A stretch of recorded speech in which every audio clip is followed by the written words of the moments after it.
छाछ कुछ ज्यादा ही खास लगती है जब 10 मिनट में आती है। Big Basket, delivering summer essentials in 10 minutes.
शैतानियां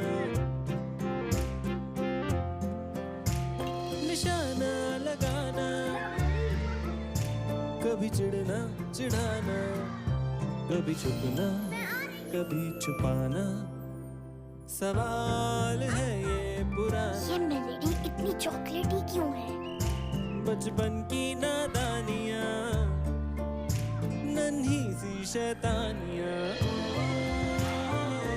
सदियों से वही मिठास Parle since 1929. At CGC Mohali School of Business, MBA isn't a course, it's a proving ground. Here, students pitch to real investors, get seed funding, and run their ventures while studying. Your business plan doesn't sit in a file, it hits the market. With support from VentureNest, 39 plus startups launched 25 crore rupees in scholarships via CGC UET and packages up to 1 crore per annum rupees. You don't just learn management, you lead it. This is where business minds are built, tested and funded. MBA admissions open. Build your legacy at CGC Mohali.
Good morning from Visit Worcestershire New Road, where play is about to start in the final ODI between these under-19 sides, England and India.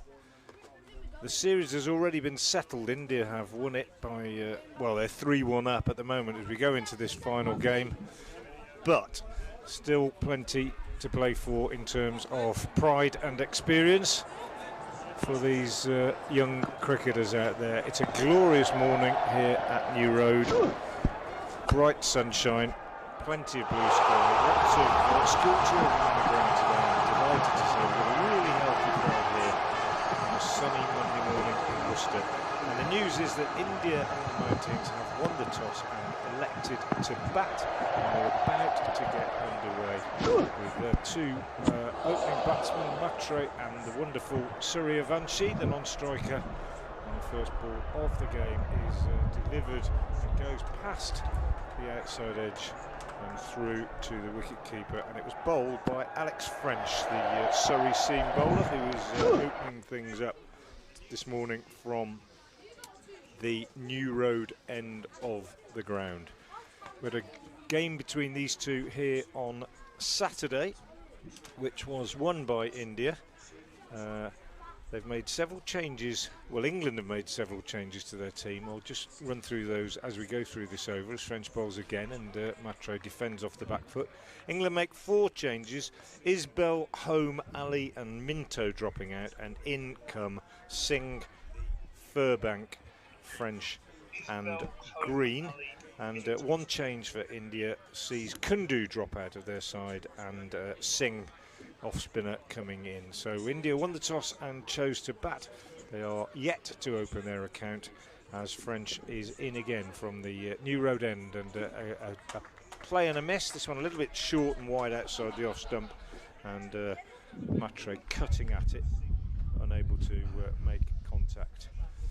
A little bit of breeze this morning, as you can probably hear from our effects microphone, which I'll see if I can do something about in a minute.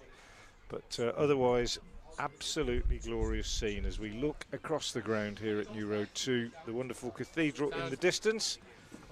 It's French in again, bowls, and first, I was going to say first run of the day, but in fact, well, it is the first run of the day, but it's not come off the bat. It's a wide, good diving stop by Thomas Roux. Couldn't hold on to it, the England wicketkeeper, but managed to stop it going to the boundary. And the first run is on the board, and it's a wide, and that in a way is worthy of comment, because that was one of the features that we saw and noticed as being a distinction between the teams on Saturday, was the number of extras and particularly wides that England bowled. First run off the bat as Matre plays this one down to third man, and India go to 2 without loss. My name is Frank Watson of BBC Hereford Worcester, and I'm very pleased to be joined this morning by 2 co-commentators for the day. Matt Howes will be with us later on, but for the meantime, alongside me again as he was on Saturday, it's a very good morning to Brian Halford. Good morning, Frank, and good morning to everybody wherever you're listening across the world. Very warm welcome to Worcester. It's glorious as ever, and we're just about to see Vaibhav Suryavanshi face his first ball. 322 runs from 162 deliveries in the series so far for the 14-year-old, including a dazzling 143 on Saturday. So can England's bowlers find a way to stop him? That would have he's hit on the pad first ball. It's a big appeal, and the umpire, well, it could have become public enemy number 1 in the whole world there if he'd have raised his finger, but decided discretion was the better part of valour. Yes, Suryavanshi, well documented, amazing attacking talent, but also he bats properly, doesn't he, Frank? Yeah, that's certainly what we thought on Saturday. There's his first boundary, given a bit of room outside the off stump, just smashes it through extra cover. But yeah, on Saturday, although he scored at a remarkable rate, end of the first over by the way, and the total is 6 without loss, he also showed, as you suggest, Brian, that he had a technique to deal with the ball when it was not particularly hittable. Yeah, but that said, most things are to him. Absolutely. He scored 143 from 78, but he actually only scored 13 from his first 9 balls on Saturday. He was very watchful and diligent. And of course, if he hadn't have been watchful and diligent, all that followed may not have happened, because he could have got out. So that was really impressive element of what was a mighty innings from the young man. Second over begins from the Diglis end, and it's the very, very tall figure of Matt Furbank bowling from the Diglis end. Must be 6'4", 6'5", I would think, the young Furbank, and his first ball is a good one on the money. Yeah, we will no doubt talk at length about Suryavanshi today, as we are bound to do. An appeal for caught behind here, but umpire is not interested. But David Milnes and James Treadwell, incidentally, are the umpires, as they were on Saturday.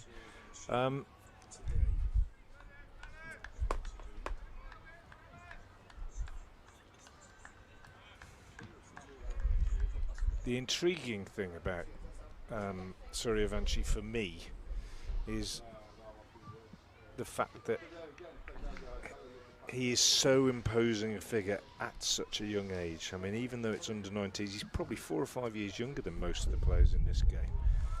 As Matre, who struggled a bit on Saturday, is looking to smash that one away, doesn't get hold of it. And when we saw him close up, as you said on Saturday, Brian, he was fielding on the boundary just in front of us. You know, he looks 14. I mean, he really does look younger than the other boys here. But when you see him out there in the middle, he bats with such incredible authority. Incredible is the word, I suppose. It's just hard to believe that such a young boy can be such a mature batter. Ooh, we've got the first wicket.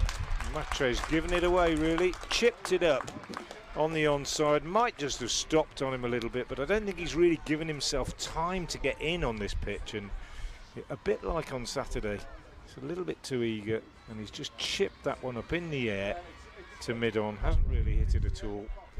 And first wicket for England is celebrated with great enthusiasm. So Furbank strikes, Matre has gone for 1, and India are 6 for 1 in the second over. Yeah, it's been an unproductive series for Matre. His colleagues have enjoyed themselves to varying degrees, but he's had a tough series, including a golden duck, 5 on Saturday, and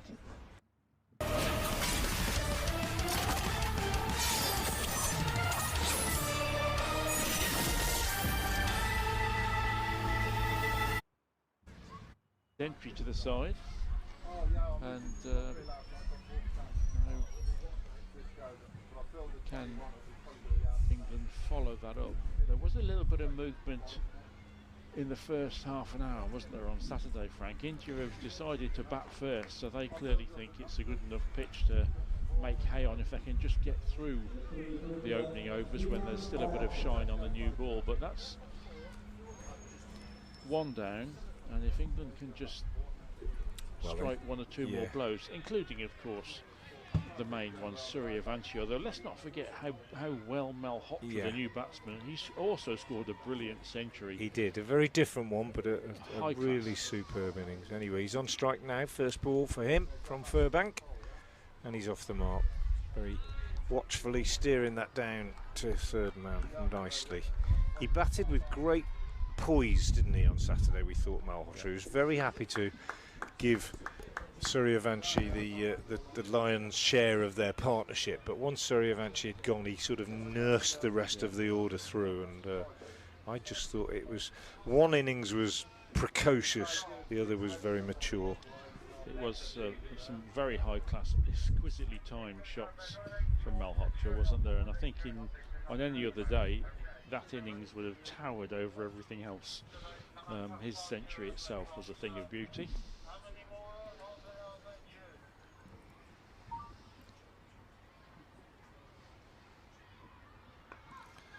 Furbank bowls, and Suryavanshi just steers it down for a single on the offside. And that's the end of the over, and he's kept the strike. So 2 overs gone, 8 for 1 the India under-19 score. One thing that was noticeable on Saturday, Frank, of course, that we mentioned was how often Suryavanshi attacked the first ball of an over, and particularly the first ball of a spell. When a bowler came on, he sought to assert himself really quickly, and quite often the first ball disappeared over the bowler's head. Which the conviction and the assertiveness for a young man of 14 is incredible, isn't it? It is one of the things which makes it so interesting to watch him. That wasn't the prettiest of shots. No. Gets a single off an inside edge, really, but again looking to hit it with great power. He's got incredibly fast hands. And that means that when he even just gets, doesn't hit it in the middle, he was picking up boundaries on Saturday. And, well, it'll probably be a while, Brian, before we see him back again in the flesh. So let's make the most of it, because I thoroughly enjoyed it on Saturday. And I hope that he makes runs again today, because it is very special. But I also, as we said, I think both of us agreed, we both very much enjoyed watching this young man as well, Malhotra, who takes guard now. Tall left-hander. And we're back where we were on Saturday with these two together. Well, we're not, because French has got him. Well bowled, Alex French. Nipped away, I think, from Malhotra. He had to play at it. Little nick, and Thomas Roux behind the stumps completes the job. So good start for England, and Malhotra, very, very good 100 on Saturday, but not to be today for him. He's gone, and it's 9 for 2. Good bit of bowling. Super bowling. And England have really started with purpose. They've lost the series 3-1, but still, as you said at the start, tons to play for. And that was an absolutely cracking delivery from French, as it needs to be to get rid of a batsman of that calibre. But 9 for 2 India, and England will be thinking now, if they can knock over Suryavanshi, they really are in a strong position. Really good start, really good resilience from an England attack which suffered on Saturday. Although of course the two guys that have opened the bowling weren't part of that attack. That's right. But and therefore, I guess in a way, that although they will have bowled earlier in the series against these Indian batters, they're probably not. It's not quite as recent in their memory, the chastening experience that the England bowlers had on Saturday. So they'll be maybe just as a result of that a little bit fresher mentally. Good start from both of them. And French beats Kumar with his first ball, another left-hander. So a very good start from England, as Brian is suggesting here. 9 for 2. Yeah, a wicket in the first over for each of the opening bowlers. You can't ask for much more than that, can you? And I was sure Suryavanshi, Frank, in that last over did try and, or no, it was first ball of this over, wasn't it? Did try and hoik one, didn't he, and assert himself and edged it. And what was noticeable, I thought, on Saturday, brilliantly though he played, he almost didn't play a false shot, I think, until he had something like 60 or 70 and he just sliced one catchable height through short third. That's right, yeah. Until that, almost everything came out of the middle. Off the middle. Yeah. So one or two false shots already from him this morning. That will give England some hope. Yeah, I guess if you're one of the England coaches or the captain, your message to your bowler is he's human. It only takes one ball. Just believe, because that's all it does take. One ball, one little error, one little nip off the pitch, and any batsman, whoever he is, however good, however talented, he can be dismissed. But this is a really good start so far from these two England seamers.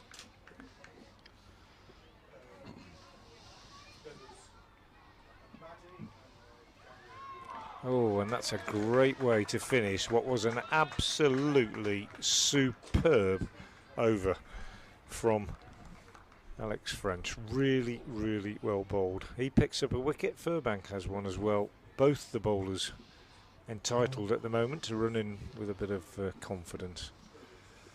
Just seen a message on the live chat from India. It says Worcestershire County Cricket Club is about to become very famous. Well, I think we'd like to think that it's already a name that's established in world cricket, but perhaps it's going to become more famous in India today than it has been in the past. But there have been many great cricketers that have played their cricket here at the New Road Ground in Worcester over the years.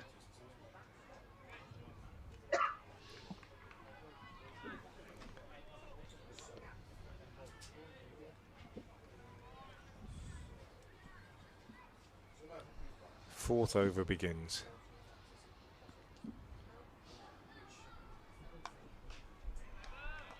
Nice drive from Suryavanshi, but straight to mid-off. Mid-off and mid-on both pretty deep. I can understand why that might be with Suryavanshi on strike. I think they should get a couple of short legs in. Yeah. You don't want to creep in too close, I don't think, if you're in the ring, because he's going to sting your hands if he hits the ball in your direction, that's for sure.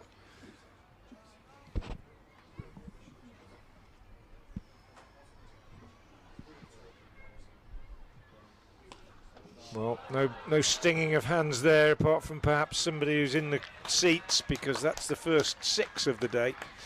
Just over pitched. We talked about this on Saturday. The margins for error bowling against this young man are utterly minimal, and not really much wrong with that. Maybe a tad over pitched, straight angled in from round the wicket, and dispatched straight back over the bowler's head for 6. As you say, Frank, that was marginally over pitch, but sometimes there is no error, isn't there? Yeah, it'd be a perfectly absolutely, good ball that he absolutely. dispatches for 6. Yeah, that is a sign of his genius. utter class. Good response from the bowler. That one a little bit wider, and nothing wrong with that. I can understand why Furbank's done that. He's very tall, isn't he, Furbank? Must be 6'6" or 7 even, I would think. And he hasn't got a number on his back. Reasonably easy to identify, I would say, that Furbank. Obviously, as commentators, not easy. We haven't seen many of the players before. Around the wicket again, he bowls, and that one again is hammered away on the offside. Just extraordinary. Over extra cover, and it's 6 more. And the total goes to 21 for 2. And although I saw this on Saturday, I am again astonished, Brian. I don't think I've ever seen anything quite like it. It is utterly remarkable. I'm not sure there was too much wrong with that delivery. Well, it was a little bit full, a little bit but it was wide. the width, I think, that gave him wide. room to get his arms away. But it's the balance, isn't it? And the full face of the bat. It's just an amazing shot. I think it was a little bit full, but you wouldn't expect it to go over No, extra cover for no, 6. you wouldn't. No. Not against anybody almost. And that ball, the next one that he's just pushed into the covers, I think sums up the point that you were making earlier, Brian, is that if you bowl him a good one, he recognises it and he plays it like a good one. Yeah. It's just that it's harder to bowl a good one at him than it is at anybody else, I guess. Yeah. But it will be fascinating to see how his career evolves. It will. When he comes up against better bowlers. I mean, he's a good bowler, these are today. But he'll come the bar will raise, won't it? Yeah, absolutely. And that's a very, very good effort from Furbank, who beats him outside the off stump with a good one. He had to play at it. That was a bit like the one that French got the wicket of Malhotra with, just angled in, got the length right, a little bit of nip off the pitch, and the great boy, we can't say great man really, the great boy Suryavanshi was beaten. He's 18 off 10. Kumar yet to get off the mark, and India, after 4 overs, having won the toss and chosen to bat, a 21 for 2. I mean, hypothetically, Frank, how do you think Suryavanshi would get on if he made his debut in the county championship this season? First class cricket against seasoned international, in some cases bowlers. How do you think he'd get on? I think he'd probably get runs, you know. If he was at the Oval or at on a decent track, I think he'd get runs. Beaten outside the off stump.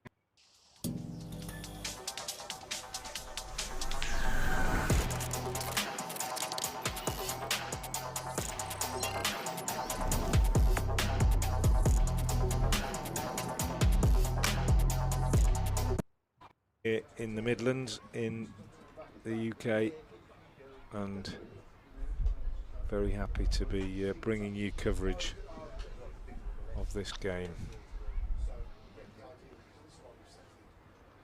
One left alone by Kumar.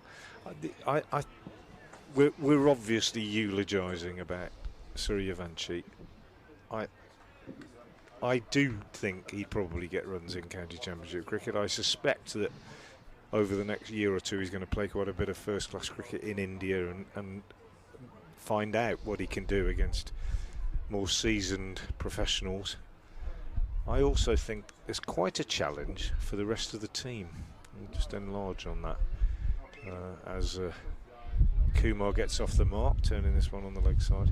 In that, if you're the non-striker and you're standing there and you're watching him play like that, you know, you must control your emotions and control your own mindset and not get caught up in it, because you can't necessarily go about the job in the same way that he does. And I think that must be a factor for these other players, because they will know as well as they watch that they're witnessing something absolutely remarkable. I hope all these school children in the ground today at Worcester recognise that as well. And he just maybe dropped his bat away from that one. Yeah, good bowling, though. A good point you make, Frank, and that's what Malhotra did so skillfully on Saturday, wasn't it? He just let Suryavanshi tee off and played. Malhotra still ticked over at quite a good scoring rate, but he wasn't tempted to try and emulate his partner. He just batted beautifully himself, and that was a beautiful century too. And it's a big wicket for England to get him so quickly this morning. In again is French, and this one just turned away on the leg side by Suryavanshi. They'll get 2. Relatively restricted stroke from the young man, who has already reached 20. 2 enormous sixes, one of them straight down the ground, the other over extra cover.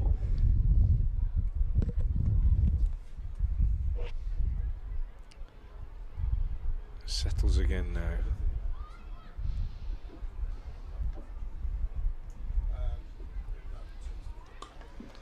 And he pushes this one out into the covers. Well bowled by French.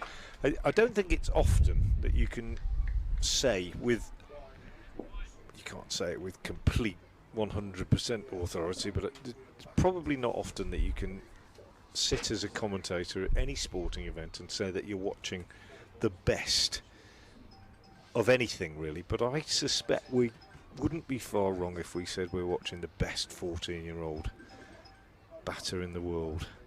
And it is an utter privilege, as he plays a horrible shot outside the off stump. And that's the end of a good over. He's held his nerve really well, I think, French. And he's got the 1 wicket, as has Furbank. And India are 25 for 2 off 5. Yes, we've spoken a lot about the batters, and it is a privilege to watch them. Very fine players, but England's opening bowlers, the north-south combination of French and Furback, have actually done really well.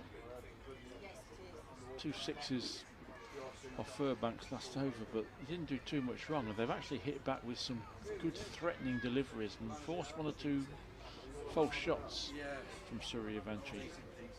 Saeed Ansari on the live chat says, I would love to see Suryavanshi in county cricket. Well, I would too, especially if he was playing with 3 pairs on his shirt. That's right. This one turned on the leg side for a single by Kumar. Well, just the job. Very endearingly, after he got out on Saturday, about 20 minutes later, he was posing for a picture just on the boundary with the cathedral in the background. So he wants to come and play at Worcestershire. If that wasn't a request to come and sign me up, I don't know what was. I could easily find him a place in a local school. I don't think that would be a problem. Imran Khan, of course, played Test cricket and then came to school in Worcester for a year after that. Furbank bowls and Suryavanshi steers it down on the offside. Yeah, Imran Khan played a Test match, I think, in 1973 at Edgbaston, I think it was, and then needed to get 2 A-levels to go to Oxford, and he went to school at the Royal Grammar School and boarded for 1 year and got his 2 A-levels, got to Oxford, broke every school cricket record in the 1 season that he was there.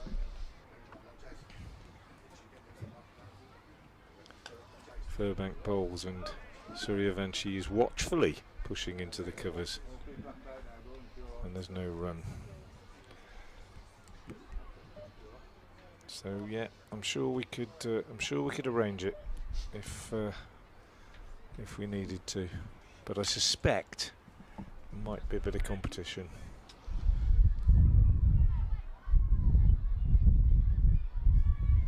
And that's another intriguing element to Suryavansh's future, isn't it, Frank? Oh, I think he might. Oh, he's got away with it. I was going to say I think he might be out. He's gone for a big hit, top edge. It's dropped safely, and they've got a single.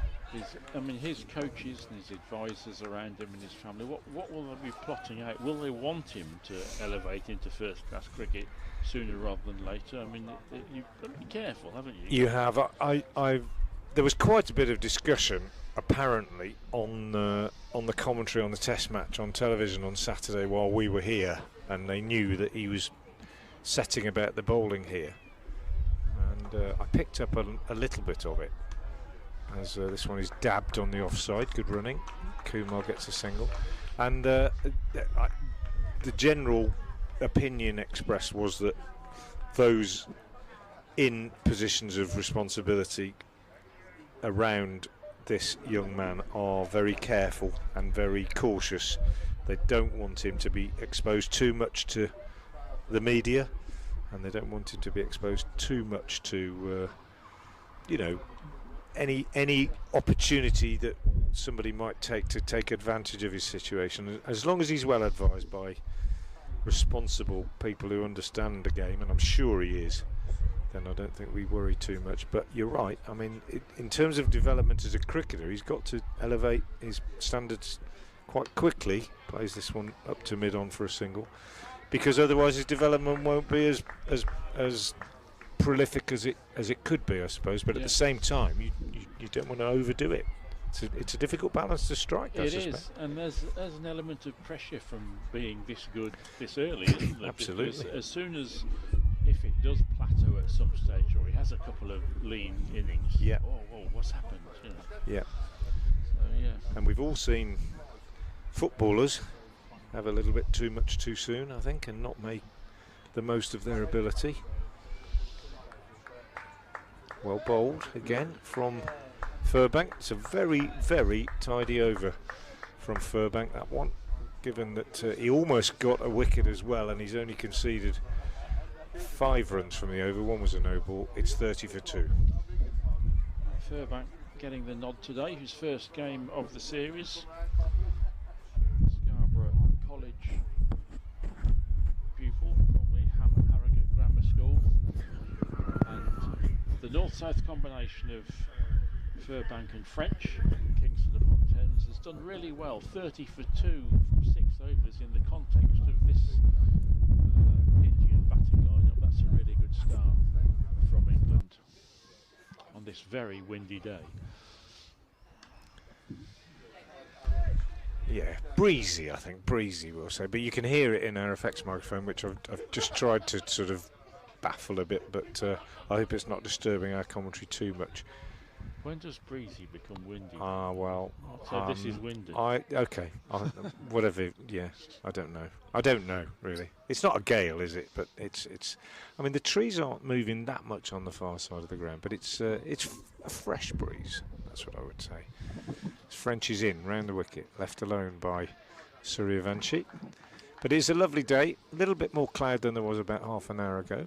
And let's repeat what we said on Saturday, because we've probably got a lot more people watching and listening than we had on Saturday. We're in the middle of England. If you have never been to the UK, if you imagine looking at the island of Great Britain, we're right in the middle of it here in Worcester. Not far away from Edgbaston, where the Test match was played this week. Down the leg side, this one from French, and gathered neatly by Roux, diving to his right in his orange boots, the England captain and wicket-keeper, but wide signalled. And one of the great rivers of the country, the Severn, runs very close to this ground, hence the history of flooding. This ground is regularly under several feet of water in the winter months, sometimes in the summer months as well. Not at the moment, because we've had a very, very dry spell in England in the last couple of months. on the back foot. Suryavanshi plays defensively. They've bowled really well, these two, this morning, Brian. They have a little bit of carry. It's a good track. Again in bowls. Oh, an absolute beauty. Beats him outside the off stump. Really good at the moment, this from Alex French. Picked up a wicket of Malhotra with an absolute beauty, and his line and length against the intimidating Suryavanshi have been excellent. Yes, for any of our friends listening in India, if you're planning a visit to the UK, no doubt you might wish to take in Lords and one or two of the test grounds, Worcester. I am excited to share my journey of securing offers from Tata Consultancy Services. This is one of the cricket grounds you should come to, isn't it, Brian? Brian Halford leaves us for a short break, and he is replaced alongside me by Matt Howes, who wasn't here on Saturday, so he's getting his first view of New Road this season. Been here many times before, and his first view of Suryavanshi, who is again watchful here, pushing back up the pitch. This is an excellent, has been an excellent over from French. 4 overs, 1 for 12, and to bowl the dot ball at Suryavanshi is a good achievement. To bowl 4 in a row is more than that. 31 for 2 at the end of the over. Morning, Matthew. Good morning. Morning, Frank. Morning, everyone listening. Yeah, first time seeing Suryavanshi in the flesh. I did check out some of the live stream on Saturday, and yeah, I've been very impressed. Obviously the strike rate is impressive, but like you talk about with top quality players, he just looks to have so much time. Yeah, and such excellent decision making, it seems to me, as Furbank bowls from the Diglis end outside the off stump, beats the bat.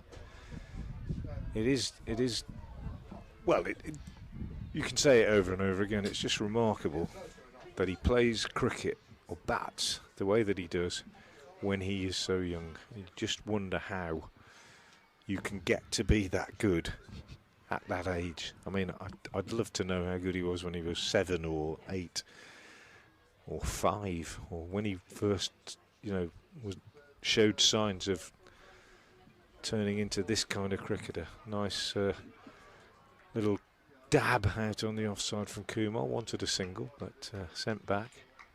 Don't want to run out one of the very best players.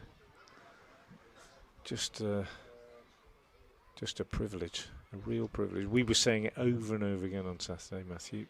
You sit here and you just think, wonder what the future holds for this man.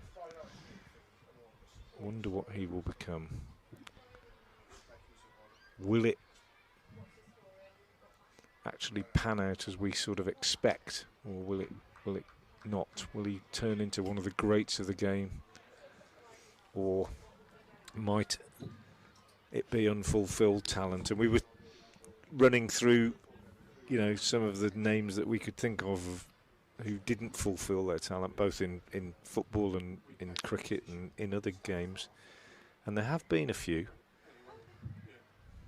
But if handled properly, you can't imagine that he isn't going to be one of the greats. You just can't. It does feel a little bit different, doesn't it? Just the way he's taken to this level, and obviously the IPL with that 100 that's well documented. Lovely shot there by Kumar, brings him a couple. Could well have been 4, but Sebastian Morgan at mid-on made a very good diving stop to his left. He wasn't able to hold on to the ball, but he certainly saved 2 runs, because it would have gone all the way. The outfield's pretty quick, very dry, quite brown, despite the flooding. And left alone this time outside the off stump.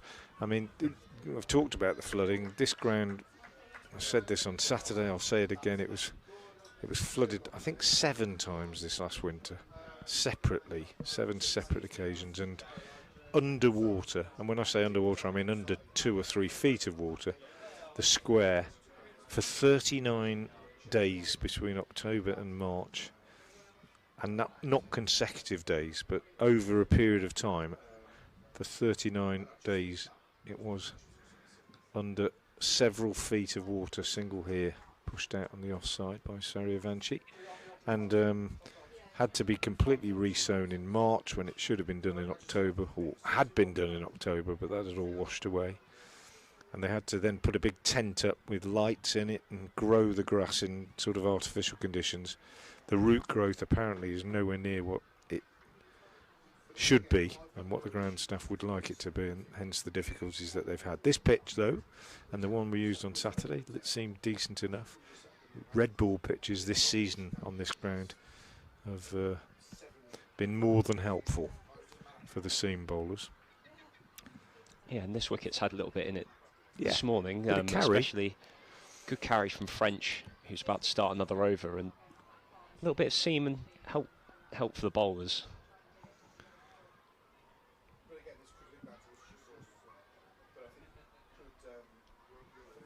One comment on the live chat says, "Oh, you have floods there in the winter too." Well, indeed we do. This particular ground is flooded more often than any other. Well, I don't know of any other proper county ground that gets flooded to the extent that this one does, but it always floods in the winter. Over the years, it's got worse with climate change, etc., and certainly in the last few years, the frequency of flooding has been extraordinary. 2 dots to start the over. No, that one's not. It's a wide. Just got his radar a little bit wrong there, French, but he's bowled really well. But the city of Worcester itself, with a big river running through the middle of it, floods quite often. Not. The floods don't extend very far from the river, but this ground is right by the river and is regularly underwater. French bowls down the leg side, and Kumar can't make contact with that one. And another river joins the 7 just a few hundred yards, a few hundred metres downstream from here, the River Team, which comes down through Wales, and where the two join, the confluence, which is only probably about a mile downstream from here, when there is a flood and the water's coming down the 7 and down the Team, huge areas of farmland are regularly submerged. Good from French.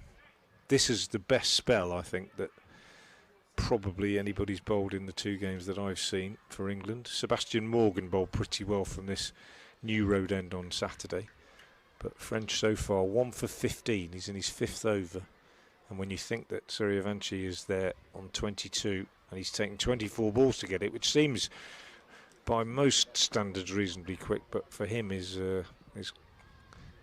quite pedestrian really, and that's another good one from French. Outside the off stump, beats the bat. Unfortunately, is called no ball by the umpire Treadwell, and that means free hit off the next ball.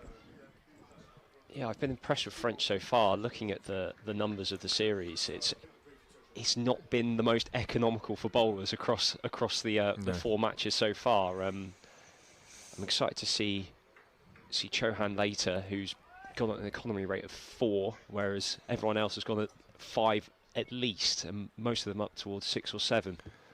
Well, the free hit is wasted because French has bowled it outside the off stump, and Kumar had a go at it, but made no contact, so he's got away with it. But very good from this England opening pair so far. French in particular, 1 for 16 as he nears the end of his, well, the middle of his 5th over.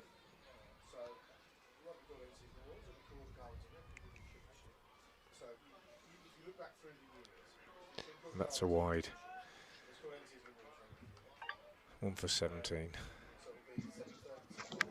Wides have been a bit of an issue, yeah, especially on Saturday, weren't they? Yeah, I mean, there were 27 wides, not all of them in individuals. I think one went for 4 in the England bowling effort, compared to 4 from India And I wouldn't say it was a game changer because the winning margin was 50 odd, but it didn't help. That's better from French, takes him on the pad. A shout for LBW, but I think we have to bear in mind that even if that had hit him in line, I'm just watching a replay of it now, and it did. Maybe it was just in front of leg stump, but he's delivered it from wide on the crease. He's round the wicket. If that delivered from where it is, use your geometrical thinking. If the bowler delivers it from round the wicket, angled in, and it hits the batsman in line, unless he's sitting right back on his stumps, there's every chance that it's sliding on down the leg side. French again in, that's a good one. Beats the bat, dies a little bit in front of the wicket keeper. So 39 for 2, India, who won the toss and chose to bat this morning. Suryavanshi has hit 2 big sixes off the bowling of Furbank in just the 3rd over, I think, or the 4th over, but it's lost the strike a fair bit since then, and has become a little bit becalmed. I don't suppose it'll trouble him. Kumar's almost caught up to him in terms of deliveries faced. Yeah, well, that's an absolute beauty from French.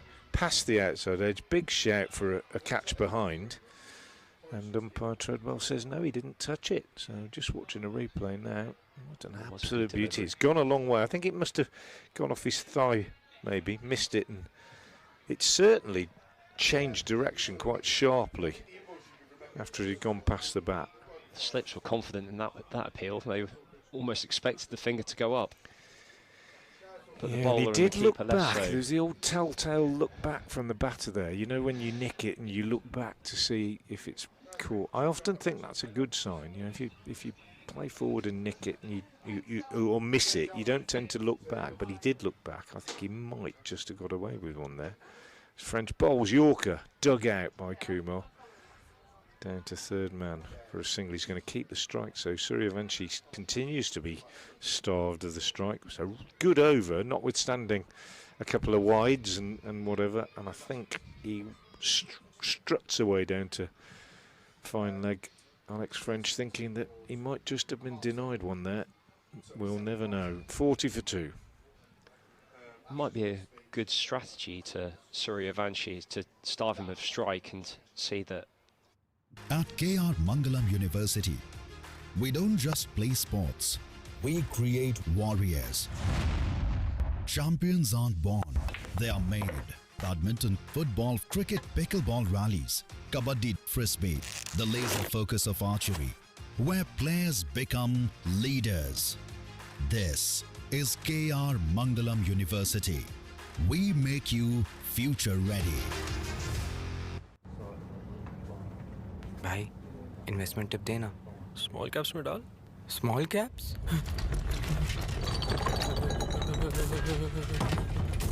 नहीं नहीं small caps मेरे लिए नहीं सिर्फ small cap नहीं Bajaj Finserv small cap fund फर्क है Bajaj Finserv small cap fund 3 ताकतों का एक कॉम्बो क्वालिटी जो टिकती है ग्रोथ जो दौड़ती है वैल्यू जो छुपी होती है आकाश इस महीने सेल्स टारगेट डबल करो triple sir triple mutual fund निवेश बाजार के जोखिमों के अधीन है योजना से जुड़े सभी दस्तावेजों को ध्यान से पढ़ें Outside the off stump.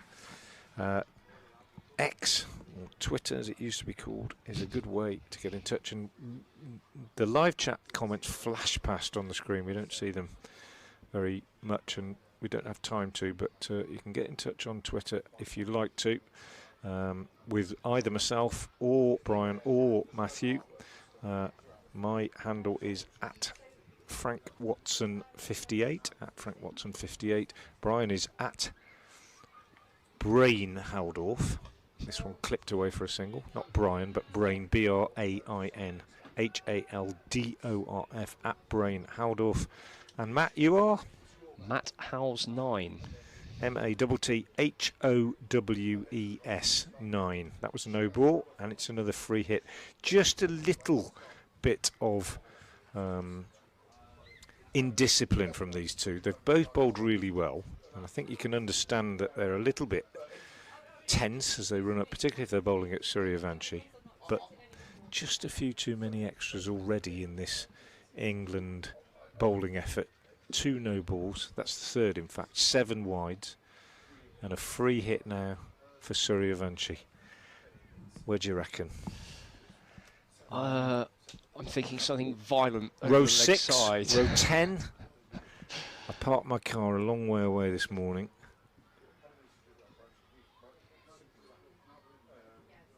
Well bowled. In fact, he doesn't get a run off it because he's absolutely in the block hole. Tremendous effort from Furbank there. He must have been running up thinking, right, I'm going to bowl a Yorker here. This must be a Yorker. And he's absolutely nailed it. So good from the big man. Yeah, it was an excellent delivery. Tucked him up towards the pads and could only squeeze it out to square leg.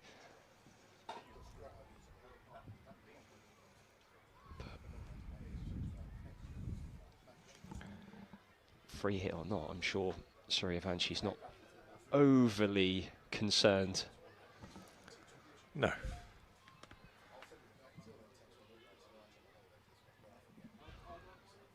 That's nicely bowled again from Furbank. Much slower outside the off stump, and Suryavanchi set himself to whack it, and in the end just dabbed it down to short third.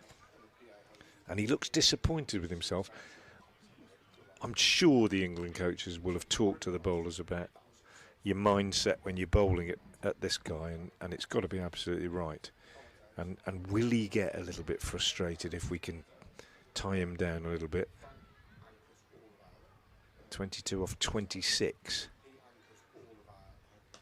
22 off 27 as he pushes this one out on the offside, which on the onside, which sounds quick by my standards and yours, Matthew, but not by his. And if you can build up dots against a player who is used to scoring as punishingly and freely as this young man, then who knows? Who knows what it might do? I'm sure that's what the coaches will have said. And at the moment, these two in particular, French and Furbank coming up to the end of his 5th over, have gone about their work very well, these two young pacemen. Really good. Coming into today, Suryavanchi's strike rate for the series was almost 200, I think, about 196, I think it was. Yeah, which is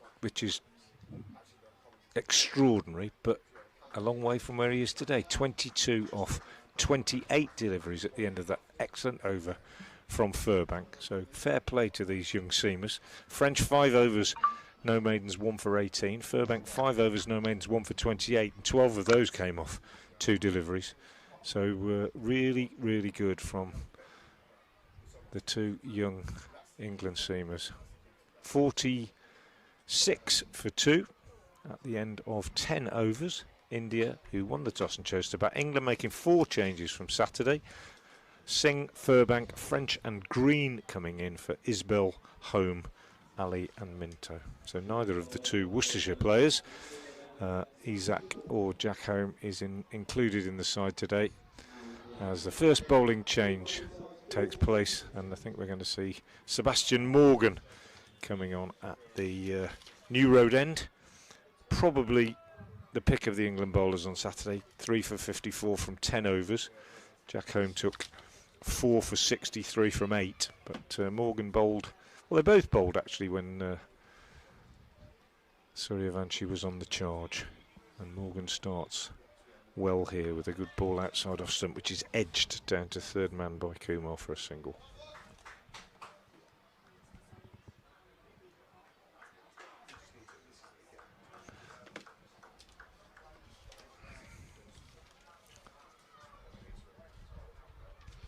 Morgan with 4 wickets in the series so far. His last outing, the best performance.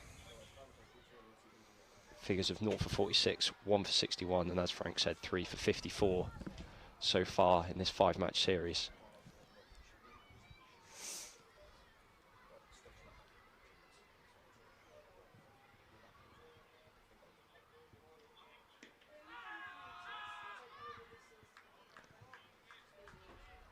Rather hopeful appeal there, I'd say. High on the thigh pad. Definitely going over the top of the stumps at the end of the first power play now, so the field is spread. Slightly more defensive field.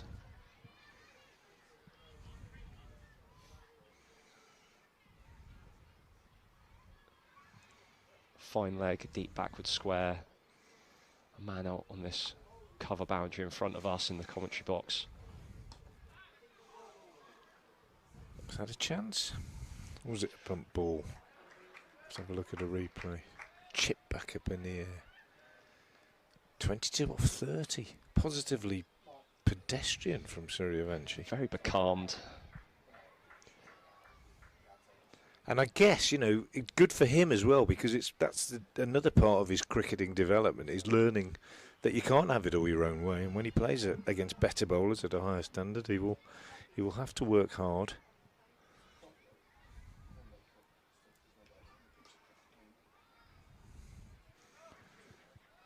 Turns this one away for a single. Not sure about that one before, whether it was chipped back in the air. There was a look of disappointment from the bowler. I thought it might have been hit into the ground.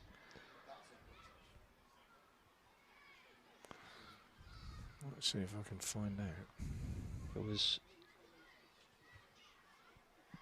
muted from the England fielders. No, not clear disappointment that it was obviously a chance. Morgan the bowler, as Kumar hits this one to mid-wicket and there's no run. Yeah, I haven't seen a clear replay that suggests whether it was or wasn't. Taking a catch in your follow-through is never easy with the momentum and falling away as a bowler, but that wasn't, if it was a chance, it was more routine. It's another back-of-length ball is defended by Kumar to end a very tidy first over from Morgan, just the 2 from it. India 48 for 2 after 11. Yeah, it was a chance, I think. Just watch the replay again. I think it might have been.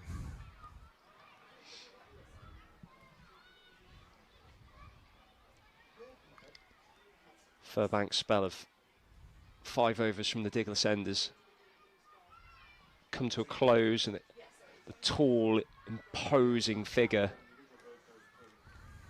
of Alex Green is marking out his run-up, scratching at the crease. Yeah, I think it was a caught and bowled chance. Just having another look at it. No, can't say I see it with absolute clarity on the replay, but it looks it looked certainly from the body language of Sebastian Morgan that he got both hands to it and he thought it might have been a chance. I can't say with absolute certainty. So here we go, Alex Green, another big man, a really big man.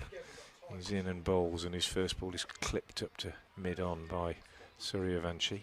He's got, I don't know whether it's a sign of the times, but under 19 cricket, and there are 4 young men in this England team who are giants, aren't there?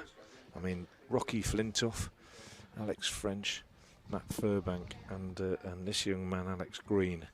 The biggest of them all, really, I think. Not just in terms of height, but broad shoulders. Very broad shoulders indeed. Reminds me a little bit of Marshall de Lange, the South African seamer at Gloucestershire. Those big, broad shoulders, muscular delivery. As this one's flicked away to deep backward square for a single. Just looking at him from here, and stress for our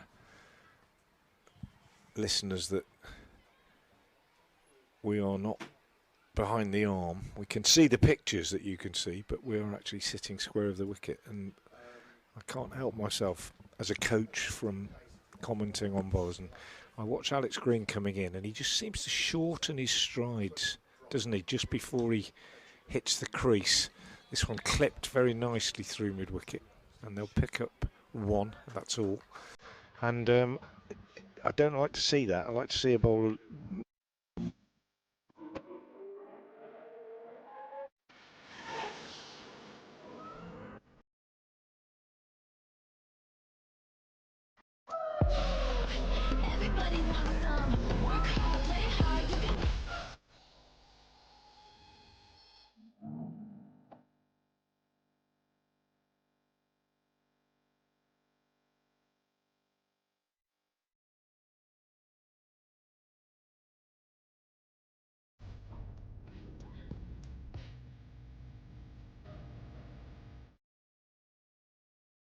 मेरा नाम सौ कुमार पांडे है। मैं मोतिहारी बिहार से हूँ। बचपन से सी मोहाली के बारे में बहुत कुछ सुनने को मिला था। मैं सोचता था क्या मैं वहाँ पे पढ़ पाऊँगा। तब मुझे बिहार स्टूडेंट क्रेडिट कार्ड के बारे में पता चला और मैंने अप्लाई किया। अब मैं वहाँ पे बीटेक का कोर्स कर रहा हूँ और हर दिन कुछ नया सीखने को मिलता है। इस स्कीम का बहुत बहुत शुक्रिया। Admission open. Apply now.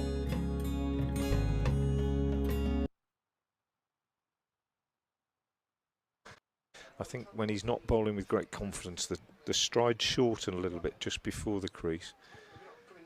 But clearly, this morning, Alex Green is having that problem. Gets this one away, and it's driven nicely by Suryavanshi, but into the covers. But this is the first time I've seen Suryavanshi. Well, the second time I've ever seen him play. The first time I've seen him go through a period where he's hardly scored a run for a few deliveries, and he's now faced, what, 34 deliveries for his 24. He's hit 2 sixes, but that was quite a long time ago in the third over this morning. Is he fretting or is he patient? We shall see. And drives this one, another dot ball, drives it into the ground, fielded by the bowler himself. So Green, a reasonable start, but he doesn't look entirely comfortable at the moment with his run-up. But he has only conceded 2 singles so far in the over. The 50 is up, by the way, for India in the 12th over after they won the toss and chose to bat. You've watched a lot of cricket here, Frank. Is it a place where bowlers that haven't played before struggle the first time? I know, obviously, a lot said about at Lords and. Break off as Suryavanshi plays an extraordinary shot, but he plays it expertly, banged in short by Green, and he just leans back and uppercuts it very deliberately over slip. Superb. Played with absolute confidence and certainty, and brings him his first boundary for a while, 54 for 2. No, not in my experience. You might find certain bowlers who would say that, but I've never really heard bowlers say, "Oh, it's a difficult ground to go and bowl at." It's not like Lords where you come down the slope, or Hove where you come down the slope, or a ground where maybe you have to run up to a square that's got a bit of a raise before the end. Morgan again in, and the dot. So no, it's not something I've ever heard. It is reasonably flat here. It might be a little bit of a rise up from the Diglis end as you approach the square, but I've known bowlers that play here who have favourite ends. You know, Joe Leach, for example, who carried the seam attack here for a long time, always preferred to bowl at the Diglis end. Not exclusively though, but I haven't heard that it's a tricky one to bowl at first time. Morgan beats the bat. But I dare say there are 1 or 2 bowlers around the country who would say, "Oh, I hate going there. I've never enjoyed bowling at New Road." But that might be for different reasons. Yeah. There's nothing about the outfield here that suggests that you might struggle with your rhythm or your run-up. No, I don't think so. Green obviously did not play the previous game here on Saturday.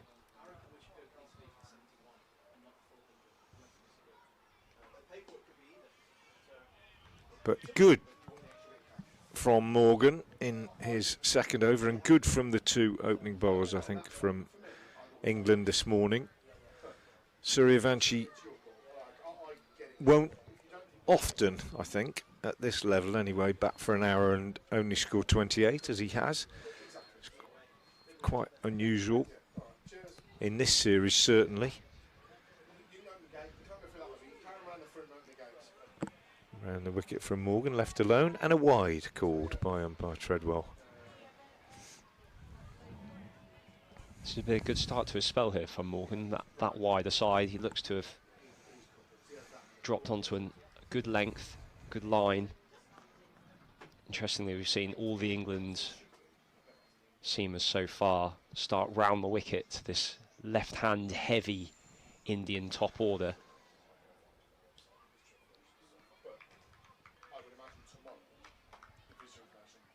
And as the clock strikes 12. I'm going to leave you, Matt, and Brian will come back in to join you for the next half hour with India on 55 for 2. Thank you very much, Frank. Morganson again. This time it's a defensive push, a firm push to cover, but there's no run again.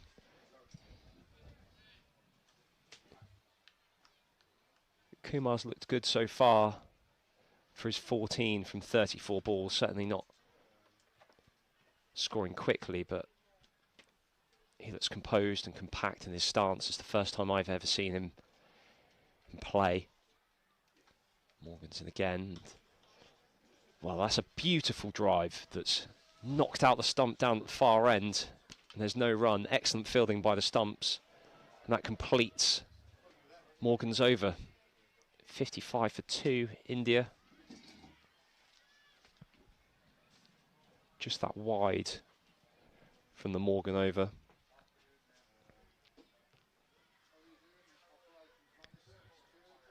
And compared to the carnage of Saturday, things are much more sedate, much more traditional, should I say, for ODI cricket. The run rate's just fallen a bit and over. Seamers firmly on top as Green begins another over. Hit down the ground, but not timed, off the toe of the bat from Suryavanshi, and there's no run. Good afternoon, Brian. Hi, Matt. It's a compelling contest, isn't it? It is. Two top-class batsmen, or young batsmen, and England's seam attack rising to the challenge. Very good contest out there at the moment. A very evenly balanced match. 55 for 2 from 13. Suryavanshi tries something that's slightly more expansive there and looks at the toe of his bat as he could only hit it back to the bowler. Yeah, it's nice to see a slightly more even contest between bat and ball compared to the series so far. They've been quite high-scoring games, mostly thanks to the brilliance of Suryavanshi and Malhotra. Well, what a shot that is. Full in length, and Suryavanshi bends his back and lifts it over Rocky Flintoff at mid-off. It bounces once before rocketing into the fence. Yes, full tosses can sometimes be tricky to put away. It's very easy to lift them to a fielder or try to do something too extravagant with them, but that was just eased into the gap over extra cover. Yeah, many a club cricketer knows the dangers of a full toss, that's for certain.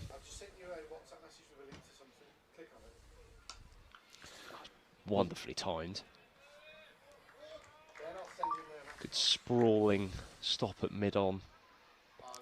Although I always found it disappointing when I played club cricket, when I delivered a full toss, it didn't seem to cause the batsmen too much trouble. They normally dealt with them quite ruthlessly, which is disappointing. Yeah, it's tale as old as time. They look threatening when you're facing them, and when you deliver them, they look rather easy. Green pushes off his long run again. It's another full toss.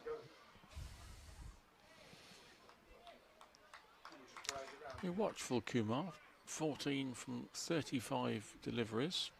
There's lots of too early wickets, just made sure that India couldn't go fully at full throttle on the attack. Suryavanshi 33 from 40 deliveries. It's a reasonable platform still for India. They've shored things up after those two early wickets, but it's a very even contest. And still, if England will think if they can knock over one or two more, they're well on top. And they're bowling very well. Yeah, the partnership's 51 without too much risk and too many expansive shots. So India have rebuilt quite nicely after the fall of those 2 early wickets. 6 for 1 and 9 for 2. There were some really good deliveries delivered early on by Furback and French, weren't there? The one that got rid of Malhotra, what a huge wicket that was after his brilliant century on Saturday. But Alex French found a really good one for him, which landed in the gloves of wicketkeeper Thomas Roux. That was 9 for 2, so as you say, Matt, India have rebuilt watchfully and solidly. And they will be looking just to start accelerate again fairly soon, I think, if there are no more wickets. Yeah, it does feel like a period of play where India could start to put their foot on the accelerator slightly. Run rate just 4.3 so far from 14 overs and 1 ball as Suryavanshi blocks that into the covers for no run. But another wicket or 2 here for England could really put them in the box seat.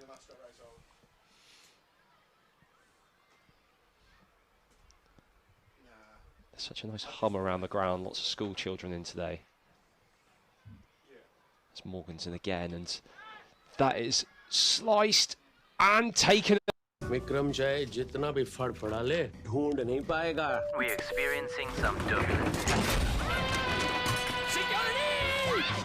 Ria! Ria!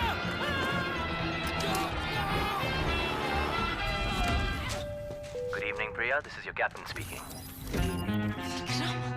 कैसा लगा मेरा stunt? एक hint तो देते. Hint. बड़े आराम से. Enjoy your meal, sir. Hi friends, how's you? बस यार खेल जाओ यार. टेस्टी लग रहा ना? Did you enjoy? ये रणवीर सिंह मील नहीं, ये मील ही रणवीर सिंह है. McVeggie Explode, golden crispy pops and a refreshing boba blast. McDonald's introduces the Ranveer Singh meal. Well, I might have been daydreaming down there, but no, Green was alive to the possibility of the catch. And Suryavanshi goes for 33. Never really attained the fluency that he found on Saturday, which was just a truly memorable innings. He did lash a couple of sixes off Furbank quite early on, which suggested that we may be in for another masterclass, but never really got going, and that's credit to England's bowlers, who have been aggressive and accurate, and they've got the big wicket. Suryavanshi goes for 33, India 60 for 3 in the 15th over. Pangalia, the new man to the crease. Another left-hander for this Indian top order. As Morgan. Oh, and this back of a length. And Pangalia chips it towards mid-wicket on the bounce to the fielder. Morgan's bowling exceptionally well here. 2.3 overs, 1 for 3. Well, Pangalia bagged the golden duck on Saturday. He almost followed it up there with what would have been a very tame dismissal. And this one's back of a length and flies through to Thomas Roux, the keeper, at shoulder high.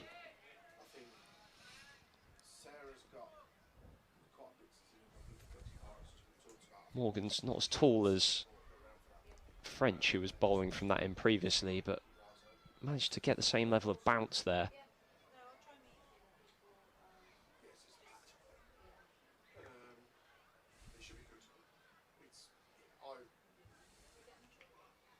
And he's beating him again. That's an excellent delivery round the wicket, and the follow through, the bowler liked it, follows through almost all the way to Pangalia. This is an excellent start by Sebastian Morgan. 1 ball to go in his third over, 1 for 3, which in the context, as you said, Matt, of this high-scoring series is tremendous effort.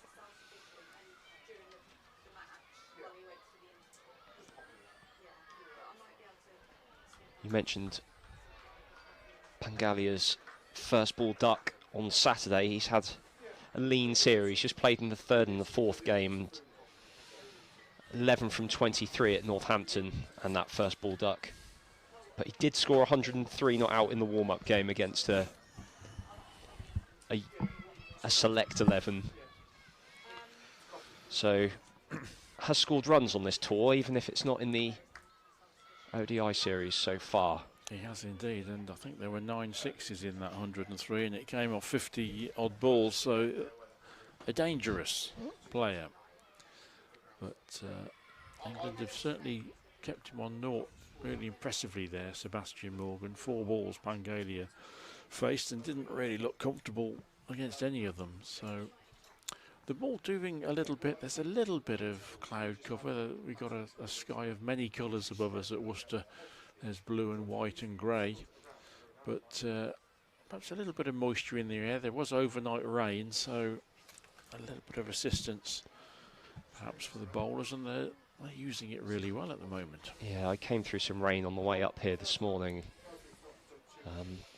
Nothing heavy, fine drizzle, but maybe that has had an effect on the wicket because the bowlers have been on top here, as there's a change of bowling from the Diglis end, and it's Singh. His first delivery is wide of off stump, not threatening to Kumar, who let that go through to the keeper. Ekansh Singh played in the last round of the county championship, and he's induced an edge here. Bounced down to third. There's a single, but it was in the air.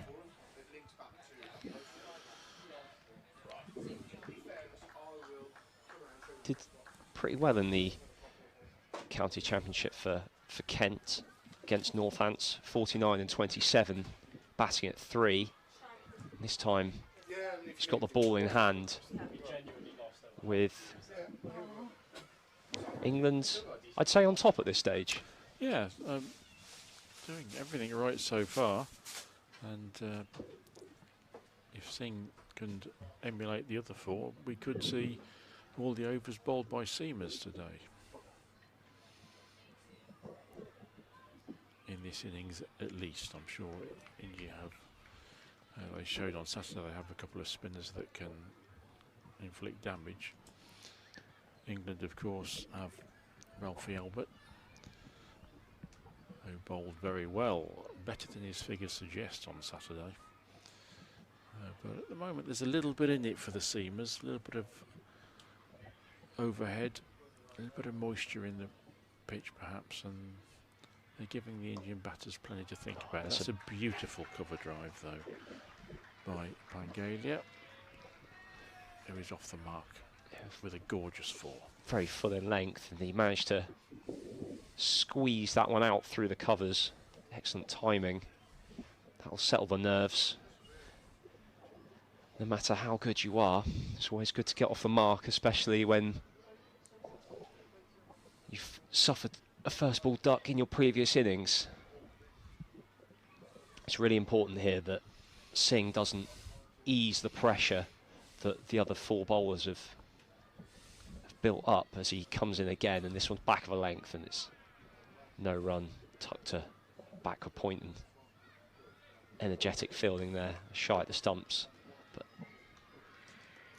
Kumar was leaning on his bat down at the non-striker's end. No danger of a run out. Yes, it's been good stuff so far. Alex French, 5 overs, 1 for 18. Matt Furbank, 5 overs, 1 for 28. Sebastian Morgan, 3 overs, 1 for 3. This one's aerial, but Pangalia again is on the front foot and driving out. There's now a man out on that cover boundary, but it's good running by the two Indian batters, and they get back for 2. So at the end of Akansh Singh's first over, the 16th of the innings, India are 67 for 3. The men out so far: Mahatre for 1, caught Morgan, bowled Furbank. Suryavanshi was the 3rd wicket to fall. He was out for 33 from 41, and Malhotra, off his 100 in the previous match, was out for 1, caught by the wicketkeeper Roux, bowled by the impressive Alex French.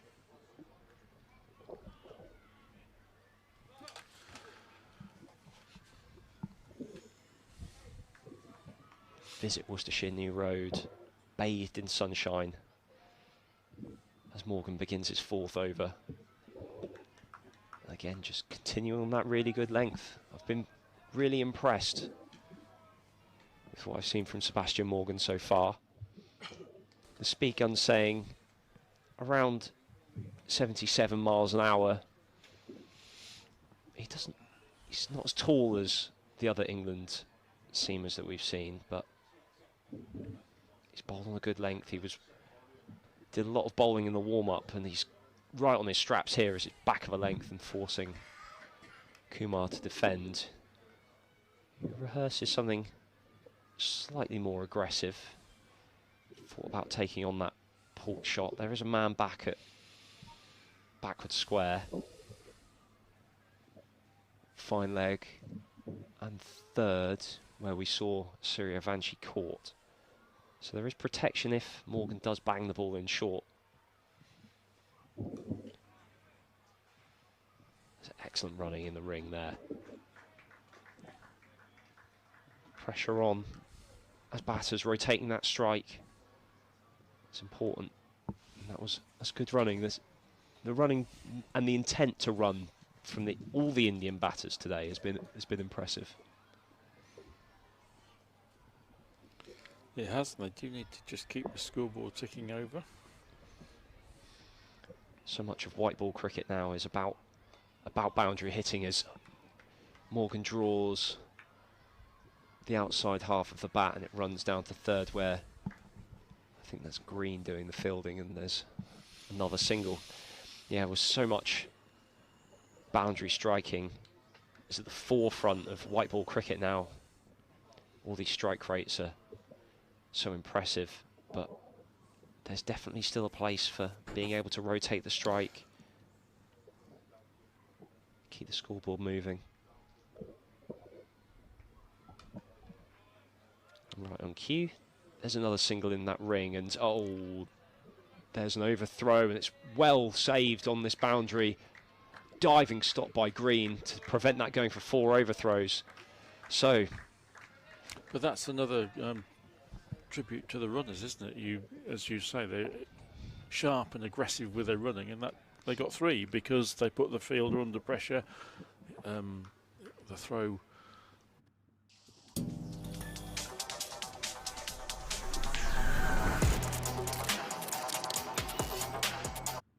Hit, but not flying throw meant that India could get 2 overthrows, and solid block completes the over. India 72 for 3, having chosen to bat first. 17 overs have yielded just 5 4s and 2 6s. So as you say, when the boundaries are not flying, that's when the batters need to keep scampering and keep those 1s and 2s coming along, and that's what India have done. But it's as we have a drinks interval, 17 overs gone. India 72 for 3 in this game really couldn't be more finely balanced. As we'll just take a 2-minute break like the players and resume when they resume.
team huddle for England during that drinks break.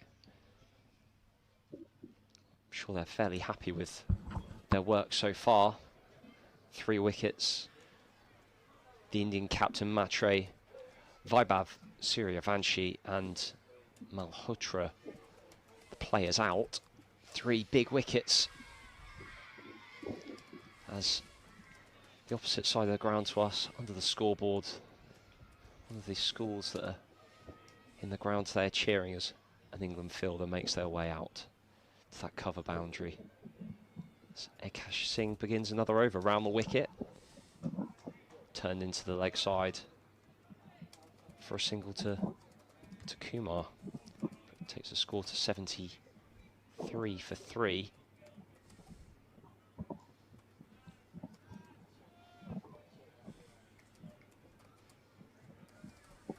The sun bathing New Road. Fairly warm day, fairly pleasant. Back of a length is guided down to third, and a misfield on the boundary there brings 4 runs. It was not short and wide by any means, but very controlled stroke from Pangalia, and he picks up his second boundary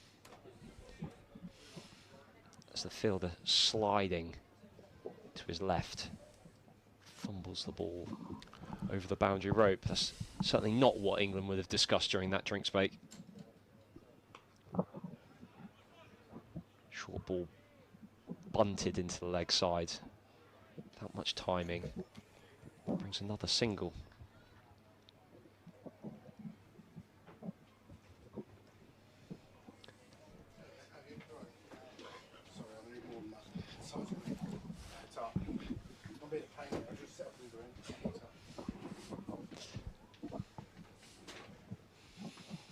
Singh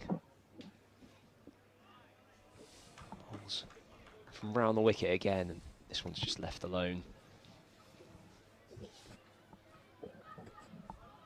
Singh's 1.4 overs so far, 13 runs from his bowling. He's looked reasonably quick around the 80-mile-an-hour mark, but hasn't found his length and line quite like the other England bowlers, as this one's banged in short and it's signalled wide by the umpire.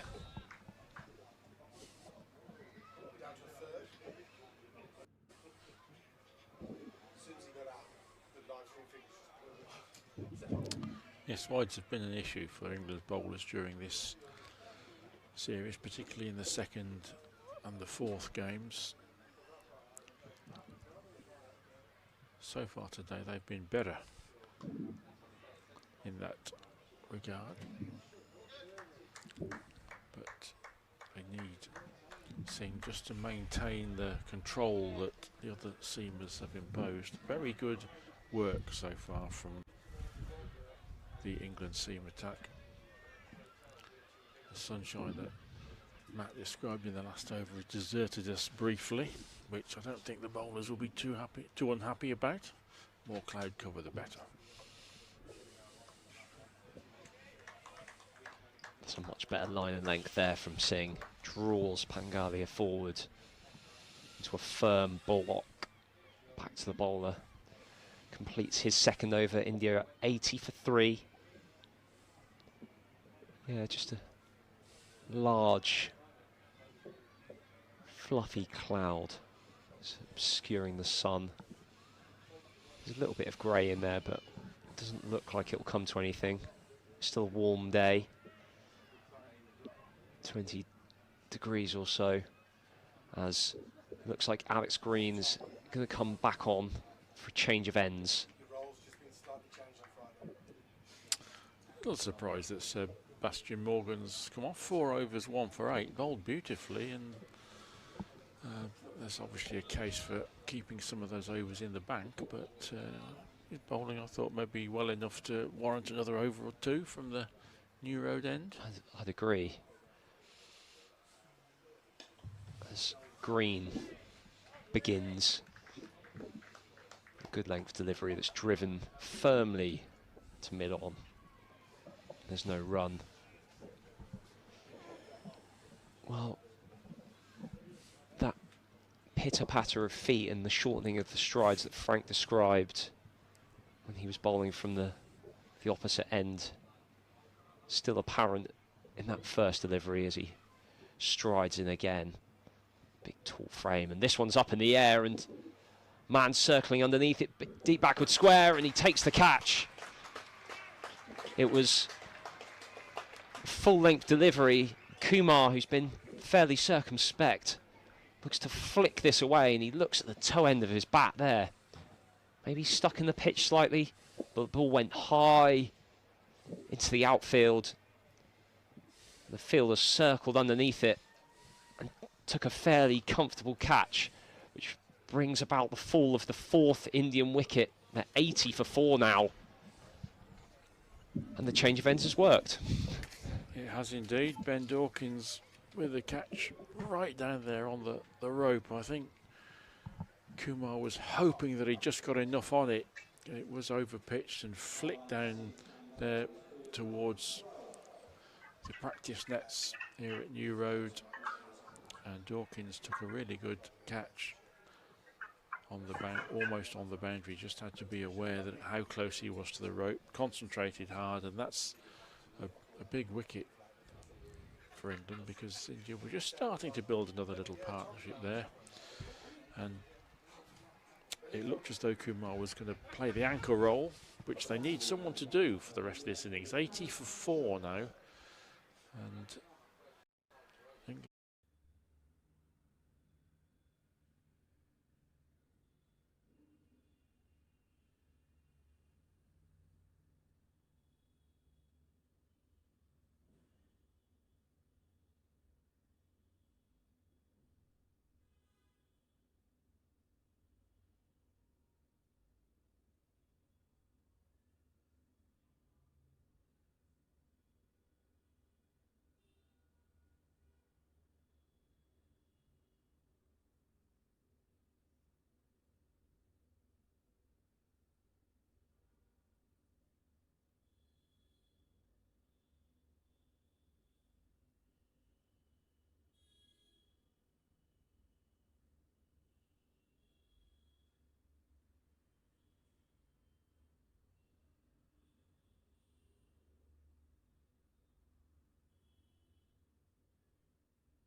Thomas Rew's change of captaincy, change of bowling has worked well, and I think most of England's plans have come together in these first 18.5 overs. They've got the real danger man, Suryavanshi, who didn't quite flow today. 33 from 41 deliveries before slicing Sebastian Morgan to deep third man.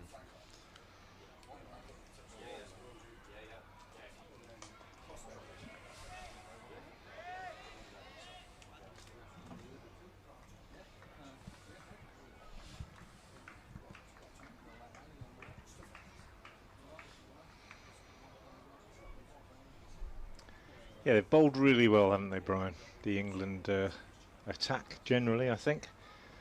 Done a good job for their skipper, and I'm guessing, of course, that I think the coaches will probably be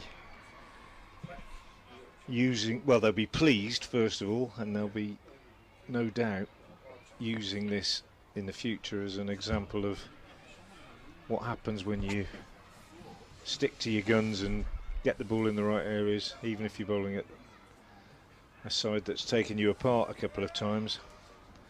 It's a learning experience, and that's why, even though they've lost the series, they'll take valuable lessons from this game. Yes, they were roughed up quite badly on Saturday, and they've hit back very well, albeit with a slightly changed bowling attack. As a unit, they've hit back well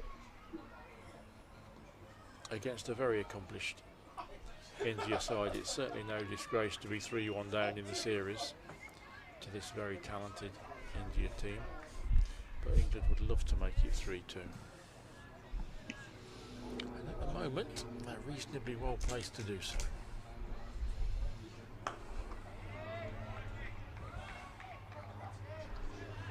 And from the Indian point of view, of course, opportunity for players who maybe haven't contributed as much as they might have done in the earlier games to do so, because the big gun's gone. Yes, they need 2 or 3 good contributions to get to, I'm guessing, 250 they might be happy with from here. And to get there, they're going to need somebody, a couple of players at least in the middle and lower orders, to get half centuries. Got plenty of time still, 31 overs remaining. There's no need to go gung-ho too soon. Chowan doing a bit of gardening out there. A very good series.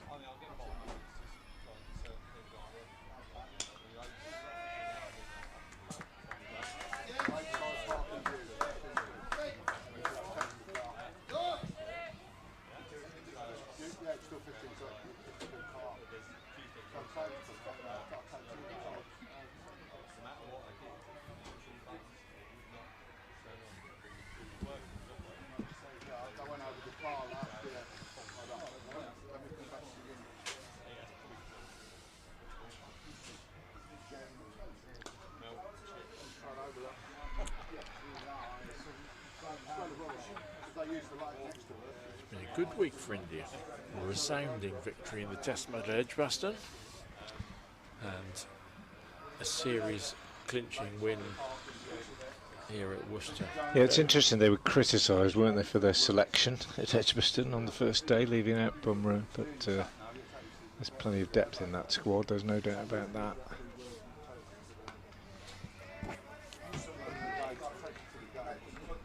Speaking of depth in squads, I think another thing the England coaching group will be happy about in this game is the fact that they've brought in these bowlers that didn't play on Saturday, and they've all done pretty well, I think.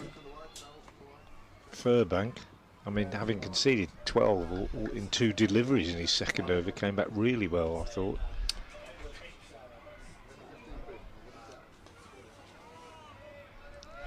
Yes, as you say, all the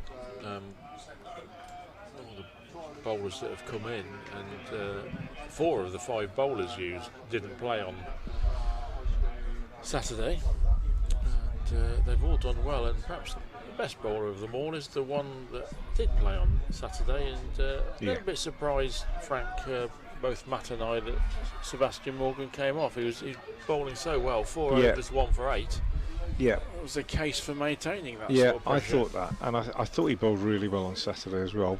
It might be a workload thing. It might be that you know, he's played every game in the series, I think, and they might be a little bit concerned about workload. Still quite young, still developing physically, these lads. Although that is a strange thing to say about a bowler as big as Green, who bowls now.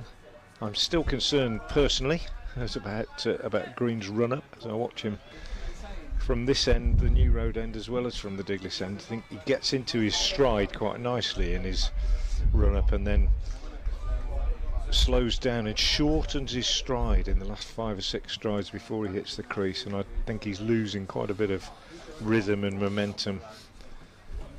But there'll be lots of coaches at county and national level that are watching him, probably dealing with that.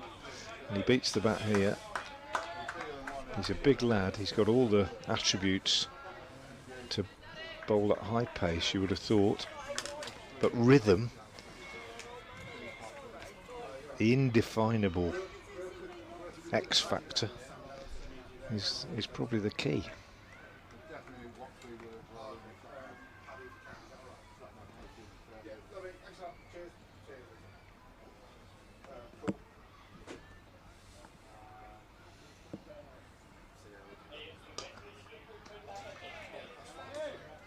There's also a noticeably palpable purpose about England in the field today, Brian, isn't there? More so than Saturday, and especially since Suryavanshi was dismissed. Yeah, I think they're on it, you could say. When both of your opening bowlers take a wicket in their first over, that gives you a bit of buzz, doesn't it? And it galvanises everybody a little further. Yeah. It's been impressive work from England.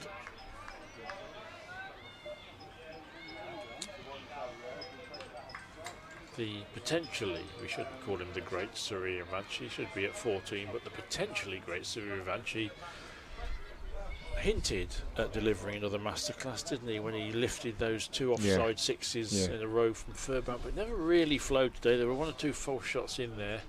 In the end, there was an element of frustration. 33 from 42 balls before lifting Morgan to 3rd man.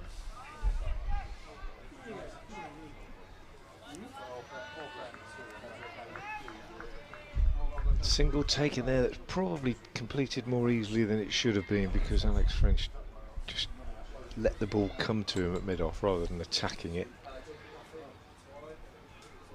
But it's those are the things that these youngsters pick up so quickly when they break into the first team at their various counties. French is a Surrey player. You cannot allow that to happen. You've got to be absolutely on it. I think fielding is one of the things that they're all good fielders, these lads, but when they get into the first team it improves so quickly.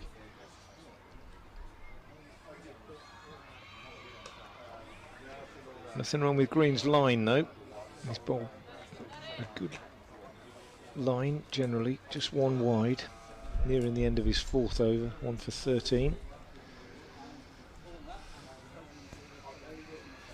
Former Worcestershire captain and England operations manager Phil Neal, now president of the club, has a wander past our commentary pod here. 58 overseas tours with England, I think, Phil Neal, in his role as operations manager,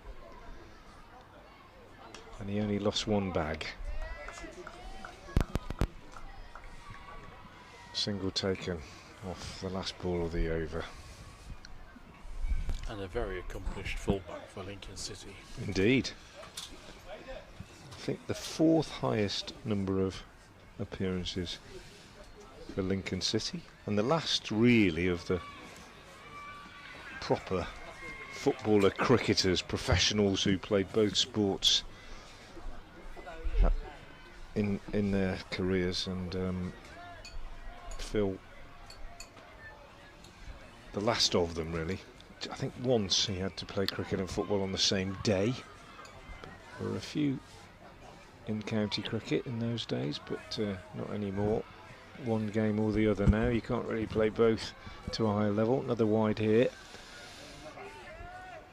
But there have been a few here at Worcestershire County Cricket Club over the years that played football at the high level and cricket. Phil Neal was one of them. There was Jim Standen, seam bowler who topped the national bowling averages in 1964 and also played in an FA Cup winning team for West Ham and the European Cup Winners' Cup winning team the following year. And another goalkeeper, Jim Coombs, who also played for Warwickshire, played in goal for Aston Villa and West Bromwich Albion. Seam bowler, went on to be chief executive of Lancashire, I think, at one stage. And Ted Hemsley played here in the Championship side in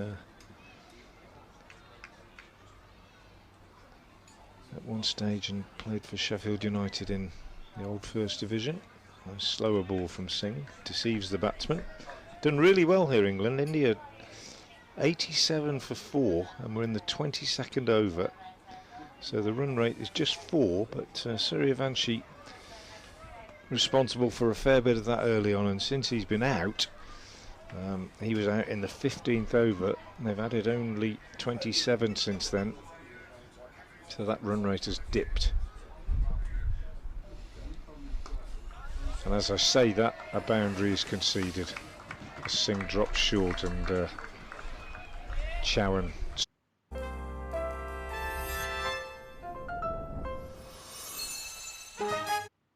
A hook shot down to long leg. 91 for 4.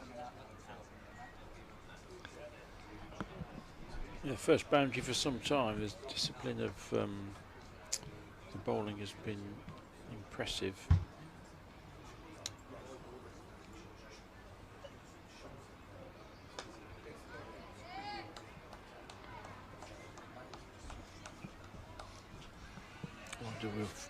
We will see some spin at some point soon. Ralphie Albert provides that option.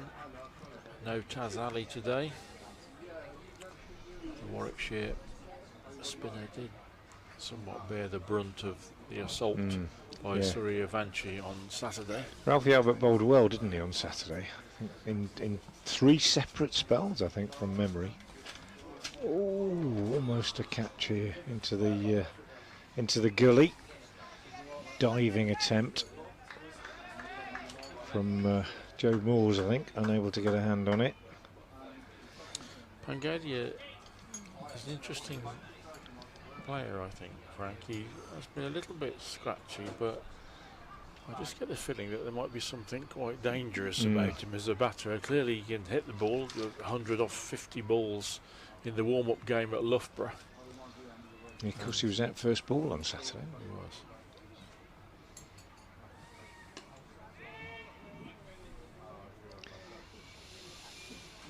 Interesting contrast between Singh and Green in terms of run-up. Singh's run-up long striding and rhythmical and accelerating into the crease. Green, as I was saying, long striding and then slowing down, and his strides become shorter as he actually gets to the crease. Never think that gives the bowler the best opportunity to explode through his action. But his figures are good. 4 overs, 1 maiden, 1 for 14 so far for the big man from Leicestershire. He's in now. And a dot to start his 5th over.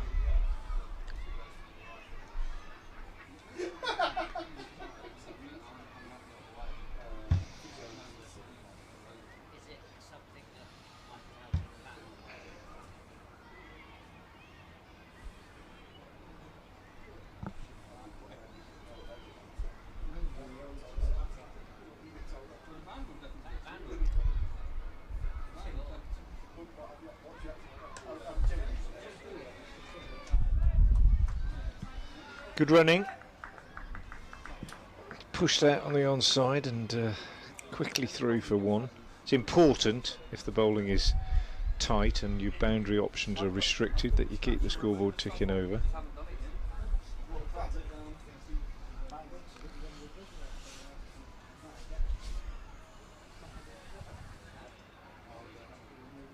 Different feel to it though when Suryavanshi was dismissed, Brian. Growing confidence amongst the fielding team and a bit more work to do for the batters.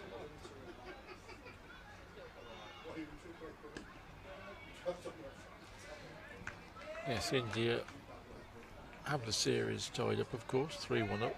This is the last game, so in that sense the pressure is off. But I'm sure that is not a factor in England's control so far today. They've just bowled very well and capitalised on decent bowling conditions. I think it's a good pitch, by no means massively bowler friendly, but there's a bit of it for seamers. Again, beautifully bowled, goes past Hungaria's outside edge. Ayush Matri's unproductive series continued to the end today, out for one, caught at mid-on off Furbank. Both England opening bowlers striking in their first over, then the huge blow of Vihan Malhotra caught behind, really good delivery from Alex French, and India were 9 for 2, and since then England have been on top. Yeah, they have, and they've. I think the opposite of what we saw on Saturday is, well, it's probably obvious to say it, but we saw on Saturday bowlers running up with trepidation and worried about where they were going to get hit to, understandably. And today we've seen them run up under less pressure with confidence, and they're hitting good areas and going past the bat quite frequently.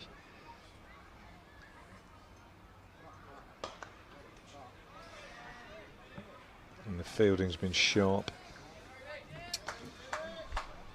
Just 2 from that over. Another good, solid over. There were a few 4 balls as well on Saturday, weren't there? I mean, because of probably because of the pressure they were exactly under. what I mean. Yeah, that's yeah. It's been very tidy today, and that, as you say, it all comes down. Well, a lot of it comes down to the state of the game, doesn't it? On Saturday, England's bowlers were so under the cosh with 2 century makers coming at them hard. Yeah. But today, it's the England bowlers that have set the tone. They created the pressure, turned it back on the batters, and India have got to find a way to turn that back again. Yeah. Just seeing a few comments on the live chat saying, "Is it going to rain?" No, it's not going to rain. Don't bank on that. I don't think we're going to have any rain here today. It's a lovely day here in the West Midlands of England. Bit of cloud around, plenty of blue sky, plenty of sunshine. Not too warm. It's perfect. Temperature for playing cricket and watching cricket. Another wide from Singh. That's the 12th of the innings. England were guilty on Saturday of delivering 27 wides. Not all of them individual wides. I think one went for 4. India bowled only 4, and that was a big difference. Discipline of the bowling. They've been better today, England, as we've said, but still a little bit profligate in that area.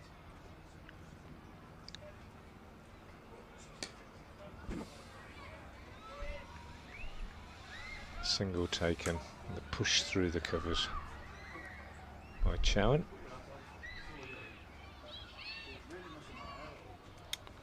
Well, it's looking as though England will face a much more realistic and manageable target today, and that will be music to the ears of their batters, because when you're chasing 360, you're under pressure very soon, aren't you? Yeah. But it looks like England's bowlers are going to earn their batters a bit less pressure unless there is something in the Indian locker in the second half of this innings. Pangalia certainly has got that potential.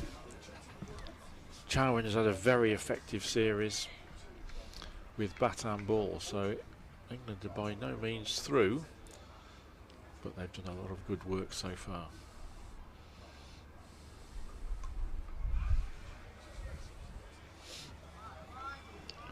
Decent over from Singh in his 5th over. Conceded 27 so far. First game in the series for him, I think, Singh. Yep.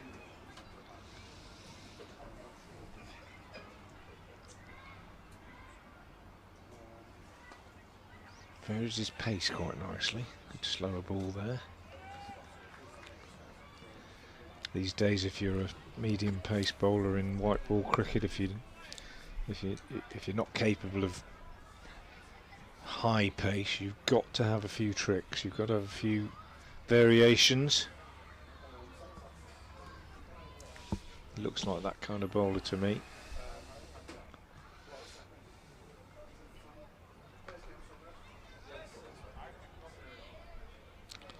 Well, he'll be looking to do some damage with the bat later on, of course.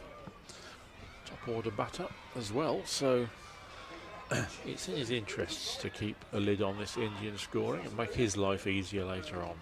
97 for 4. Chowan 9. Pangalia 17. The men out Suryavanshi 33 from 41 balls. Positively dilatory by his standards. Matre 1. Malhotra 1. Kumar 21. The England bowlers collectively tidy, maintaining the pressure.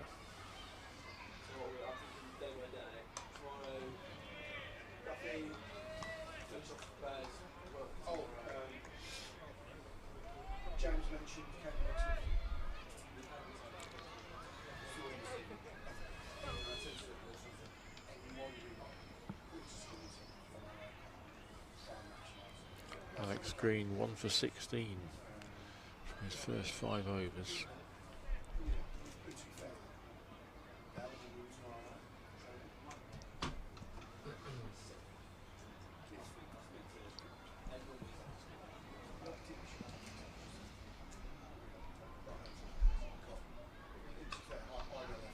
He's got his line absolutely right, Green, I suggest, in the last 2 or 3 overs. He's making the batsman play almost all the time, hitting the deck quite hard and not easing the pressure. I think he offered the batter 1 or 2 thoughts after that particular delivery. In which language, who knows?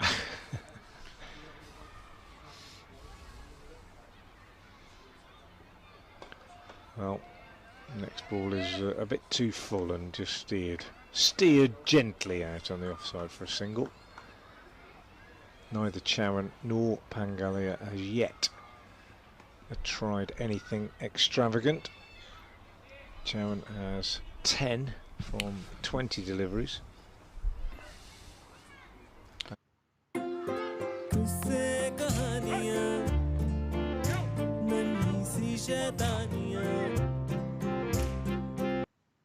Still 25.5 overs left in the innings, so yeah, perhaps they'll just continue to tick over for the next 4 or 5. Yeah, I would imagine that'll be the plan. No need to do anything drastic. It's the 50 over format brings back that old adage, which is a cliche, but a cliche like many cliches because it makes sense, which is you can score an awful lot of runs off the last 10 overs if you've still got 5 wickets in hand. Indeed. You can't do it if you've only got 2 wickets in hand. So they can just tick along for another 10, 15, maybe even 20. And then, if they've got wickets in hand, they could score 100 off the last 10 for all we know. Indeed.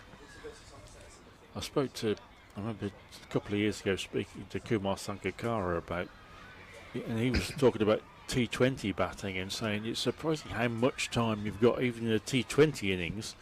There's no need to go crazy in the opening overs, although if you do it comes off great, but if early wickets fall there is still a bit of time. Yeah, that's definitely a discussion I've had this year with regard to Worcestershire's games in the Vitality Blast, as Green gets his line wrong this time, and it is a wide, that if you go too hard too early, and you find yourself in a position, and Worcestershire twice this year have been bowled out without using up their 20 overs, you find yourselves in a position where when you need, when you ideally want to capitalise, the field is spread, last few overs, ball getting a bit softer, you just can't, because you've got so many wickets down. And I agree with Kumar Sangakkara, but I think this year I've seen, particularly not just in Worcestershire games, but in a lot of the games that I've watched on television as well, that I think this year there seems to be a feeling that, whether it's come from Bazball and people seeing that the test played in that way, but there seems to be a feeling that you just go hard right from the start and just keep going hard all the way through. And as you say, when it pays off, you end up with a really big score. But I reckon on the 2 or 3 occasions in 5 where it doesn't pay off, you end up below par, and a long way below par sometimes. And also chasing, I think, sometimes. I did this a team at Edgbaston, it might have been the Rapids this season actually, were chasing a relatively modest target, and they went about it as though they had to get it in 10 overs. It was the Bears chasing the Rapids total. Yeah, and they ended up 9 down, chasing 120. That's right. Yeah. And you're thinking, there's just no need to go at top gear. Yeah. Ralphie Albert coming into the attack at the Diglis end, and Matt Howes coming into the attack here at the Diglis end as well. Actually, he's going to be at the New Red end. I'm going to shift to the Diglis end.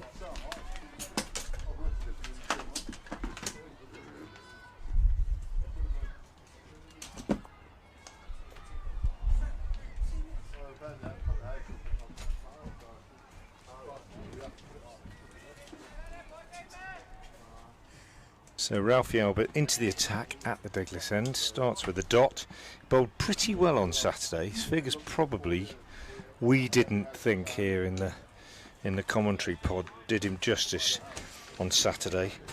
10 overs, no mains, no wicket for 71, but he bowled in 3 different spells at different times in the innings, and I thought he bowled pretty well. The left arm spinner, and dropped onto a nice length straight away here. You seen him before, Matt? Only on the live stream, last game on Saturday. So yeah, my first look in person. Nice shape, nice action. I think very easy, very repeatable. Yeah, it doesn't look like much that can go wrong here in terms of its approach to the crease, and very classical action, I'd say. That's a good shot though from Pangalia. Has been very watchful, the Indian wicketkeeper batsman, but down on one knee here and slapping that one away to the square leg boundary, and it takes India to 106 for 4. Yeah, it was a really well played sweep shot, classic, straight from the textbook. Be interesting to see how India play against the spinners. This is the first time we've seen spin today, as that ball's short and dragged into the leg side by Pangalia. And there's just a single. Well, he has scored at one big score on the tour, Pangalia, in one of the warm-up games. Good chance for him today. This time it's Chowan clipping it nicely up to long on for a single, but no great urgency about the batting at the moment. Just pretty watchful, and as Brian was saying a moment ago, you sense it's a bit of rebuilding. Really, it's a bit of steadying of the ship, and there's still lots of time to go. We're only just over halfway through the innings. 26 overs completed, 108 for 4, and we're going to see Sebastian Morgan coming back into the attack at the New Road end. 4 overs, 1 maiden, 1 for 8 earlier, bowled beautifully. Very impressed. We were surprised when he came off, and he's being recalled. Yeah, very impressed with what I've seen from Sebastian Morgan so far. Like I'm sure a few of you, or many of you on the live stream, first time seeing a lot of these players. There are a handful that have featured a little bit in county cricket, a few first class games, and some list A action sprinkled between some of the England players. Yeah, you'd imagine quite a number of them will play quite a bit of one-day cup cricket when the 100 begins. Yeah, it's a good competition for these players to ply their trade in, as Morgan straight back onto that line of length that he bowled so expertly in his first spell, drawing Chauhan forward.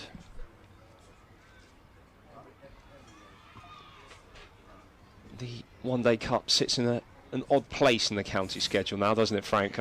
Maybe don't want to open that Pandora's box, but well, there'll be many people watching this live stream who are in India who might not appreciate the current chaos and discussions around that chaos regarding the scheduling of county cricket and franchise cricket in England at the moment, but the invention of the 100 in the last few years has created a situation where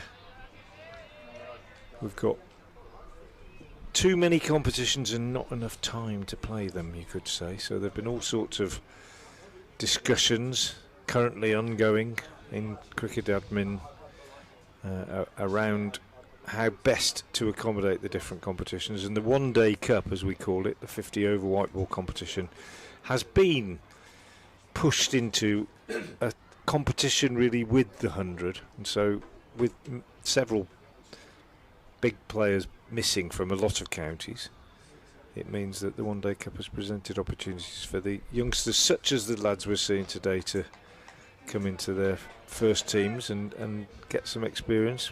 Morgan continues to bowl beautifully in this over, just a single so far. In fact, there's a meeting, an online meeting this week, I think, for Worcestershire members here, because that's the other thing. A lot of these counties are members' clubs still, so the members get to vote on relevant issues. This one's chipped away uppishly on the onside just for a single. And there's an online meeting this week of Worcestershire members to discuss the 5 proposals that have been put forward by the ECB about how the scheduling might change next season. It's all to do with how many teams in how many groups in the T20 and that kind of thing. Very complicated. Morgan is in, and this one is steered down to third man for a single. Well, another good over, 111 for 4 at the end of it. My feeling is lazy, in that I tend to feel, well, nobody's going to take any notice of what I think, so I'll just wait until they tell me what's going to happen next year, and then get my diary out and try and arrange it accordingly. I do have feelings about it, but I don't really feel that my view is going to change anything. That might be a bit cynical and a bit negative, but there it is.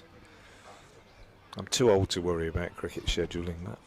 Just get what I'm given and get on with it. There's only so much room, though. The one thing I will say is there's only so much room in my brain for cricket, and it's played a huge part in my life ever since I was a teenager. Probably far too huge a part, my wife would say, but I can't fit everything in now. I've watched all Worcestershire's games, home and away, and that's the priority, whatever the competition. Single here. Albert bowls nicely and just pushed away on the offside. England continue to go about their work very purposefully this morning. That was well flighted by Albert. There was some nice dip on that, almost drawing Chauhan forward and beating him in the flight. Late adjustment from the batter. Yeah, he did well with his wrist to open that out and hit that ball slightly squarer so that he could access a gap in the field and pick up a single.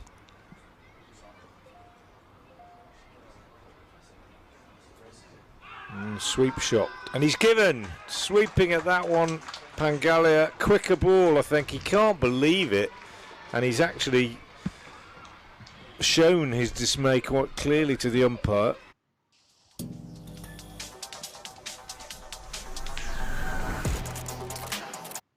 Watching the replay now, and yeah, that's a really, there's no question about that shot at all, I'm afraid.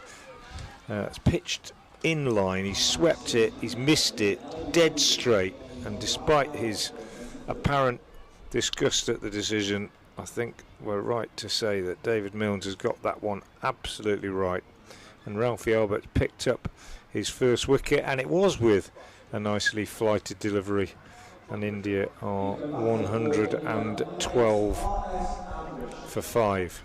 But just going back to the scheduling and all that, there's only, as I say, there's only so much cricket you can fit into a year, and there's only so much cricket you can fit into a brain, I think, and it means that I follow Worcestershire, I follow a league club quite closely, and keep an eye on the other competitors in the competitions and games that I'm commentating on, and there's a test match every now and again, and I sort of follow that, but not as close as I used to.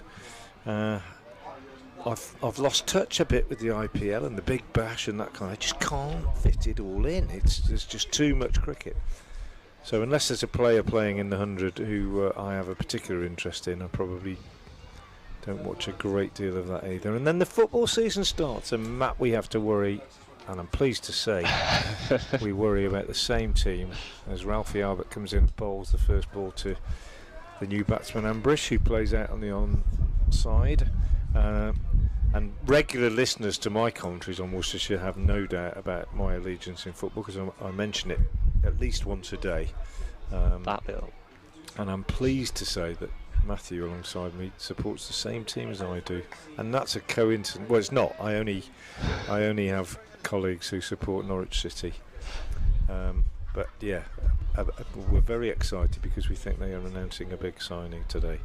Anyway, enough of that. Ralphie Albert, having picked up a wicket, is in to bowl to Ambrish, who's off the mark, pushing this out on the offside. And they take a single. The end of a successful over for Ralphie Albert. Well bowled, the young man. India, for the first time really in this series, I think, in a bit of trouble at 113 for 5 after 28 overs. I wouldn't say this pitch is playing like an old school 50 over wicket where 4 and over. There's been a little bit in it for the bowlers, certainly the seamers early on. French and Furbank bowled excellently and very disciplined in their line and length, and got the ball to move away, as I'm sure you can hear the wind picking up through the microphones.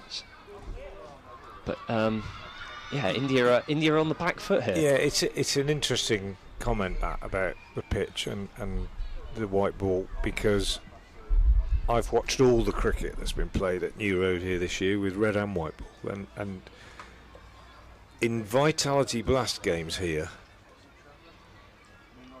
a par score in a T20 is probably about 160, 170 maybe. If you get more than that at New Road in a T20 these days, you're doing pretty well. And there's a big one coming up here on Friday night, sellout for the Pairs against the Bears. Worcestershire against the Birmingham Bears here, or Worcestershire against Warwickshire in old money. on Friday night. And 160, 170 is a par score in a T20 here in the last couple of years. Have occasionally been scores in excess of that. Whereas if you go to Trent Bridge or Edgbaston, you might be expecting 200, 200 plus.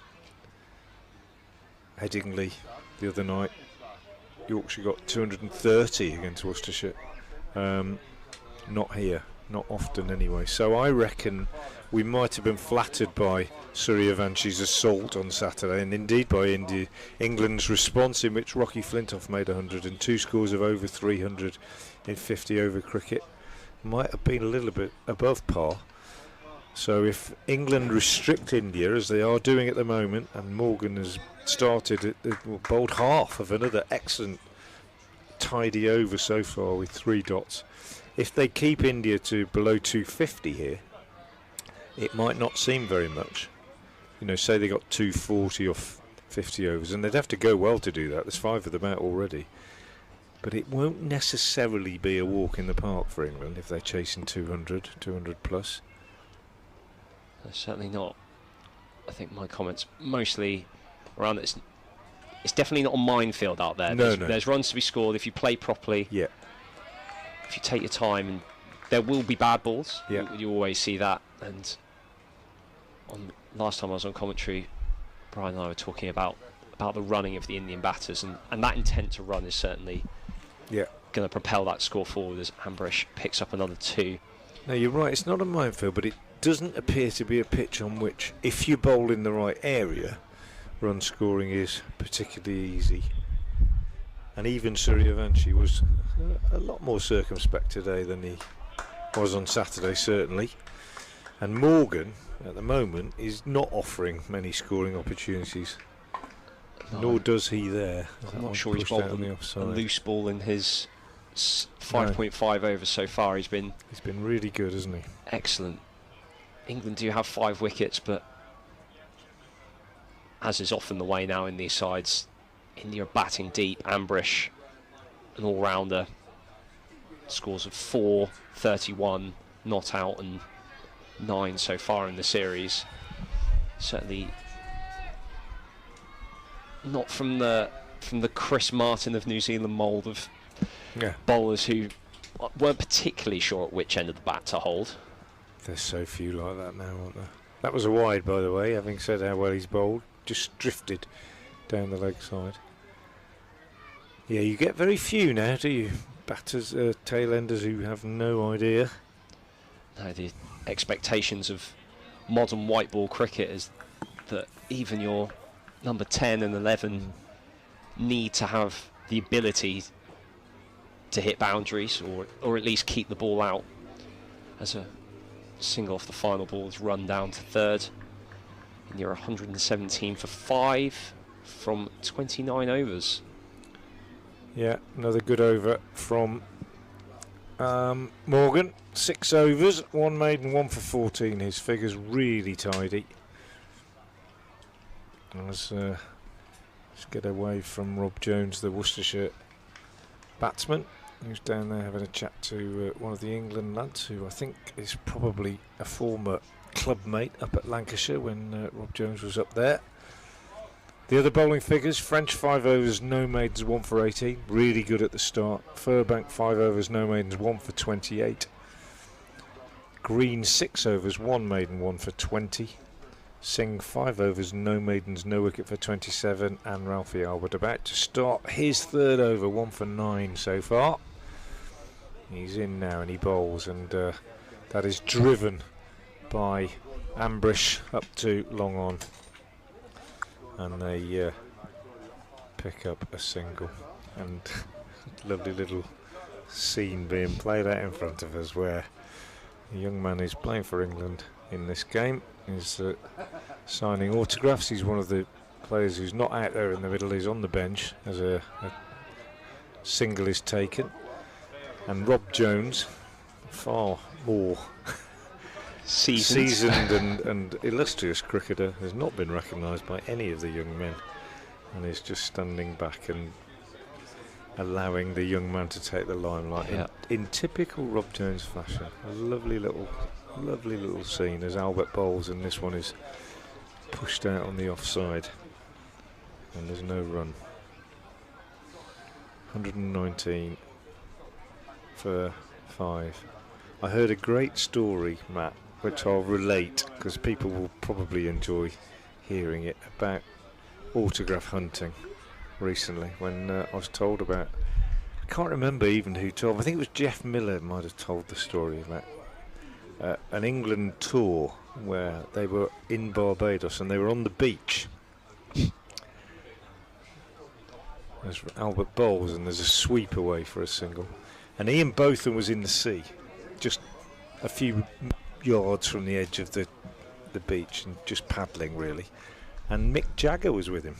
Mick Jagger, who was out in Barbados or wherever it was to watch the Test match. He was a great cricket fan, famously.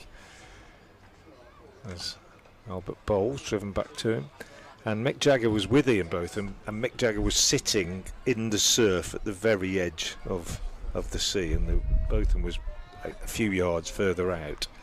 And a man came walking down the beach. That's the end of the over, by the way. 120 for 5 off 30. A man came walking down the beach who was wearing a Rolling Stones t-shirt. You know those t-shirts with a big picture of Mick Jagger's lips on, I think, and the tongue coming through, the famous emblem. And he came into the... it was Jack Home that he was talking to, I beg your pardon. Worcestershire Jack Home talking to Rob Jones. Anyway, so this man wearing the Rolling Stones t-shirt saw Botham. He was obviously an England cricket fan who was in Barbados watching the Test match, saw Botham in the surf, and immediately made a beeline for him and pulled a piece of paper out of his pocket and a pen or whatever and said, "Can you sign this?" And Ian Botham obliged. It's true, honestly. I think I believe it anyway. Ian Botham signed this chap's piece of paper, and there's a change in the bowling, by the way, and we've got Alex French back into the attack. He bowled really well before. First ball goes for a single, and Ian Botham said to this chap wearing the Rolling Stones t-shirt, "What about him? Would you like him to sign as well?" And this chap said, "Are you a cricketer?" And Mick Jagger said no, and he said, "No, I'm not interested then." And he walked away off up the beach, which was I just loved that. Imagine that happening. So there we are, and I believe that it's a true story. If not, it should be, shouldn't it? French in again from the New Road End bowls, and this one is jabbed down to third man, and he's got enough pace on it, and he's timed it well enough to pick up a boundary. So 4. Grow plus आ गया है अब enforce तकनीक के साथ, जो बनाएगा आपकी खेती को खास। तो आज ही बदलते दौर से कंधा मिलाइए, अपनी मिट्टी में एनफोर्स तकनीक वाला ग्रो प्लस खाद डालिए। सर्वोत्तम तकनीक सफलता का प्रतीक। क्लास में एक दिन टीचर हमको बोले कि ये कैप उतारो, ये कोई तुम्हारा घर थोड़ी नहीं और नहीं यहाँ कोई फैशन शो हो रहा है। कैप उतारती हमारा सर देख के तपाक से बोले, अरे। Raced away down there towards the cathedral. 125 for 5, I beg your pardon. French back on his length. This one played back to him. I liked what I've seen so far of Chauhan with the bat. He looks very compact. He certainly, there's no lavish movement. Everything's fairly orthodox. But he's timed the ball well, dealt with any short balls that have gone his way, as he deals in another back of the length ball there. Our effects mic is very effective at picking up the wind, isn't it? And I've just turned it off for a moment. I've just lowered it now to see if that might still pick up the sound of the ball on the bat and the crowd, but maybe not quite so much the breeze. The trees opposite us aren't blowing too much, so there is a little breeze obviously blowing towards us here in the commentary box. It's a lovely day though. It is a perfect day actually. Sometimes that Basil d'Oliveira stand away to our right as we look across the ground is a sun trap, and I worry about spectators sitting there sometimes. They're not undercover. They don't perhaps have sufficient protection from the sun. But today, the sun isn't too strong and it's very pleasant temperature. French round the wicket bowls, and nicely played by Ambrish down to third man for a single. They've all looked,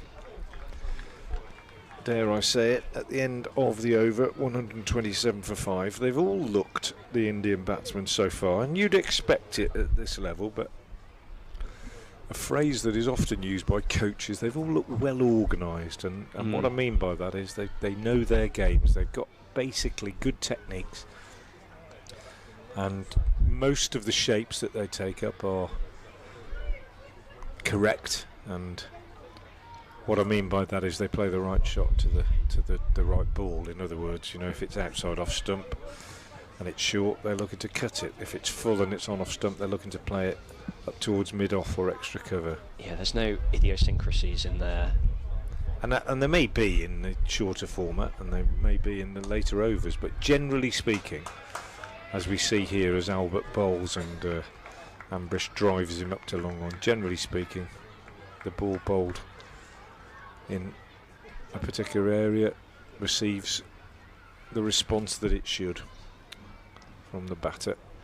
I certainly don't want to take differing techniques out of the game, but there's no Rory Burns, for example, Surrey and former England opener, with lots of moving parts and things that can get out of sync, and you can go through runs as a batter where when things aren't quite working, you do look horribly out of form. All these Indian batters, very technically sound.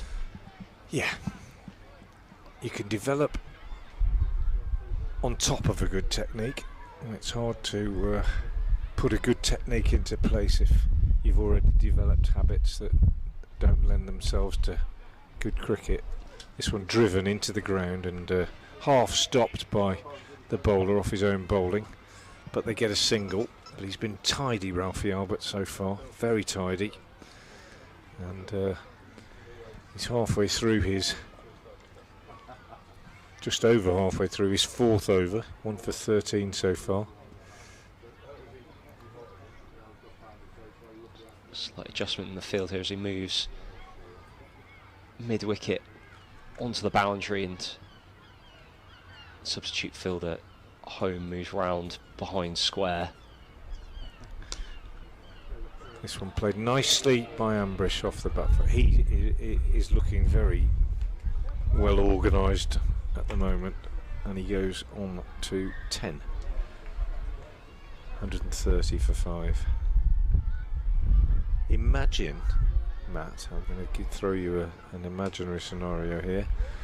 It's well fielded there. Imagine being 14 years old and having such pull in the world of cricket that a live stream is showing a game that you're playing in, and there are 27,000 people watching it, and when you're dismissed the audience drops by 16,000. He certainly has some pull, doesn't he? 16,000 viewers fewer now than when Suryavanshi was batting. He is, for whatever reason that is, it's an amazing stat. He's certainly shot to global fame in the cricketing world. Yeah, he's a name on everyone's lips, and that 80 from 30 balls at Northampton in the third match certainly got tongues wagging, and what you witnessed on Saturday was even more special. Yeah, nice shot here from Ambrish, but down into the ground and well fielded in the gully, and there's no addition. Such a feature now of white ball cricket, and you see Joe Root, Kane Williamson, the top players in Test match, just being able to take those good length balls and run them down to third. That's a really good delivery and a super take by Thomas Roux, diving away to his right. French showed the ability to do this a bit this morning in a very good opening spell.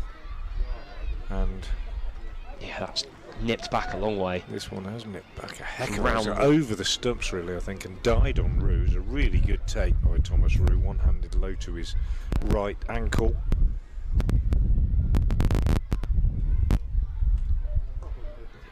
And there is that shot I was talking about as French bowls back of a length, and Ambrish just rides the bounce down to third, picks up a single in the 131 for 5.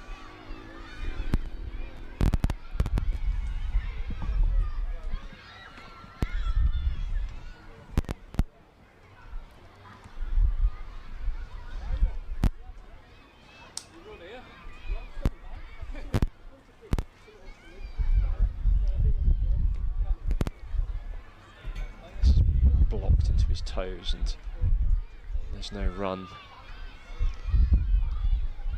I've been impressed with French. He's bowled really well, hasn't he? He's got strong action.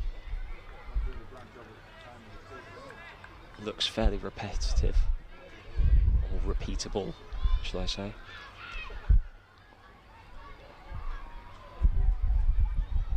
Lots of school children in the ground today, I'm pleased to say, watching their these young internationals. Excellent hand in the field there at mid-wicket. It's a short ball that Chauhan looked to whip away. A diving stop saved 3 runs there, I think. Furbank, I think. Yeah, he's a man without a name or a number on his shirt. Which The man with no name. Doesn't help for identifying him here. It helps that he's 7 feet tall, I think.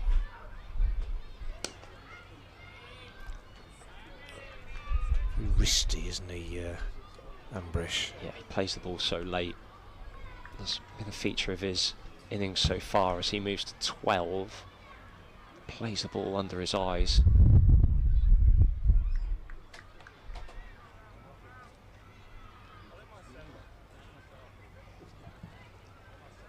India 133 for 5 from 33 overs, just the 17 overs remaining.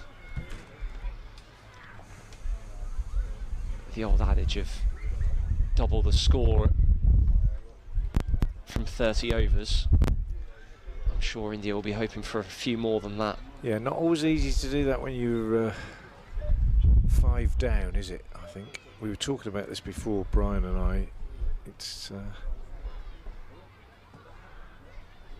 you could score an awful lot of runs off the last 7 or 8 overs if you've got 6 or 7 wickets in hand, but if you're 7 wickets down, not so easy for the batsman to play with the freedom required to do that.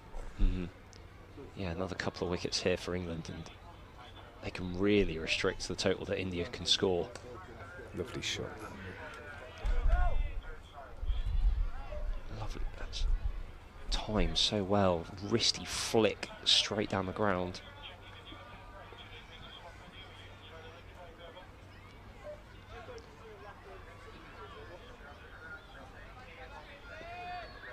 A little bit of a holding pattern at the minute. India looking to accumulate singles. England's bowler's bowling well, disciplined. Albert halfway through his 5th over, 1 for 16 so far. I think just the one boundary. So he's in again. And he's got a wicket. Well bowled. Draws Chauhan down the pitch, and yeah, built the pressure, didn't he? Really good. Thomas Rue whips the bails off. I think he was looking to hit that over extra cover, and it's a quicker ball and does turn a little really bit as well. Bowled. It's really excellently well bowled.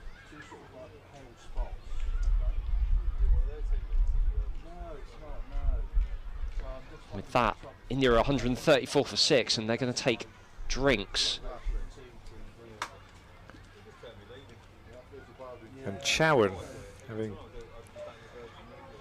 played pretty carefully and watchfully for 40 odd deliveries, kind of chucked it away, I have to say. And you look at the scorecard, and after the first 2 early wickets, 33, 21, 24, 24, tells its own story.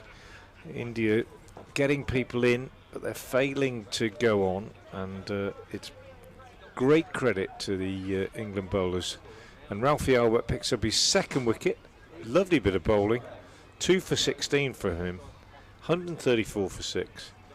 And India failing to capitalise individually, as it were, on several pretty good starts, and even more responsibility, I would suggest, now on Ambrish, as he is joined by Devesh Devendran, and Matt Howes will be joined by Brian Halford.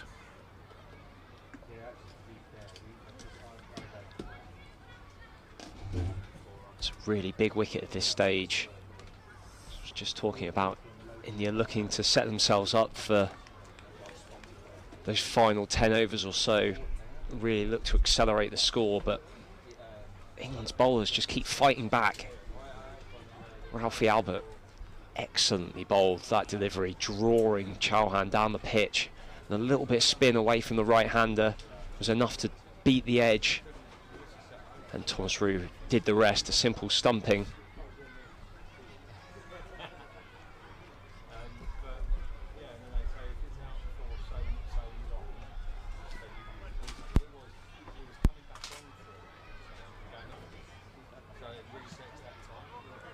England can really restrict India if they can continue picking up these wickets. 134 for 6, 17 overs to go. Another one here, and really into the bowlers. And game's on a bit of a knife edge here for India. Of course, they've won the series so far, but Albert's in again, spot on, drawing Devendra forwards.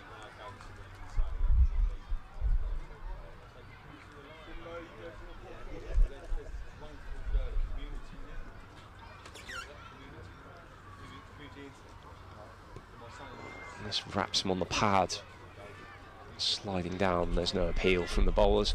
It completes another successful over. Ralphie Albert now with figures of 2 for 16 from 6. As Brian's rejoined me, what have you made of that little passage of play? Well, it's strong cricket, isn't it, from England? 4 batters have got past 20, but nobody's really seized control, and that's such a sea change from previous games in this series, notably the one on Saturday where batters were totally in control. Whether there's a slight loss of intensity about the Indian batting with the series clinched, I don't know. Possibly not. They've just been compressed and oppressed by really good bowling from the seamers, and now as much as anybody by the spin of Ralphie Albert, who's done well in this series and is doing a great job today. French draws a flashing blade from Ambrish. It was short. He was looking to flay that over backward point 4, but it was too quick for him. French into his 8th over, 1 for 28 so far.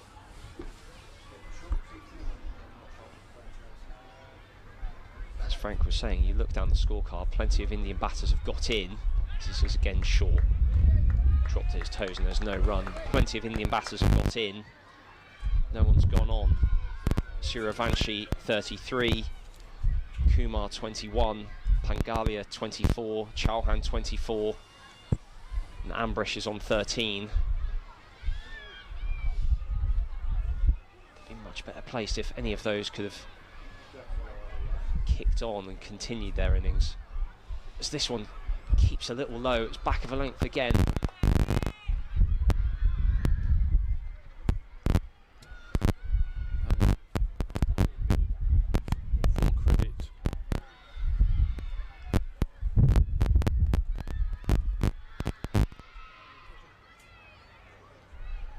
full credit to the England bowlers for bowling so well as a unit. Just needs one bowler to release the pressure. This is short. It's cut out in front of us where Sebastian Morgan does the fielding. He's quickly round there to his left.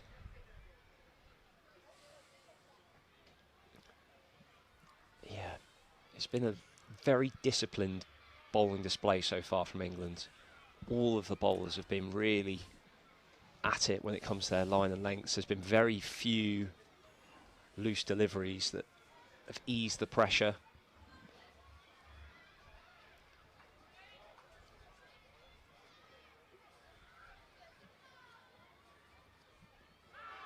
This is a big appeal as it hits him on the pad, and it's another wicket.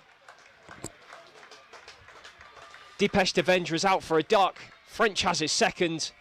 India are 7 down. And they are in a whole host of trouble here. 135 for 7.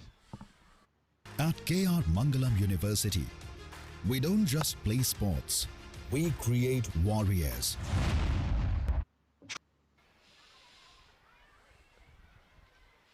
Dipesh Devendra didn't look too happy with that decision, but he didn't get a big stride in, and it wrapped him on the pads, and yet to see a replay. But it looked a good shout first up. As soon as the ball had struck the pad, the batter was taking a step away back to the outside the line of off stumps, and when a batter gets out of the way quite quickly, it's often a sign that he's a little bit worried. And sure enough, the finger went up, and India 135 for 7, and another really big blow struck by England. And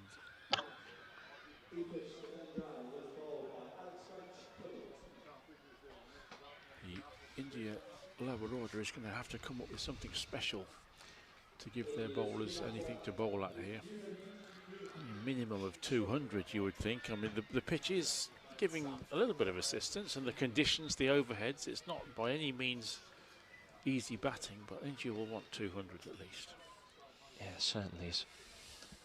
French completes this over with a dot ball. Just the one from it and that wicket, so that's back-to-back overs now where just a single's been scored and the wicket taken. England really are in the box seat now, you have to imagine. 15 overs to go. 3 Indian wickets to take. Just 135 on the board. Albert's going to continue his spell from the Digless end.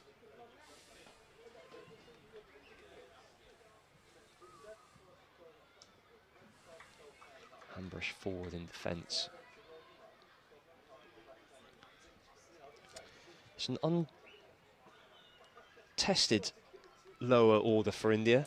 The top order has been doing the bulk of the run scoring throughout this series, so maybe a little lack of match action. Let's see how they negotiate these last 14 and a bit overs. If you were out there, Brian, what would your plan be? With the bat? Yeah, with the bat. It's a tricky one, isn't it? Because only three wickets left. You want to make sure that you use up the 15 overs, don't you? So you wouldn't want to be too gung-ho and be all out with 8 or 9 overs to go. It's a tricky balance to strike, isn't it? So there's a case for not going too aggressive. As Albert drew the edge off that previous delivery that ran down, they picked up 2 runs. He's back on his dot ball. I guess if India are looking at maybe 200 as probably the maximum of their ambition now, so if they were to bat the rest of the 15 overs, they just need 4 or 5 and over. punched into the leg side here, fielded in front of us by Mays. It's another single. On the other hand, you may suggest that someone should have a go and they could score 40 in 20 overs, and if they get away with it, then that can turn the game round again, or it can certainly transform the innings. So what would you do? Attack? I'm very much in the camp of trying to play positively, but like you say, if a lot rests on Ambrish here, if he was to go on the attack and get out, then India might limp to 160, 170, and then you really are up against it. So it's a fine balancing act. I'm sure Ambrish will keep his powder dry for the next maybe 5 or 6 overs, see if he can get some support from the lower order, then go on the assault in the final few. So Albert completed his over. And from England's perspective, it's really just to carry on what they're doing, isn't it? Not that they've bowled with a lot of accuracy and a lot of discipline today. Very few 4 balls. The batsmen have had to take risks. Oh, as French draws the edge from Ambrose, and it inside edge beats the diving Roux and runs away for 4.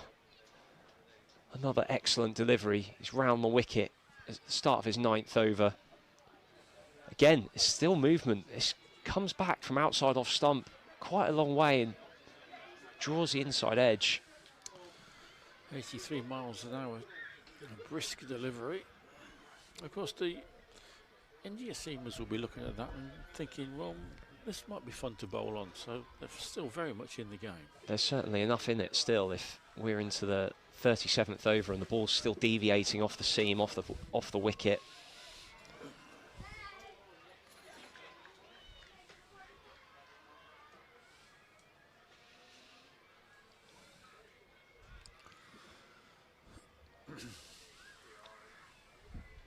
Yeah, the England bowlers, there's certainly no need to go, as we get towards the back end of this, go to their change-ups, go to their slower balls, or try and bowl Yorkers. Length deliveries, just consistent line and length has been enough so far, and it was probably enough to this lower order as well, as Ambrish cuts the ball out to the boundary in front of us at cover and picks up another single.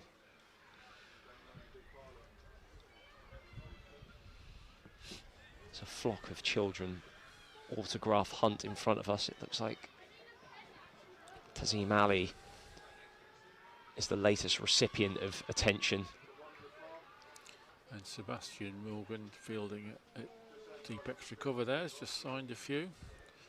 And just noticed him ask one of the little boys, are you having a good day? Oh, how lovely of Sebastian. That's really nice to see sports stars giving the youngsters a real thrill there. Yeah, this is what, for me, this is about days like today. Future stars, future internationals, being able to spend time with a also young crowd, lots of schools in today, being able to provide those memories. I remember as a child those moments where you meet the players, as things that stay with you. I remember I went to a game at, it was an outground, Southend. I saw Leicestershire against Essex a long time ago. Tamal Mills was still playing for Essex back then, playing in a red ball game, and meeting James Foster. He was signing autographs for us at the end of play. It's always stuck with me. As this one's flicked away for 4. Off the pads, it was poor delivery by French. It was full. I think he was trying to bowl that a magic in-swinging Yorker, but just lost the line slightly and goes away for 4. 147 for 7. Yeah, it's a lovely connection, isn't it, between sports stars and their audience when a simple thing as a signature. And I thought it was really wonderful to see Rocky Flintoff. There's two things that if I was Rocky Flintoff's friend or relation, I'd be very proud of him. Firstly, for the way he batted on Saturday, a lovely century, but also then afterwards he came down and signed autographs and was absolutely charming with all the children that wanted to get his signature, and that was lovely to see. Yeah, different sport, but my Ralphie Albert beats the defensive push of Ambrish there. Yeah, different sport, but one of my friends, his two children, his two boys play rugby, and they met Bath and I think he's played for England, Tom Dunn, and they came along and spent some time with their club, and the group chat apparently was alive for weeks afterwards as the children were recounting their meeting with Tom Dunn. So I'm sure many of these children in front of us right now, as they continue to gather autographs, will be telling their parents and friends all about it, about my day at the cricket.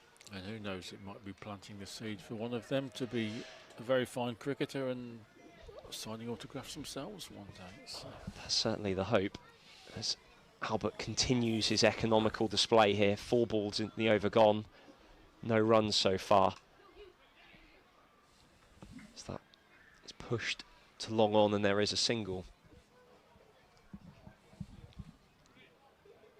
2 for 20, his figures so far, 1 ball shy of 7 overs. I've been really impressed. His excellent control of his line and length. There's no magic mystery delivery or big spinners. It just does enough for the ball. That wicket of Chauhan spun enough to beat the outside edge after drawing him down the wicket. It's much more deception by changes of pace and changes of length. That's where his mystery is, as he's in again and pushed into the offside, and there's no run. Yes, Ralphie Albert actually bowled really well on Saturday in the teeth of the storm from Surya Vashani and Malhotra.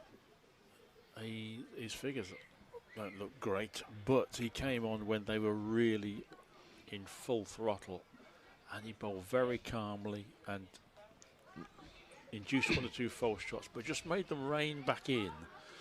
And that's, I think, the sign of a very, very strong temperament, as well as a good bowling skills. Talented young cricketer. Very different circumstances today. There's no teeth of a batting storm today. India 148 for 7. And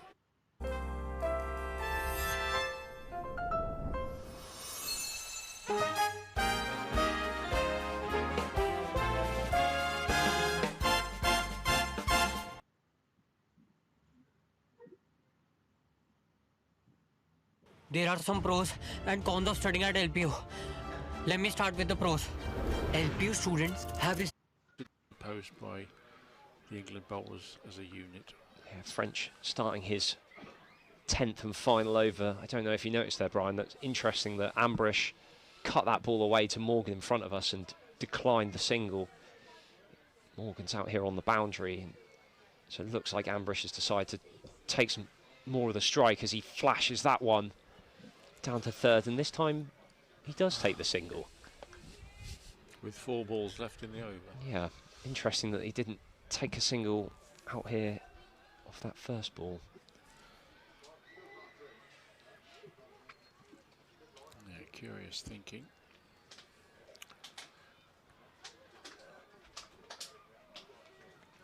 .149 for 7. The sun has broken through quite significantly, and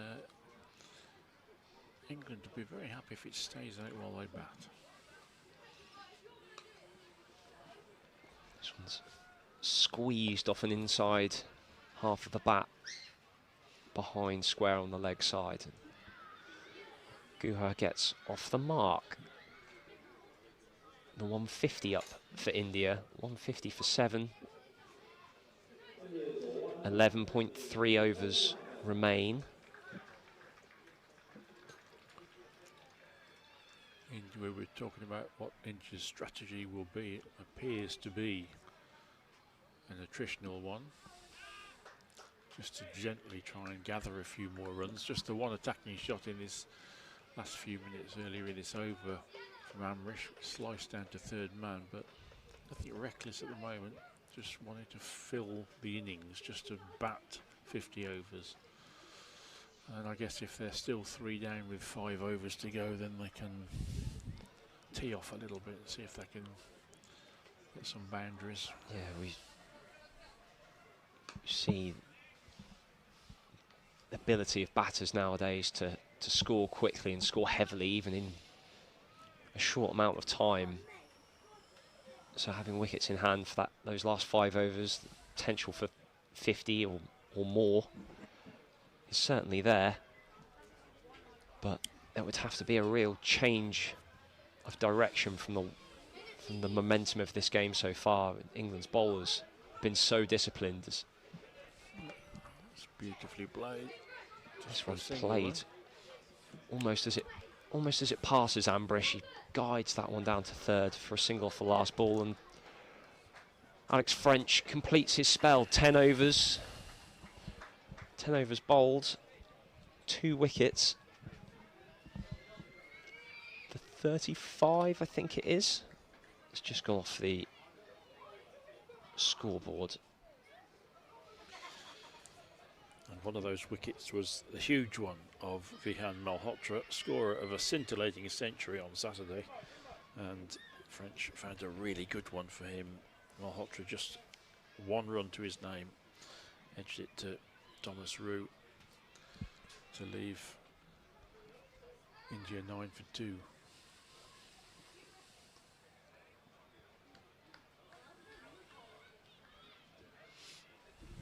Albert again, still bowling from the Diglis end, unchanged since he came into the attack. 6th bowler called upon by the captain Thomas Roux. And this is an aggressive shot down the ground by Ambrish, and a couple of bounces to Flintoff at long on. It's just a single, but it was fuller from Albert. Ambrish thought he could get underneath it and hit it over the head of the tall Lancastrian down there on the boundary, but he didn't get hold of it. And it's just the 1 run. With Guha on strike now, the field does start to creep in. Flintoff's come up into the ring. There's just a man back, Morgan in front of us on the cover boundary, and a man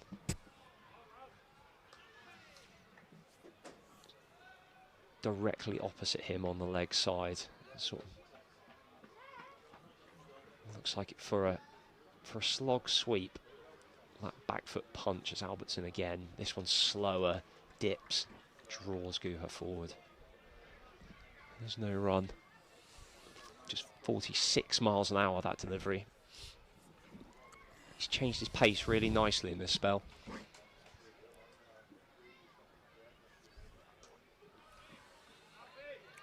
It was quicker, flatter, 57 miles an hour. As long on, as mid on and mid off, push back onto the boundary rope. England looking to give the number 9 a single. It's slow and big stride in. Really exaggerated stride in from Guha. There's no run, didn't take the bait. Ambrish will be on strike as Albert completes his 8th over. Just 10 fours in 40 overs. I think I'm right in saying there was 10 fours in the first 10 overs on Saturday when the mayhem of Suryavanshi and Malhotra was in full flow. Suryavanshi hit 10 sixes in his innings on Saturday, so indeed, big change here is completion of French's spell, it looks like it will be Alex Green from the New Road End. Limbering up way to our left.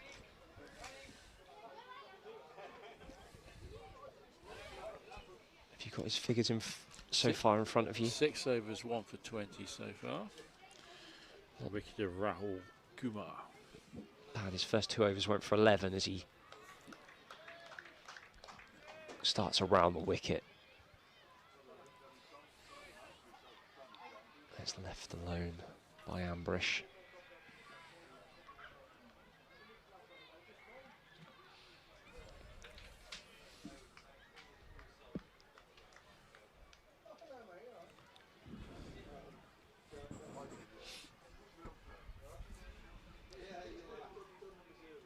Breeze picks up once more with Green, and this cut away, and Morgan moves to his left in front of us. Fields that comfortably and fires the ball in from the boundary. Yeah, the black cladding in the Basil D'Oliveira stand away to our right, just rippling in the breeze. The trees on the opposite side of the ground to us by the big scoreboard just to the left of the cathedral. Starting to sway.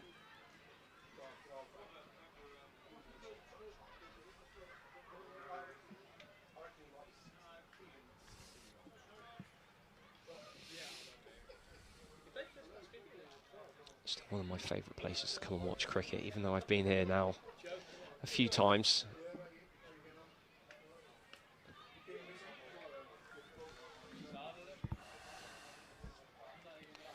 Yes, one of the loveliest cricket grounds in England, if not the world.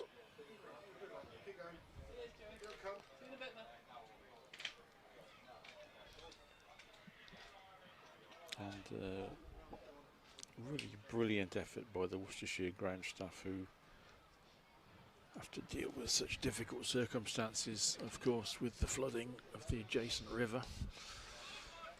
Flicked between 2 leg side fielders here, both Morgan and I think it's a substitute fielder, Isabel comes around, cuts that off. It is quite remarkable. I mean, I've listeners from India, I think Frank was mentioning earlier on how the ground's position next to the river leaves it very liable to flood, and it's not just a little bit of flood water. There are times when the entire field is underwater, and it's halfway up the pavilion steps as well. Yeah, this one thuds into the thigh pad. So for the ground staff to actually deal with that, and there's obviously they can only wait for the waters to recede, but then to reseed the surface and then produce not just a ground that is playable, but pitches that are good for cricket. It's an absolutely brilliant effort. Yeah, I saw photos over the winter, where the media box is away to our left at the New Road End. The water, there's a brick wall over there, and the water was probably halfway up there. There's 3 or 4 rows of seats. All of those are underwater. And obviously the ground and the wicket also. This is short ball fended off by Gura. Gets a stare from Alex Green, the bowler.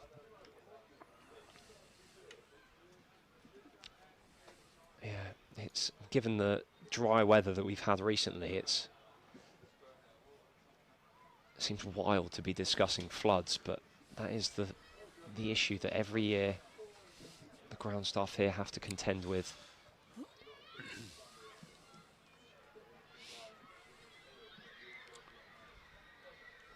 Yes, the founding fathers of Worcestershire County Cricket Club didn't think of that, did they, when they put this magnificent ground next to the river?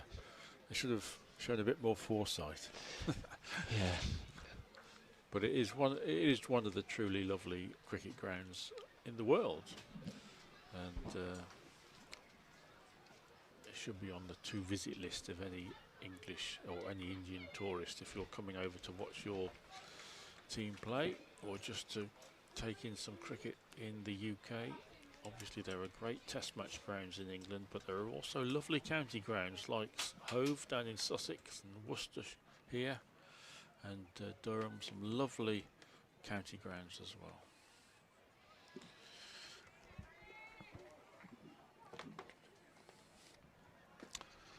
Ralphie Albert continuing to give the batters no respite. Very accurate bowling.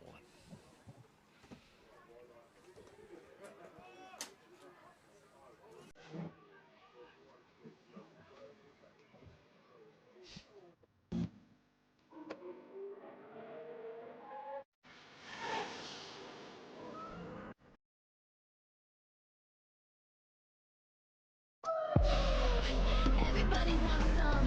We gotta play hard.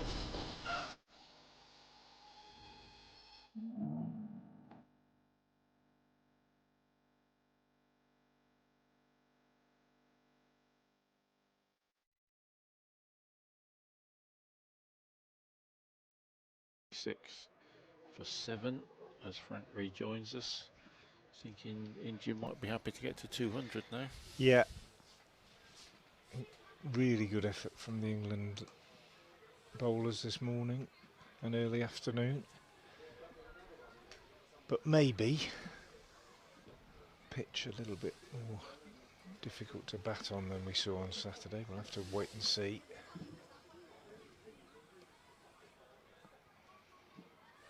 Just paused in his delivery then, didn't he? Albert, I haven't seen him do that before. He landed and then just didn't actually let the ball go until a moment later.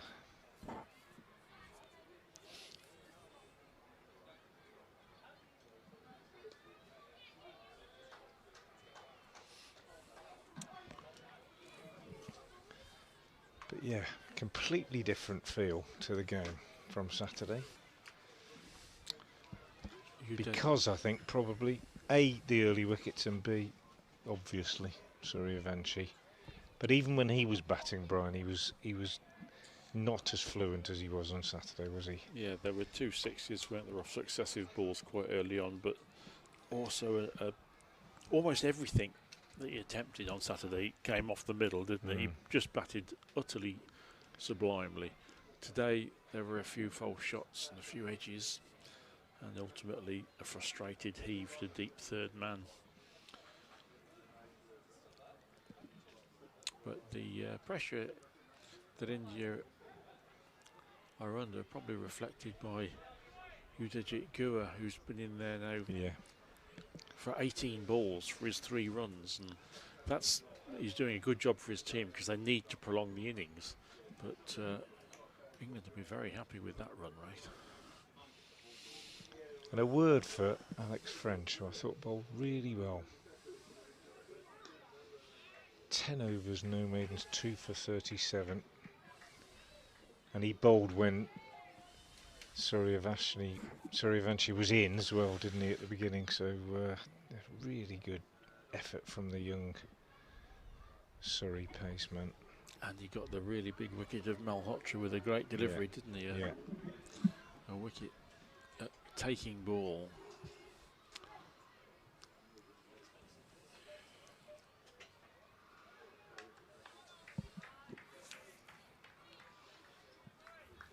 And Green has done really well too. 1 for 23, he's in his 8th.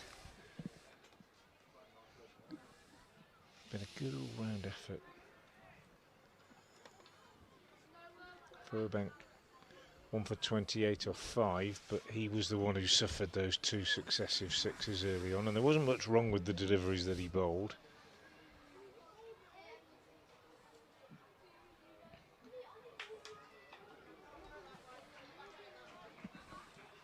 Didn't quite time that one, short.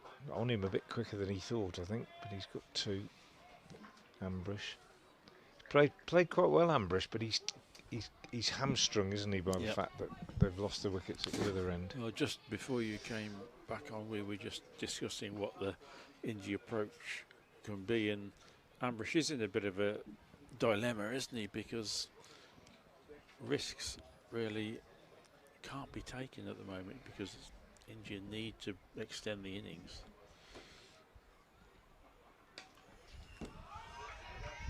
There's a welcome boundary, but it's short, a rare loose ball from England, short outside the off stump, and Ambrish capitalises to move to 34. Yeah, they've been a lot straighter, haven't they? That was a bit wide. They've been a lot straighter than they were on Saturday, the England bowlers generally. Top scorer now in the innings, RS Amrish 34, Suryavanshi 33, Kumar 21, Pangalia 24, Chowan 24. But nobody's gone on to play the big innings, which India really needed.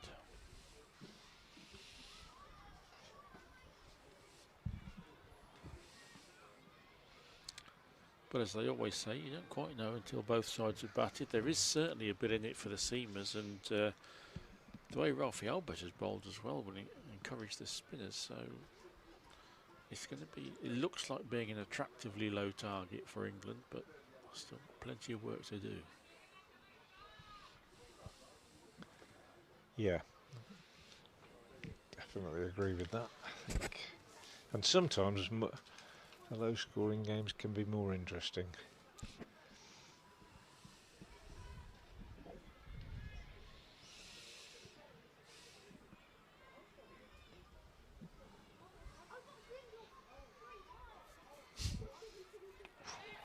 That was wide, wasn't it, on green? How many is that? 15 so far. So it's still something the coaches will want to improve on. 28 on Saturday. I think it's over 100 in the 5 now. Yeah, too many, isn't it?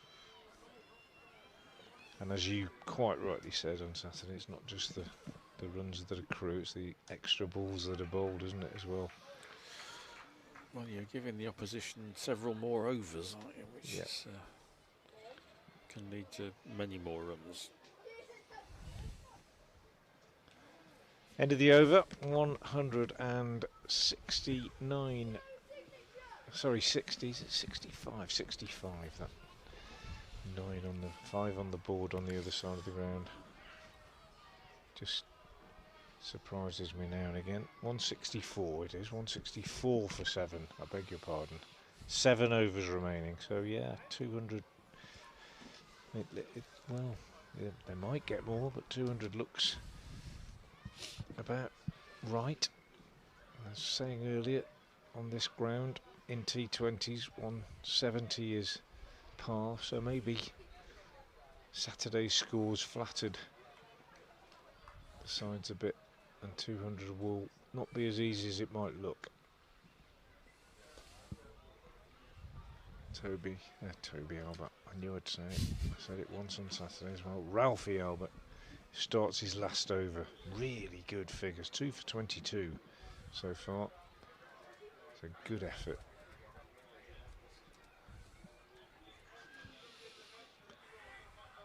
And another dot here as Ambrish tries to cleverly steer him behind square on the offside, but doesn't get enough on it.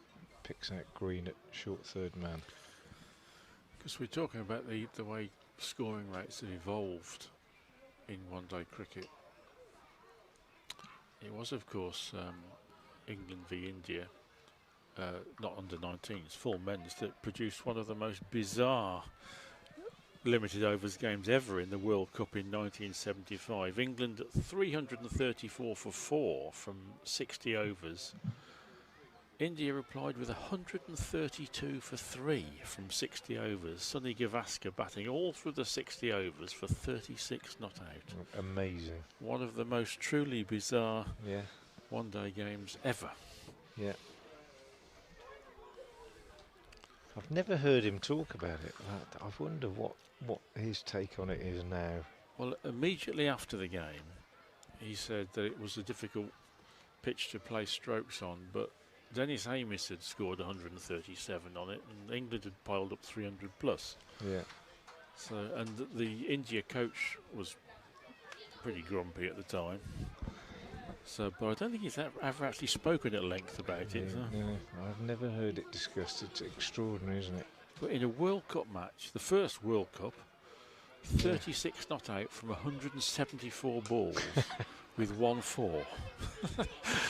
That is curious. How is it? that even the same game as that one that is played by Suryavanshi?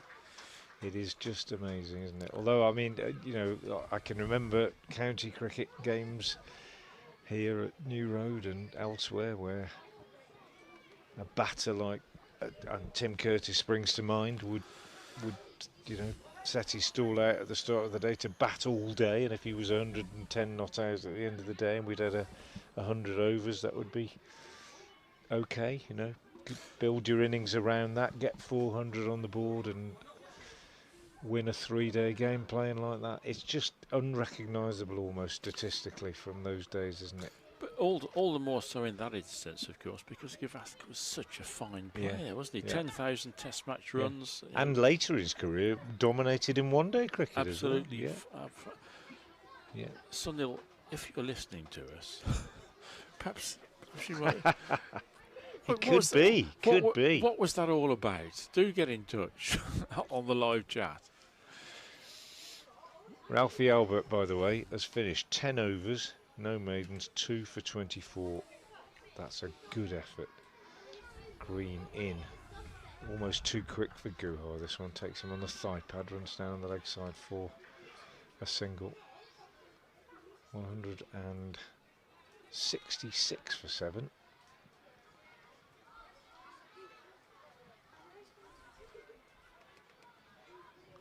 Lots of school children in the ground and lots of opportunity for these young internationals to practice their autographs.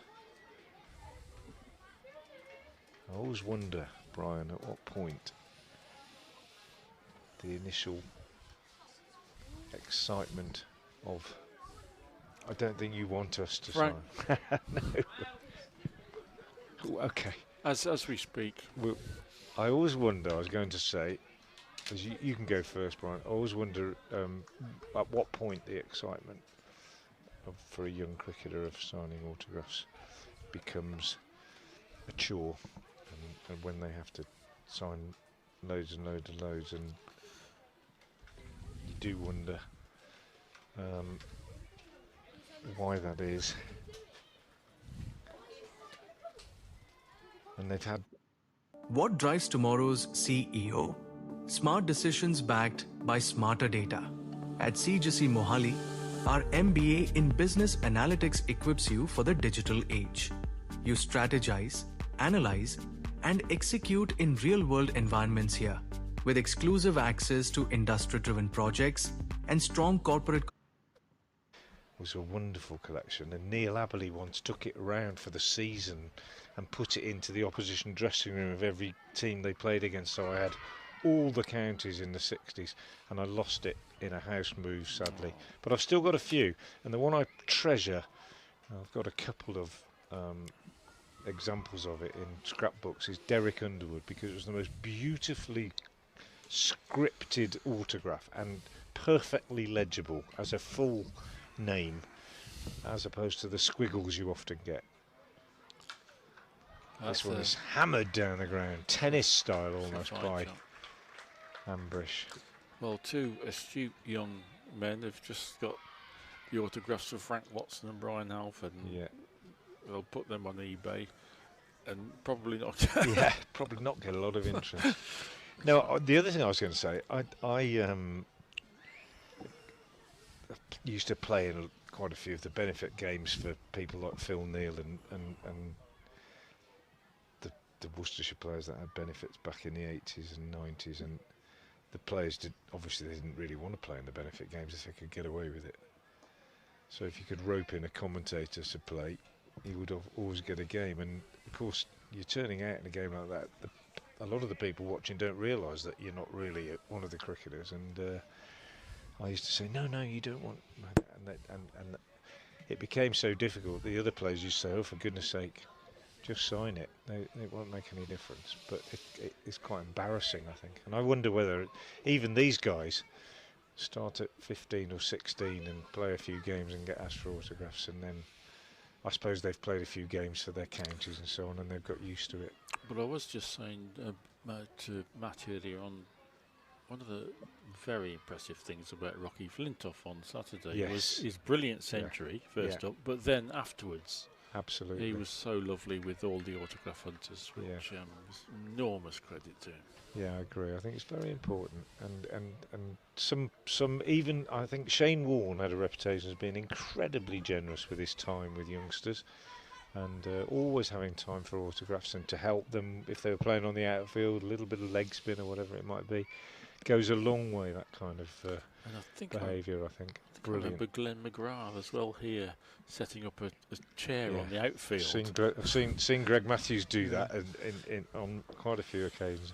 I had one incredibly awkward experience on this ground when I was dragged from the commentary box to go and field in a game against New Zealand, and I was fielding down on the boundary. It was a Saturday afternoon, a lot of players were injured, a lot had gone off to play in the league, and I was fielding in borrowed kit for a whole session, and quite a few young people came to the railings and asked for my autograph, and I obviously kitted out in full Worcestershire kit, fielding for Worcestershire against New Zealand.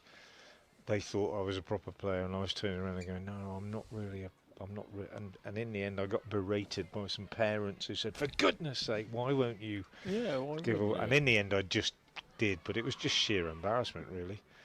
But there you go. Nice for these guys to be recognised as the stars of the days here, and we had a lovely moment a couple of hours ago, Brian, when you weren't on air. This one sliced away for a single, where Rob Jones, the Worcestershire first team player, was down chatting to Jack Home, and Jack Home in his England kit, playing in this game, or on the bench in this game, it attracted the attention of a group of youngsters who wanted his autograph, and they had no idea who Rob Jones was.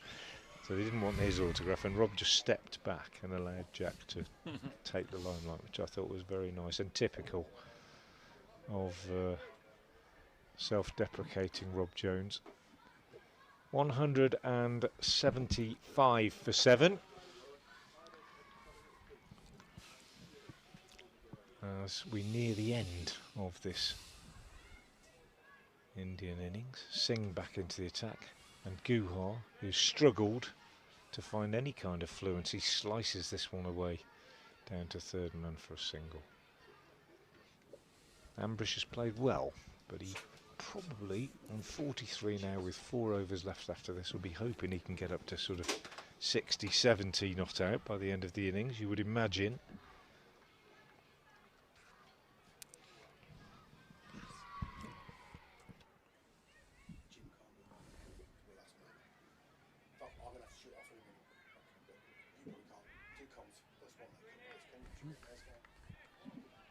Depends which ones, mate.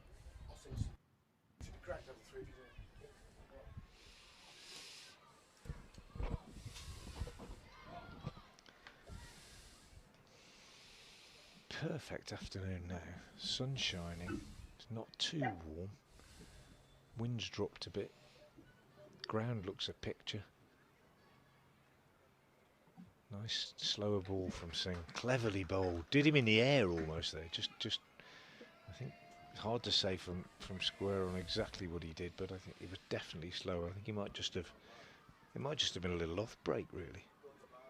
And Ambrish looking to attack it, get forward, just hesitated. It's a good bit of bowling.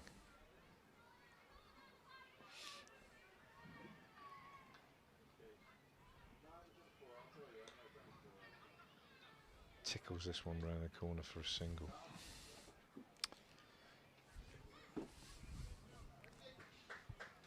Just on talking about signing things, Frank, I remember a few years ago I was talking to Ian Bell in the nets at Edgbaston one time, and I just had a book out, Warwickshire on this day. It was a modest little publication, but this young lad came up to us and with a pen, and Belly got ready to sign. And he asked you. And he just said, he offered me the book. Oh, lovely. I just said, Belly, just... know your place. Wonderful. End of the over from Singh, well bowled. 177 for 7. with 4 overs remaining, so that 200 still looks about right for our prediction.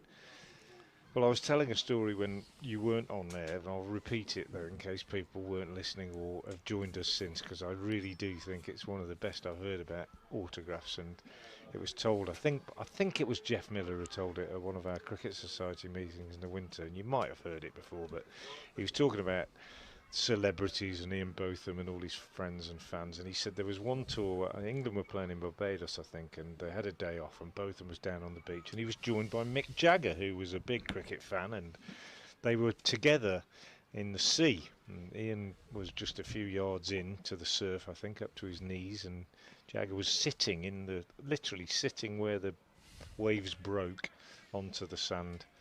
And a fan came wandering along the beach and recognised both of them, and this fan was wearing a Rolling Stones t-shirt, one of those with the sort of, you know, Jagger's lips and open mouth emblazoned on it, which was the sort of symbol. And he saw Ian Botham and pulled a piece of paper from his pocket and a pen and walked into the waves and said, "Would you mind signing this, Ian?" And Ian said, "No, of course not," and he signed it quite happily. And then Mick Jagger literally sitting about 2 yards away, and he said, "Would you like his autograph as well?" Ian said. And this chap looked at Mick Jagger and said, "Are you a cricketer?" And he said, "No, I'm not." And he said, "Well, no, I won't have it then." And he carried on up the beach. And he had a Mick Jagger shirt on. Had no idea that it was Mick Jagger who was sitting there.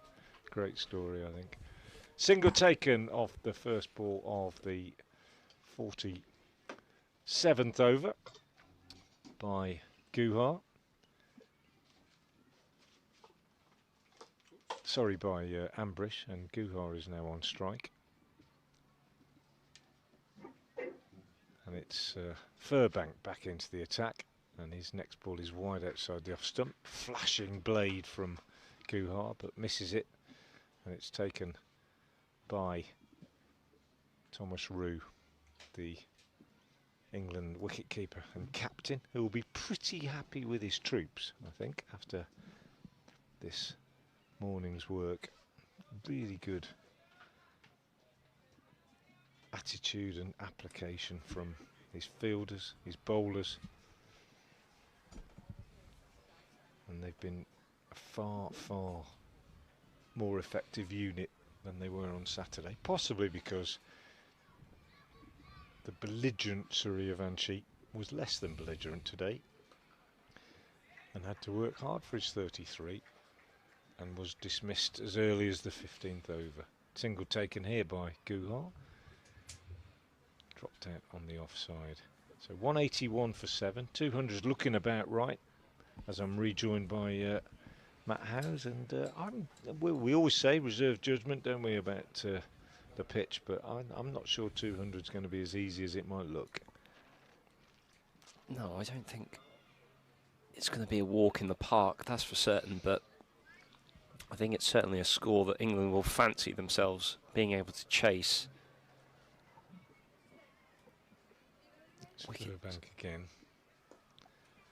Oh, that's a lovely shot. Really nicely played by Ambrish. Needs a boundary and proves that you don't have to go smashing it over mid-wicket or something to get one. He knows third man is inside the circle, and it's a deft little steer off the face, all along the ground, past the diving fielder at short third man and down to the boundary for 4.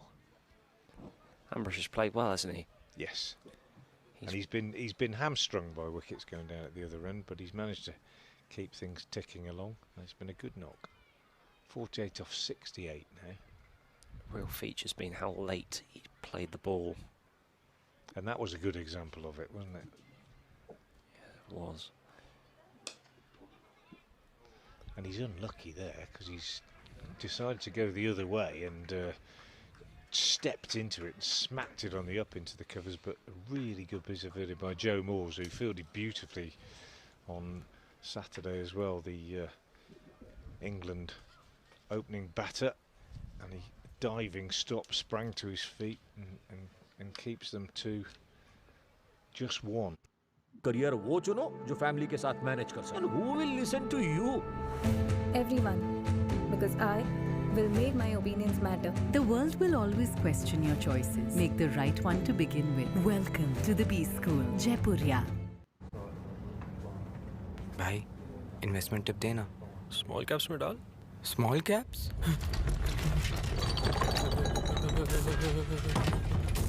नहीं नहीं, small caps मेरे लिए नहीं. सिर्फ small cap नहीं, Bajaj Finserv small cap fund. फर्क है. Bajaj FinServ Small Cap. Again, 3 overs left, 186 for 7. Guha has 9, Ambrish 49, and the men out, if you're just joining us, Matre 1, Malhotra 1, Suryavanshi 33, Kumar 21, Pangalia 24, Chowan 24, and Deepesh without scoring. So it's been a story of batters getting in and not going on. Yeah, these two have put on 51 for the 8th wicket. The majority of that done by Ambrish. Akansh Singh begins his 7th from the digless end. They've all bowled well, haven't they? For me, I think French has been the pick for me, but that said, Morgan not far off. 6 overs, 1 maiden, 1 for 15 is very tidy figures. Albert 10 overs, no means 2 for 24, bowled really well. Oh, that's an excellent shot. Yeah, that's a great again. shot. It's not just well played, wristy, isn't it? Yeah. Played it late. And just a really, really nicely executed. Yeah, he played that ball. cut. Played that ball on his back hip, almost as it sort of passed him, and then flicked the wrists through it to access backward of point. And that's his 50 off 70 balls. 71 balls with 5 fours. A measured innings. A very mature, responsible innings, given that he was aware that he had to sort of hold it together. Yeah, he's marshalled the lower order really well here. And that's brilliantly run as well. Just dabbed into the leg side, didn't even make the 30-yard circle, but he set off with the intent that he was going to get back for 2. Super running. Yeah, it's excellent running. I was at Headingley on Friday night when Will Luxton and James Wharton did that about 8 times in the T20 game against Worcestershire. Ran 2s when the bowler went and did his own fielding inside the circle, but just knew what they were doing right from the minute the ball was hit. Super exhibition of running.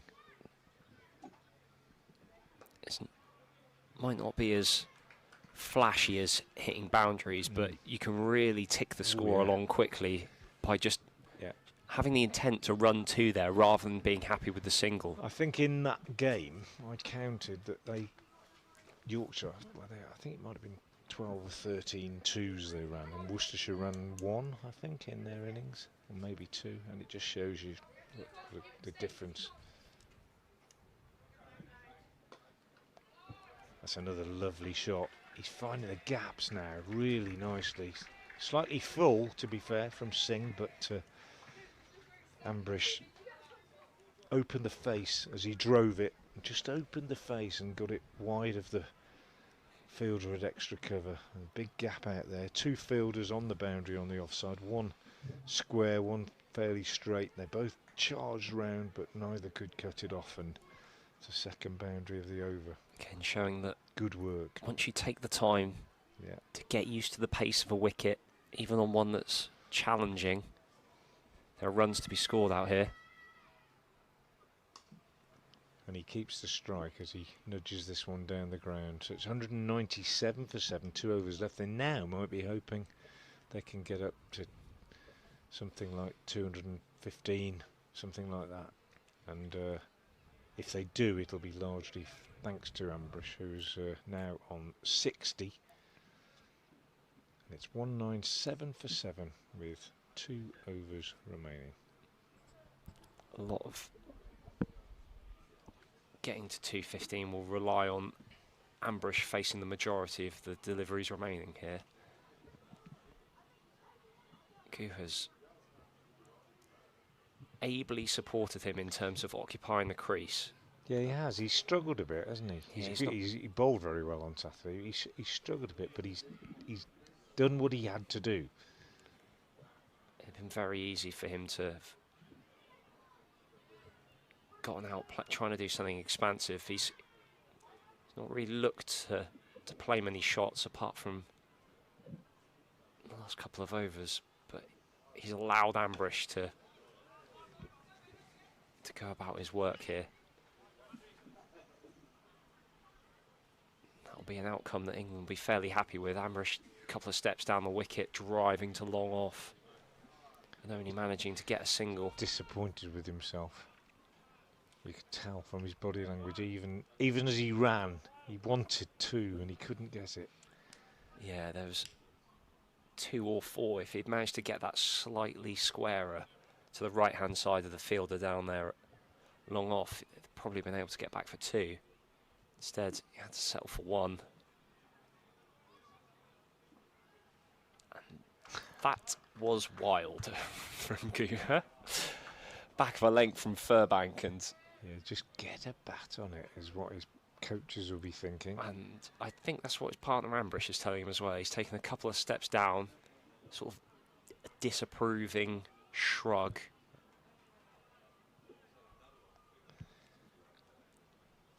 This is the part of the innings where just having clarity of thought makes such a difference, especially for lower order batters like Guha. And he has not heeded Ambrish's advice of looking to get bat on ball. It's another aggressive swipe. He's let you and me down as well, because we just said how sensibly he's played. But Guha's now being told a bit by Ambrish, look, don't swing, just make sure you get something on it. And if he does and they both run, they'll get a 1. Exactly.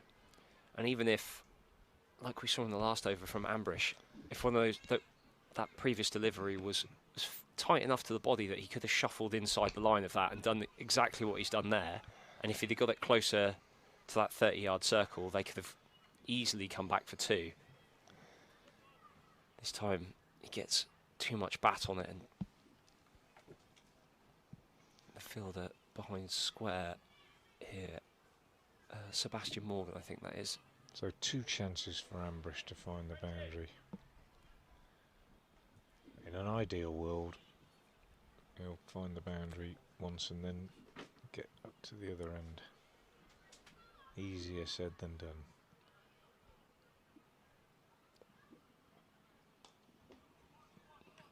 That's well bowled. Turn it into leg side and aggressive running, and it's excellent work there by Ambrish. For a second it looked like he might be half a yard short, but he managed to just extend his stride and make that. Rue had to fetch the ball a little bit, bring it to the stumps. A slightly better throw might have had him in trouble, but the India 200's up, 201 for 7. 1 ball remaining of this 49th over.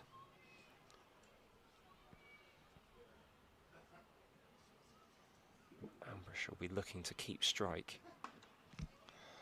And he will. Only just.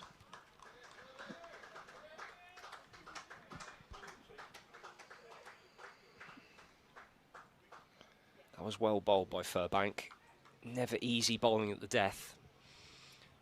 It was helped out slightly by the stroke making of Guha, but he just stuck to back of a length.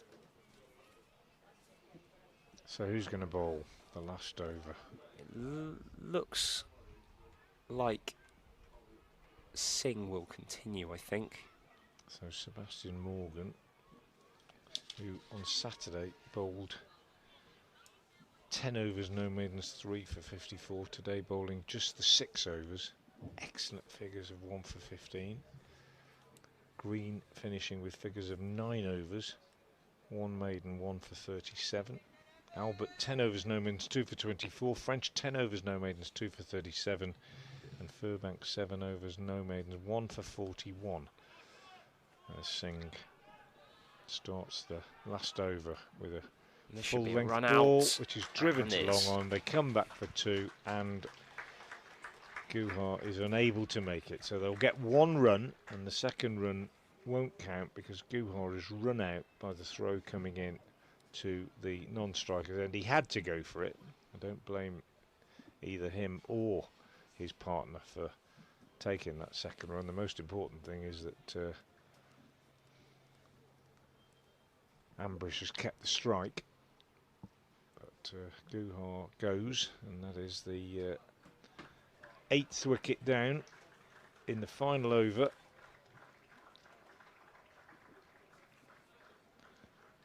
So they've been together for a fair while. Those two. They've been together for 15 overs. Those two. So the extent to which Guhar did play a good hand in adding 67. Yeah, for that 68. In fact, I think it's 203 now. So 68 for that 8th wicket.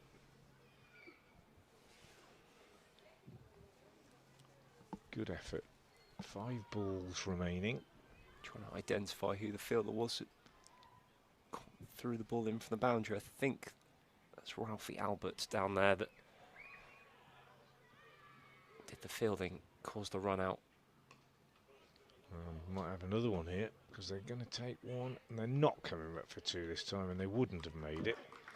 There's a good bit of work from Ben Mays coming in from deep mid-wicket. So just a 1-run taken. 4 balls remaining. 204 for 8, and pushback on strike. Did he have a bat on Saturday? Just have a check back. He was 2 not out on Saturday. Pushback. Got a chance of red ink again here. Not that he'll be bothered about that. What he'll really want is to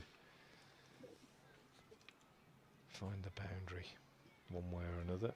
Little inside edge will do. Thomas Root decides to send a man back at fine leg in case of that. He's got a man back at long on. He's going to tell Singh to make sure he bowls it reasonably full, I would think. Push back deep in his crease. I just noticed that his front foot's on the edge of the popping that crease. And he stays where he is, and he chips it up in the air, and he's caught by Joe Moores at backward point. So a wicket for Singh. A second wicket falls in this final over, and India, well, we've been predicting something like 200, and we're not going to be far off. 204 for 9 with 3 balls left, as the last man comes out to the middle. Pushback caught by Moores off the bowling of Singh without scoring.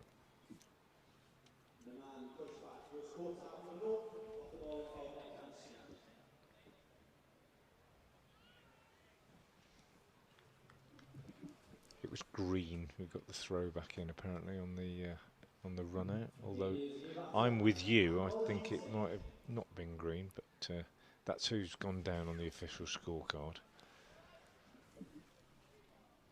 Here we go.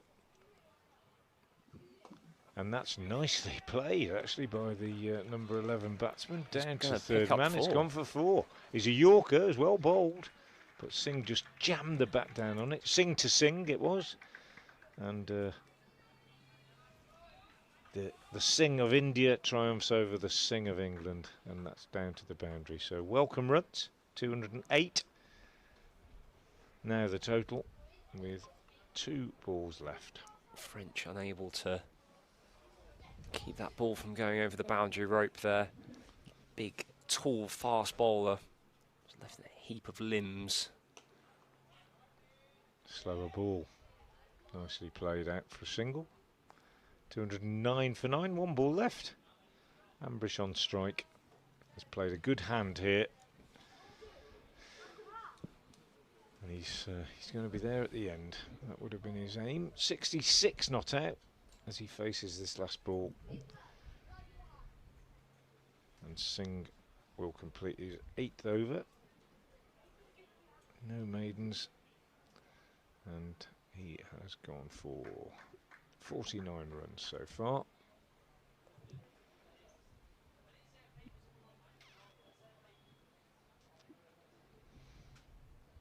So here we go. Last ball of the over. Singh is in, he bowls, and a single, a cruise, a leg by, in fact, as Ambrish tried to whack it away on the leg side but was unable to do so. Ambrish then finishes unbeaten on 66, and Singh finishes unbeaten on 5, and the innings closes with a total of 210 for 9 in 50 overs. Just give you the extras: 6 leg byes, 15 wides, and 3 no balls in that innings. So a total of 24 extras.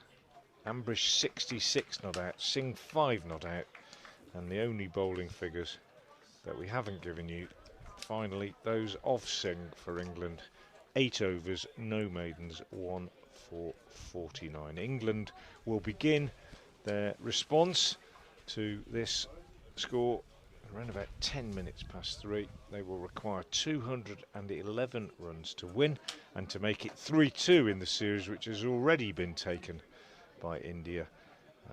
A good effort by England today, easily their best, well, a better performance than Saturday. I didn't see all of the other games in this series, but a very good effort by the England unit, led off now by their captain Thomas Roux. I hope you've enjoyed our coverage from New Road this morning. We will be back as soon as the England innings begins in response. Until then, from myself, Frank Watson, from Matt Howes and from Brian Halford, a very good afternoon.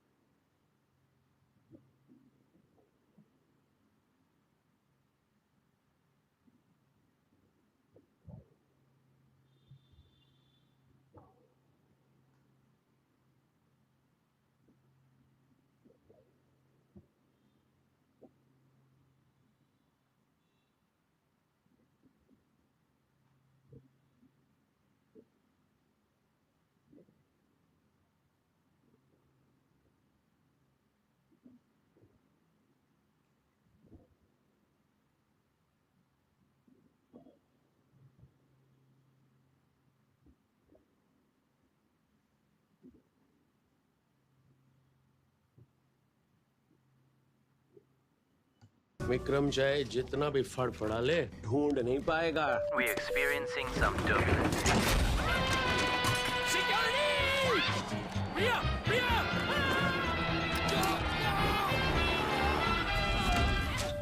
Good evening, Priya. This is your captain speaking. कैसा लगा मेरा stunt? एक hint तो देते.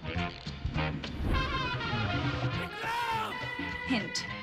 बड़े आराम से. LPU creating placement records. Final year student getting 2.5 crore package. Over 1700 LPU students got packages from 10 lakh to 2.5 crore. Education revolution starts at lovely professional university.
दिन पे दिन हेयर फॉल बढ़ता ही जा रहा था, रुकने का कोई नाम नहीं ले रहा था। मैंने बहुत सारी चीज़ें ट्राई भी करी थी, तो बस मिनॉक्सिडिल यूज़ करके उससे कोई फायदा नहीं। काया की जो पहली किट जो ऑर्डर की वो की थी मैंने अप्रैल 2023 में। मुझे ये लगा कि हाँ हल्का सा फर्क है 3 महीने बाद। मेरे को 5वें महीने में पता लगता है कि मेरे सारे बाल आ चुके हैं। हमारे जो डॉक्टर्स है, हेयर कोचेज है, वो पूरा उसको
Good afternoon, welcome back to Visit Worcestershire New Road, where England under-19s are about to begin their attempt to score 211 to win this final Youth ODI with India. The series already won by India, 3 games to 1, but England, having done very well this morning to restrict their visitors to 210 for 9 in their 50 overs, and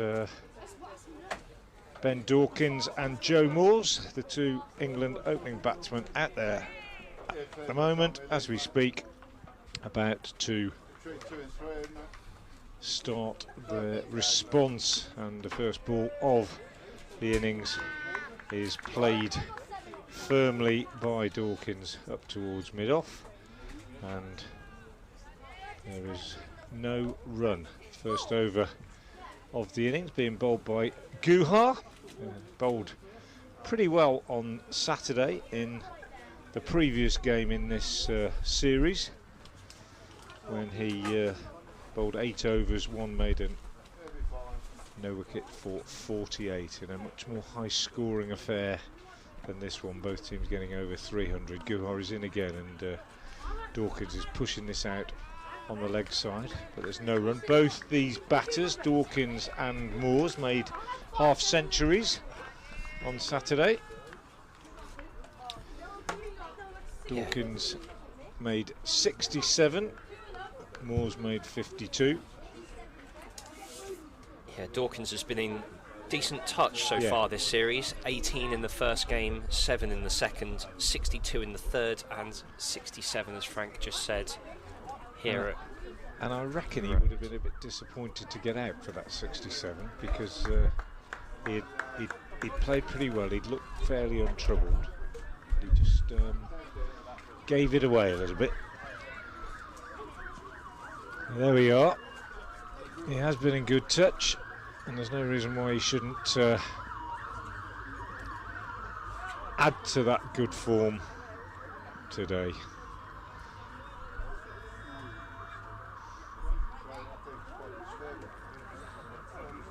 Meanwhile, his opening partner Joe Moores has gone 9, 13, 0 and 52. So at KR Mangalam University, we don't just play sports, we create warriors. Champions far.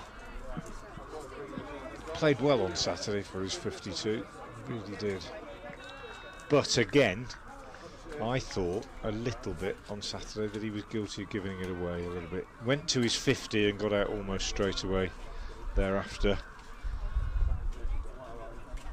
But of course they were chasing 300, and they may well have felt under pressure to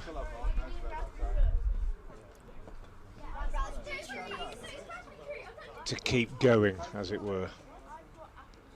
Guhai in again, bowls, and Dawkins again is pushing out on the offside. Another one of the Giants club, Dawkins, big tall man. Got Flintoff, also very tall.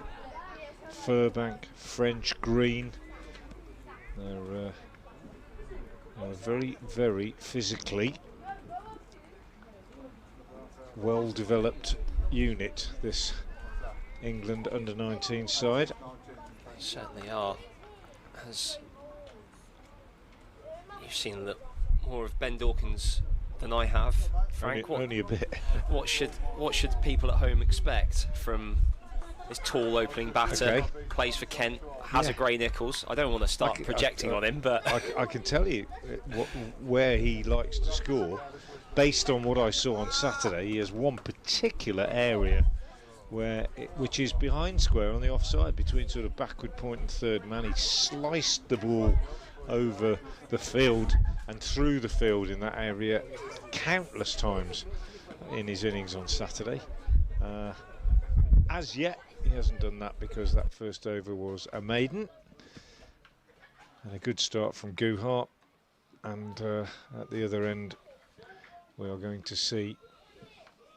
I'll just tell you who we're going to see in a minute. I'll check the numbers. We are going to see Deepesh Devendran, who bowled pretty well on Saturday. From the other end, mainly, 9 overs, no maidens, 1 for 65, which doesn't sound great, but it was, as I say, a very high-scoring game. But he bowled mainly, I think he started actually at the Diglis end as he is now, but then bowled at the New Road end later on. Oh. It's a good one to start with, isn't it? Yeah. Beats Moores outside the off stump. Sharp and back of a length, that delivery. Moore's shorter than his opening partner Dawkins. Left-handed. Ooh, that's a good one. Definitely played at it. I'm going to turn off our effects more because the wind is becoming quite annoying in our ears. So a good start for Deepesh. Good start And for again. Guha with a maiden. This one not as short, but bounces and takes the glove of Moores and runs into the gully, and there's no run. There's certainly something in this wicket, Frank, as you were talking about at the back end of India's innings. 211 is not going to be an easy score to chase down. No, it doesn't look like it, does it? It's not a road. Today's modern 50-over games, you would expect 210 to be fairly routine, and that was flicked away for 4. Back of a length again by Deepesh Devendra. Moores controls this pull shot round the corner, runs away to the boundary fairly quickly in front of us, in front of the pavilion. And England are up and running after 9 deliveries of their reply.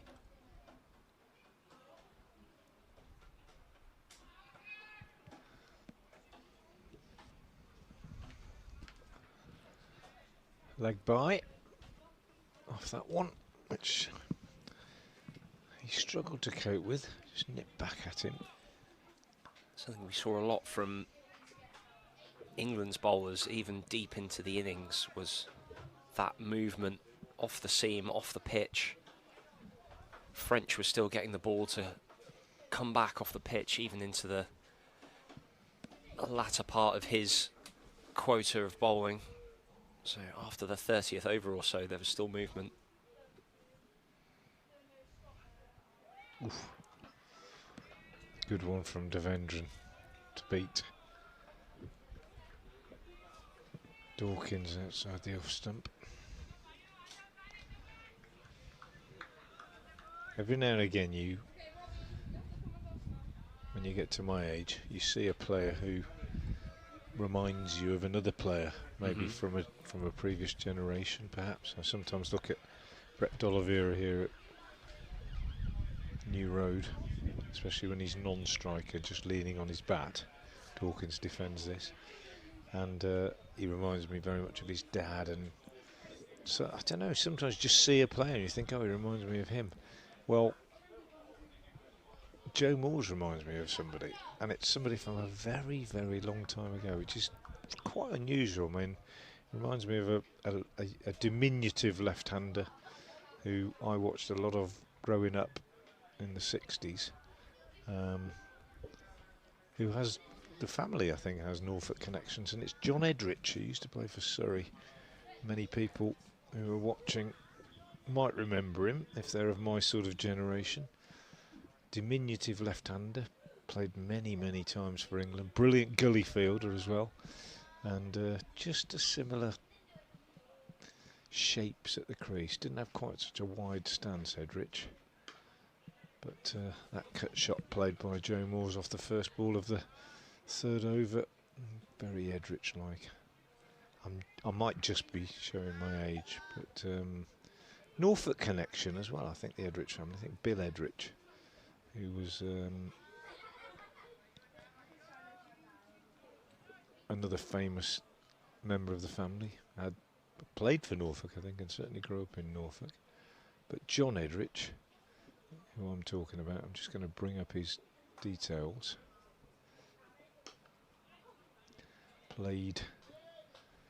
Died in 2020, and born in Blowfield. That's in Norfolk, isn't it? It certainly is. Area I know well. And educated at Brackendale School and played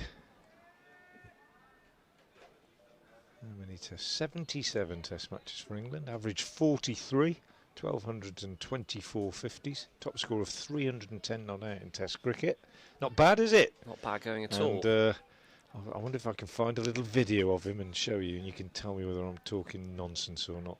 Yeah, I can't say that I've seen footage of John Edrich. John Edrich. I'll find a bit. Such things are possible these days in I'll bow to commentary your boxes. superior wisdom, Frank. But I'd like, in a way, to just have a look and see if I'm deceiving myself as well, or whether it... I think he made his 310 in 1965, by all accounts, against New Zealand. I've got some footage of him. Whether I can get it up on my phone or not in satisfactory fashion, I'm not sure. Pictures of him ducking out the way of the West Indies are quite frequent. What's David Steele facing that? I don't want him. I think Edrich might face the next ball. Oh no, it went for 4. Sorry everybody. He got 175 against Australia at Old Trafford in 1975. I can see. It's hard to tell, isn't it? Yeah. Similar Similar-ish. size and Small. just the way he played certain shots, Joe Moores. He wouldn't mind being compared to Edrich, I'm sure. Steers this one down to third man. Steers might be a bit generous. I think it was a thickish edge. But he gets a single. 9 without loss.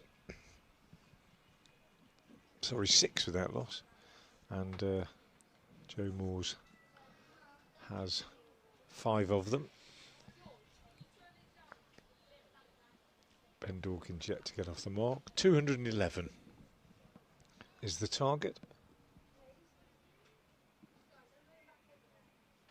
If anybody else who's watching thinks Joe Moores looks like John Edrich, let me know at Frank Watson 58 on Twitter. Tell me whether you think I'm talking utter nonsense. I think he does. 6 without loss. End of the third over. Good start from the Indian seamers, and every suggestion, Matt, at the moment that the England batters are going to find fluency against accurate bowling as difficult to discover as did their Indian counterparts. Yeah, I imagine knowing the target slightly changes England's approach. India obviously had the explosive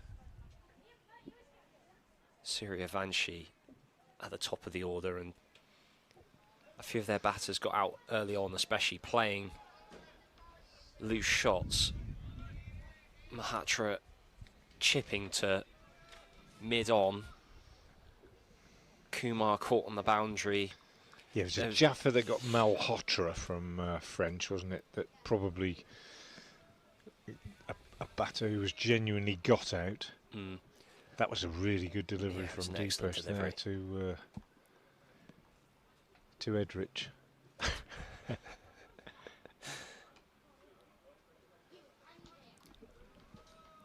Steered down into the gully. Just from our position in the commentary box, so we're side on for those of you watching along, whereas the live stream is obviously behind the bowler's arm. Now I can't go back as far as Edrich, but Moore's left-handed, hands close to the body. The bat comes down not quite in a straight line, but there's a little reminiscence to Jacob Bethel there for me, as well. I think the hands close to the body is the Edrich comparison as well. Very similar. I know you're going to go home tonight and study footage. I know you are, because you're that kind of student of the game. You go home tonight and study footage and come back. रोज सोचता था कि थोड़े पैसे invest कर लूं, पर भरोसा किस पे करूं? फिर ग्रो के बारे में सुना। ये इंडिया का लार्जेस्ट स्टॉक ब्रोकर है। यहाँ 1 करोड़ से भी ज्यादा लोग स्टॉक्स, म्यूचुअल फंड्स और ETFs में इन्वेस्ट करते हैं, और वो भी एक जगह पे। और तो और free demat account, 0 AMC charges और 24/7 कस्टमर सपोर्ट का भरोसा। ग्रो पे भरोसा करो और इन्वेस्ट करो। Investment in securities market are subject to market risks. Read all the related documents carefully before investing.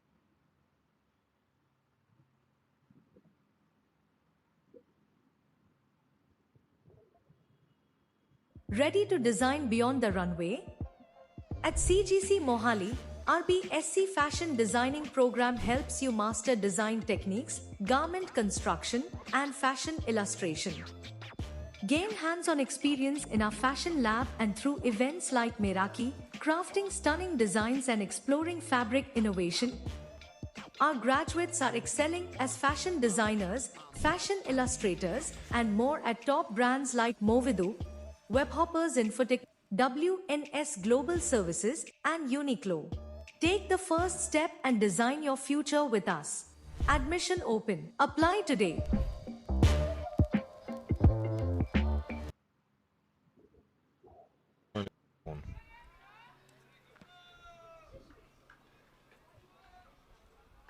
Joe Moores, who played so well for his 50 on Saturday, is gone. Deepesh Devendran strikes.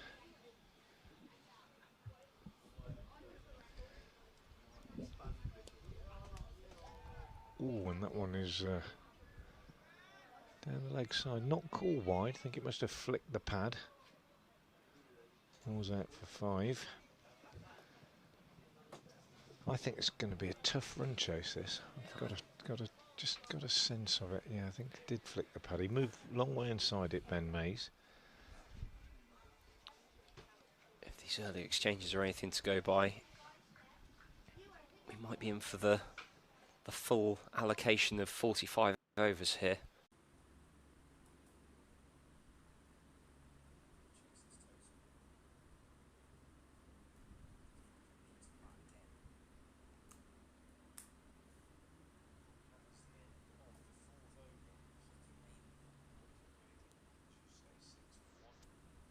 Earlier today, just joining us, India 210 for 9 in their 50 overs. Top score of 66 not out from Ambrish, who held things together very nicely for them in the later stages of the innings.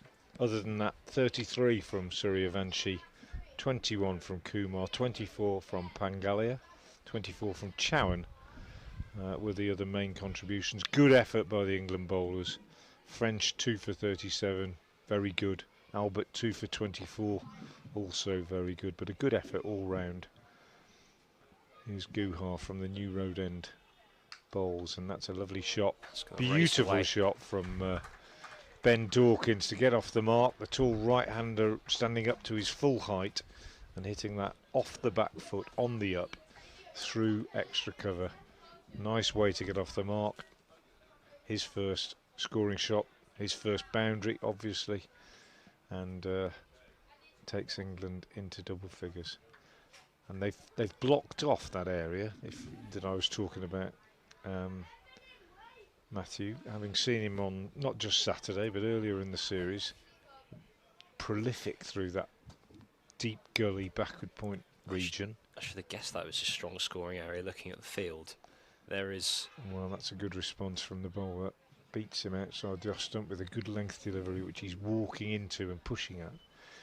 But yeah, I mean, he hit the ball not just through but over that area very consistently on Saturday. I mean, to the tune of, you know, maybe 60% of his first 20, 30 runs came in that area. But as he showed earlier in this over, he's also quite capable of playing in front of the wicket as well. And you don't reach this level and score as many runs as he can if you can only score in one area. But he is very strong in that backward point region. Guha bowls, he's forward to this one, pushing it out square on the offside.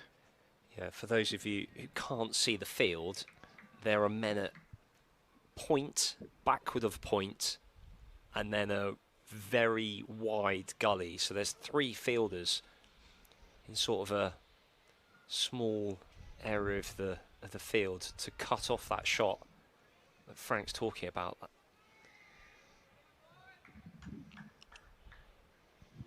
And there's also a man down at third man, just in case it does go finer. Clearly an area that they've identified that Dawkins scores his runs. But this length from Guha is excellent. The line also tight. 4th stump or so means that he can't access that part of the ground.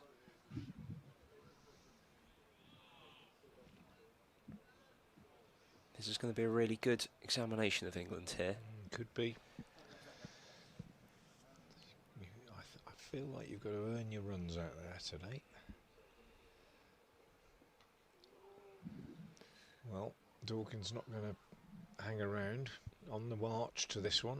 There's a swish at it, edges it fortunately really in the air down to that fine third man that Matt was describing. Would have been out if they'd heard of high slips.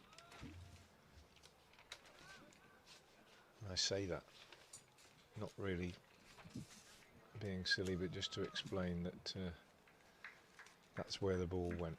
And now Suryavanshi has moved into a sort of second, third slip position. And it's Ben Mays walking into this one and playing it out on the offside. It's the end of the over. 11 for 1 England. We've had 5 overs. They need 211 to win. That means that the required run rate for the remaining 45 overs of the innings is 4.4. And after a few more words from Matthew Howes, he'll be joined by Brian Halford. Yep, Ben Mays yet to get off the mark. Scores so far in the series of 16, 27, 31, and that first ball duck here on Saturday. India have started, much like England have here, very disciplined in their line and length. As Deepesh Devendra begins another over from the digless end. It's a rhythmical, even pace to run up and approach to the crease.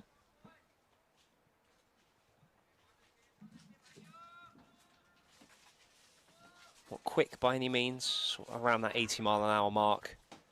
But on a wicket like this that's doing enough for the bowlers will certainly be a handful. And there, Dawkins chases a wide delivery and gets a top edge, it flies over the head of the slips, and one bounce into that boundary rope down at third. As Frank spoke about, it's an area where he scores a lot of runs, and that's his first.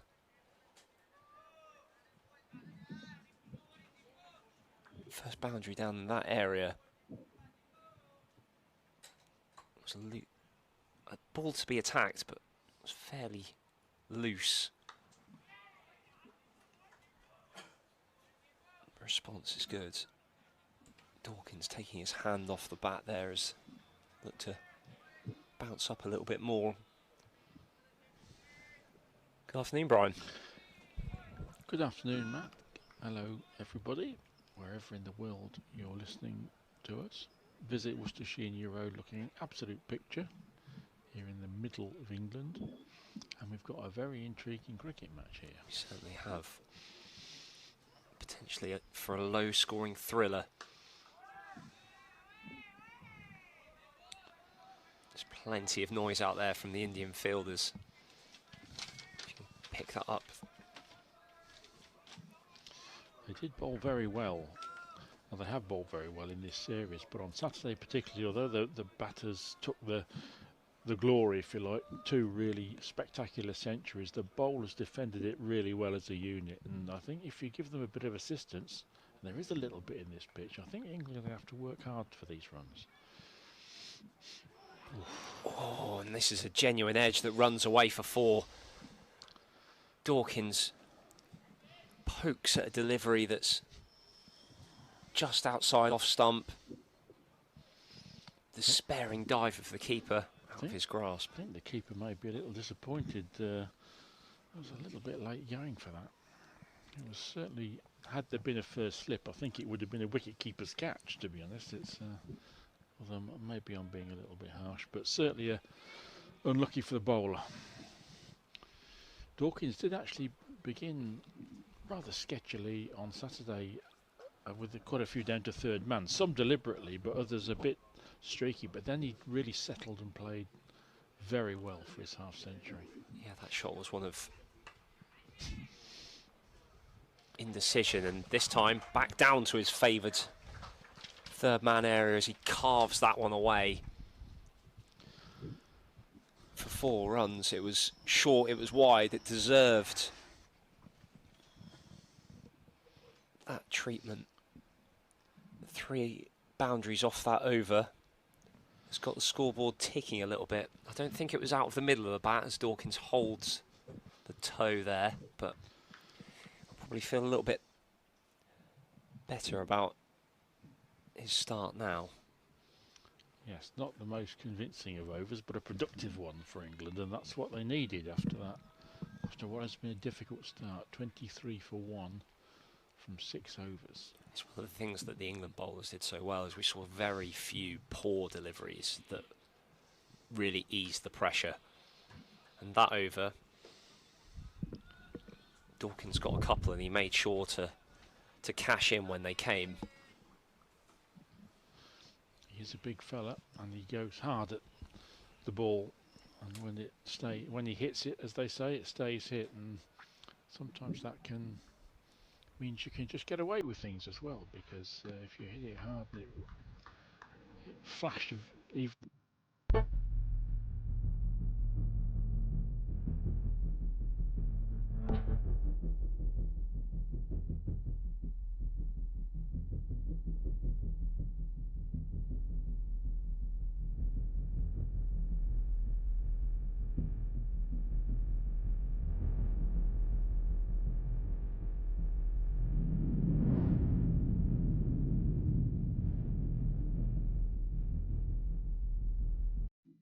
Base in the India innings, deliveries keeping low. But for the most part, there's been excellent carry in this wicket.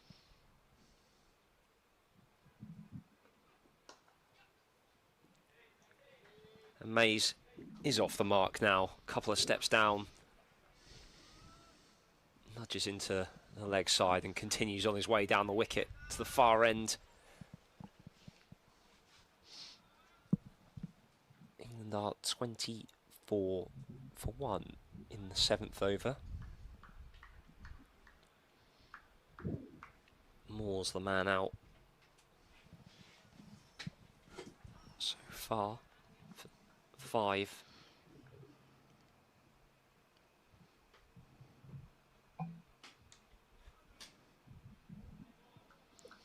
England's excellent bowling display has earned the batters the luxury of a bit of time. There's no need to chase too hard, and actually we were talking earlier on, I think it was with Frank or yourself, about the era these days we're in white ball cricket. There's a tendency, even if you're chasing a relatively meagre total, in T20 certainly, to go at it really hard. Whereas in fact sometimes you've got a bit of time, and the England batters have got some time here. Chasing just 210. That is imperious from Dawkins. Step down and hits a back of a length delivery through extra cover. There was some width, but he got his hands through it, and he's starting to tick along quite nicely now. 21 from 22 deliveries. Yes, 4 quick fire boundaries, all on the offside for Ben Dawkins. One really good substantial partnership will put England in command, won't they? Chasing 210, if they can get any sort of a partnership of 80, 100, the foundation will be there. Yeah, that was one of the things that India didn't do particularly well, was building of those partnerships. Only 2 made it past 50. Ambrish, the only bowler making it past that mark on his own.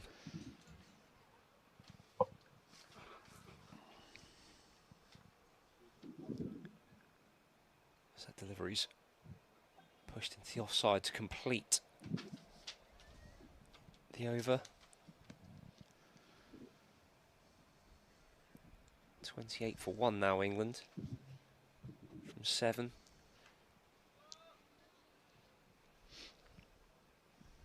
The 2 main men next in the order, Flintoff and Roux. Yeah, they've been the standout pair for England so far with the bat this series. Oh, and that was driven uppishly by Mays on the bounce of the fielder at cover. Yeah, so far this series, Roux has made 231 runs. Flintoff, on the back of his 100 in the last game, 218. And then Dawkins, who's at the crease now, 154 coming into this, where he's added another 21 to that tally. And this drive is much, much better by Mays. Big, long stride out to the ball and gloriously driven through the covers for 4 runs. Given just a little bit of width, took full advantage. Glorious shot.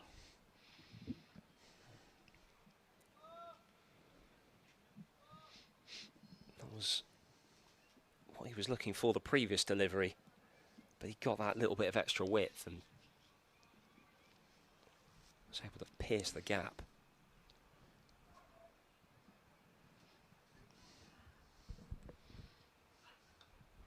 It was a good response by Devendra, drawing the edge, but it runs between the 2 fielders stationed for a catch behind the wicket.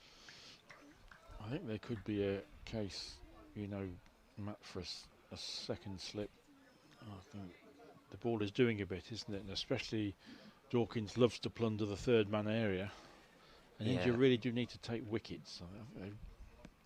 As England did, wickets are the thing that's going to stem this tide. Again, Dawkins goes big, tries to find the offside boundary, but it beats the bat. And I think, I'm not sure driving on the up on this wicket is advisable there from Dawkins. Yeah, India have got this field to Dawkins where Suryavansh's at a very wide gully. There's a man at backward point. There's a man just in front of point to cut off that area.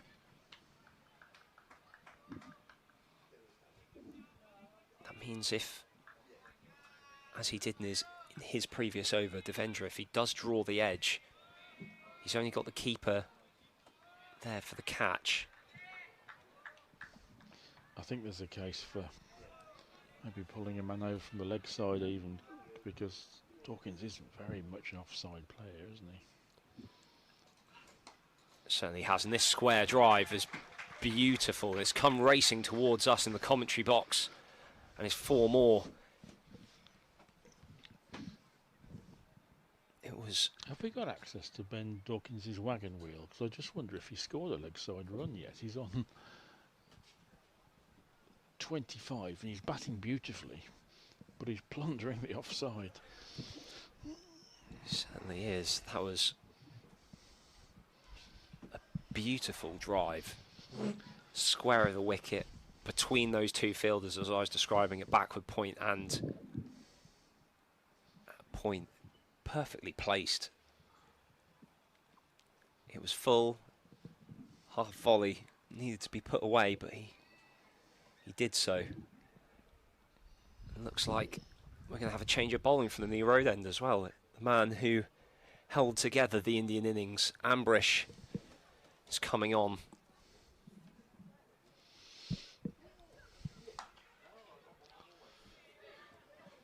Mays comes down the track to meet him, confident. Yeah, Ambrish has had a good series of the ball so far. He has 8 wickets, making him the joint leading wicket taker. 2 for 24 in the first game, 4 for 80, 0 for 45, and then 2 for 55 here at New Road on Saturday, giving him figures of 8 overs for 200, 8 wickets for 204 as he errs short here, and Dawkins climbs into his favoured scoring area once more. That was up and over a man at backward point. This is after 4 overs of the Indian bowling display that were very tight, hitting line and length. The last 4 overs have been anything but. There's been plenty of balls that the England batters can score freely from.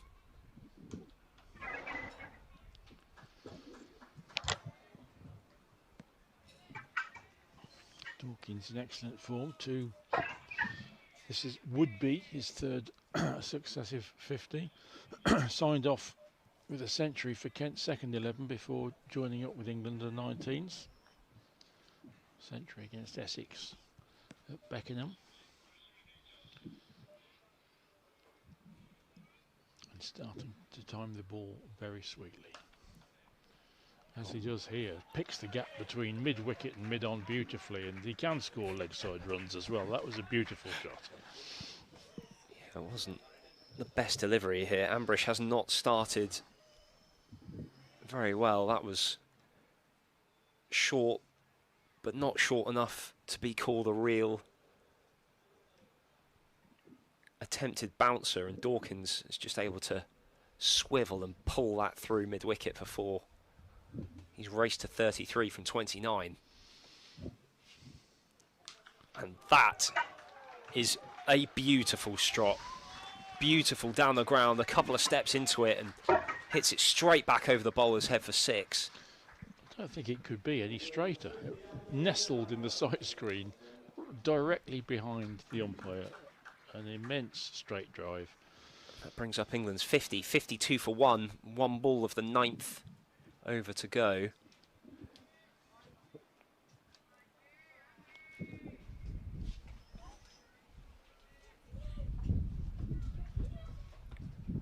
These two have already put on 46.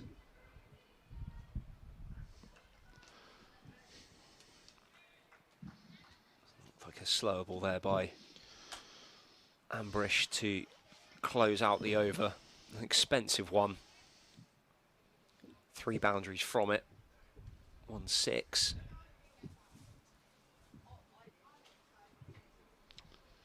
Yes, 15 from the over, and it won't take too many overs like that for England to break the back of this chase. Danger signs there for India, and they've got to get their thinking caps on. I wonder if they might turn to spin quite soon. And right on cue, it does look like they have, as the wicket-keeper's got his helmet on and is up to the stumps, and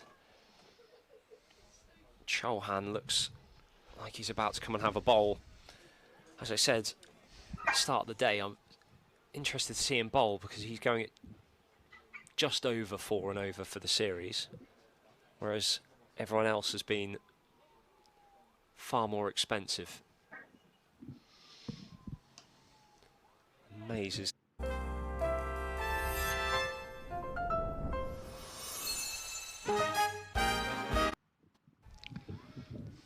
punching it out to long on.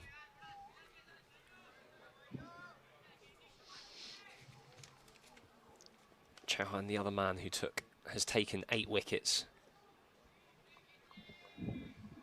in this series. 3 for 20, 1 for 41, 3 for 30, and then 1 for 54 here in that 4th Youth ODI. Brian, based on Saturday. What did you make of his bowling as he's been dispatched by Dawkins? It was back of a length and he rocked deep into his crease.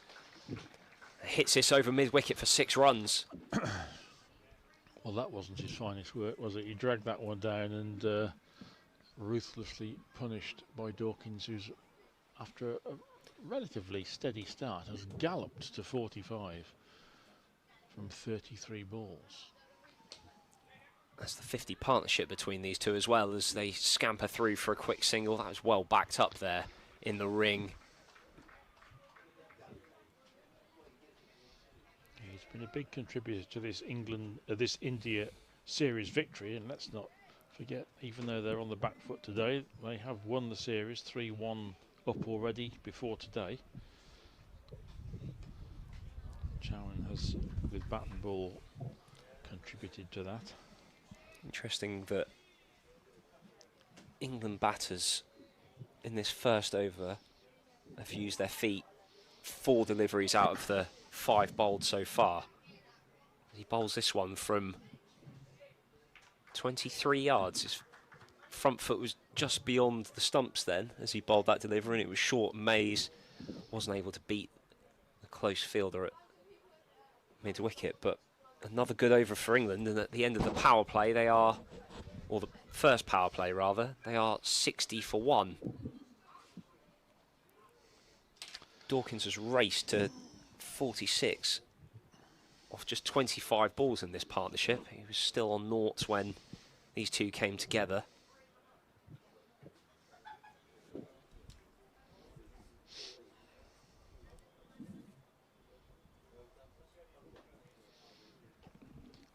It looks like Ambrish is getting just the solitary over. And this is going to be spin from both ends.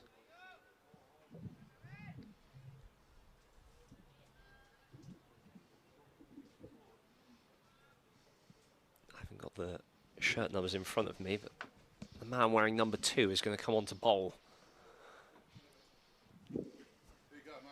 Pushback. Pushback. According to the scoreboard, has already bowled a ball. And the scoreboard is, or whoever operates it, is a brilliant clairvoyant, because it was indeed a dot ball. So let's see what else they can come up with.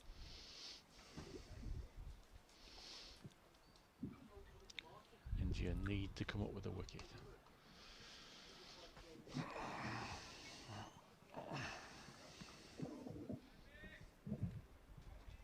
$60 for 1. England have started well, continuing the excellent work by their bowlers, restricting India to 210 for 9, during which only one batter got past 40.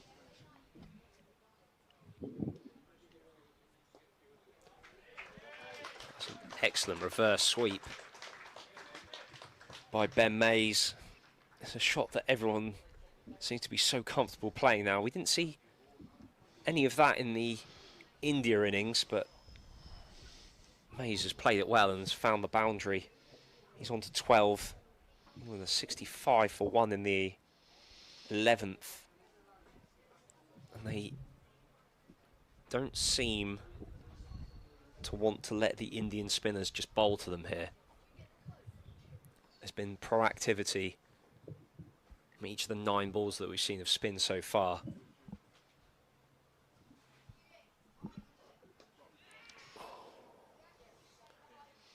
It's played a long way out in front of him, Mays, almost chipping the ball to mid-wicket. He was fairly close inside the ring.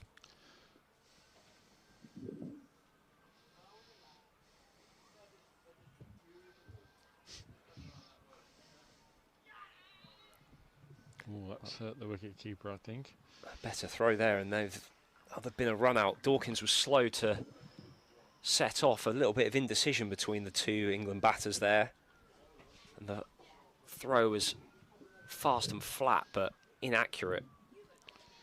England would like to avoid any run-outs today. They're 3 towards the crucial period of their chase on Saturday. Pretty much torpedoed their chase of the tall Indian total, 3 run-outs from successive wickets. One of them really unlucky, James Rue, after the bowler just deflected the ball onto his stumps, but the other 2 probably a little bit careless. Dawkins pushed this to long on for a single to complete the first push pack over. He played in the game here on Saturday, didn't he? Taking 3 for 63. Did you make of his display? He bowled well, and this is you mentioned there that the England batters are being very positive against the spinners. I think the theory from India would be that the England batters obviously using the pace of the seamers off the ball and attacking the faster bowlers, so they're trying to tease the England batters into a mistake against the slower stuff, and so far the England batsmen have really coped well, although Ben Mays almost sent a catch there, didn't he, to short mid-wicket.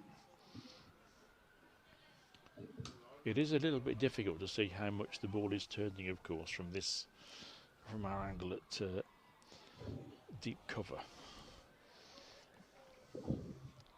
Yeah, we do have the replays available, but there weren't many deliveries in the India innings that spun. So Mays is down the wicket again and rotating the strike.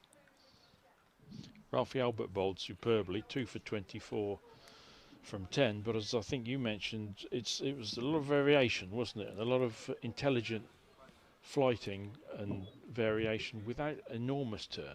Yeah, he was varying his pace. There were, in successive deliveries, 10-mile-an-hour difference in terms of the speed of his deliveries. That was where he found his success. The wicket of Chauhan did spin as he tempted him down the wicket, but I can't remember too many other deliveries. Yes, that was a lovely dismissal, wasn't it? The classic spinners Classic, luring yeah. him down and stumped the spinner's equivalent of a paceman ripping out the middle stump. That was a quicker delivery there from Chauhan by the looks of it, and Dawkins on the back foot keeps it out the bottom of his bat. He's on 49. It's unable to find that 50th run there as he punches it to short mid-wicket. As someone that didn't see the England innings on Saturday here, Brian, has England's approach been any different? Were they using their feet and being aggressive? Obviously, they're chasing a much larger total, but yeah, the openers actually played really well. Dawkins and Moores, they were positive, and they had 100 on the board without loss. And then I remember Frank and I just musing what their strategy would be, whether they just carry on. But I think, in hindsight, Dawkins and Moores might just have felt they got a little bit giddy, and they both sent out catches to long off when they're actually playing really well. And from that moment on, the pressure increased as the wickets fell. But they're in such a good position, aren't they? Chasing a relatively small total. They are batting positively, and that, of course, is a good thing. There's no need to be doing anything reckless. as Mays is down the track once more. They did make a pretty good fist of what was a really tall chase. Rocky Flintoff, of course, made a super century, but when Thomas Rue was run out backing up, that was a hammer blow, and from then on they were under big pressure. Yeah, Rue's been so good this series as Dawkins shimmies down the wicket, finds long off on the ground and brings up his 50 from 43 deliveries.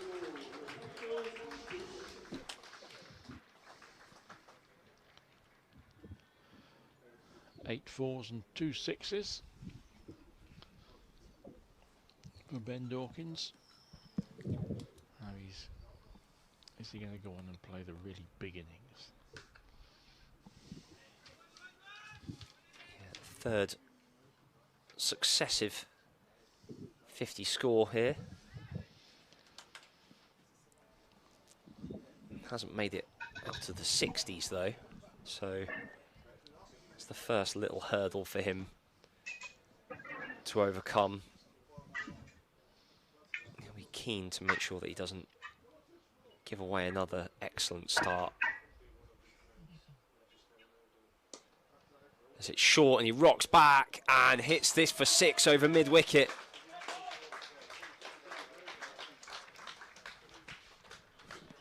Suryavanshi was interested for just a moment, but quickly realised that that ball wasn't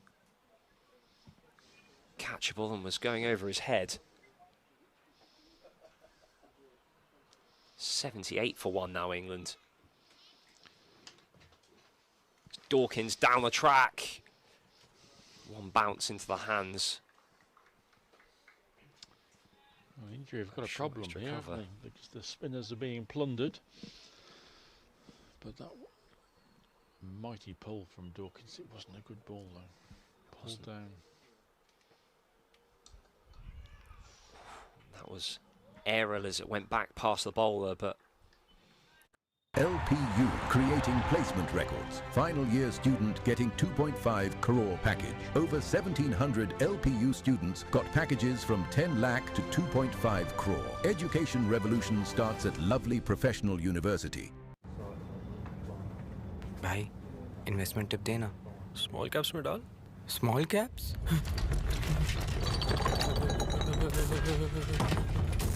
नहीं नहीं small caps मेरे लिए नहीं सिर्फ small cap नहीं Bajaj Finserv small cap fund फर्क है Bajaj Finserv small cap fund 3 ताकतों का एक कॉम्बो क्वालिटी जो टिकती है ग्रोथ जो दौड़ती है वैल्यू जो छुपी होती है आकाश इस महीने सेल्स टारगेट डबल करो triple sir triple mutual fund निवेश बाजार के जोखिमों के अधीन है योजना से जुड़े सभी दस्तावेजों को ध्यान से पढ़ें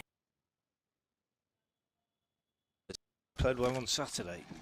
I did say on Saturday, and I hope he isn't disrespecting him. I thought he gave it away a little bit on Saturday. He doesn't need to do that today. Plenty of time. No sign of it.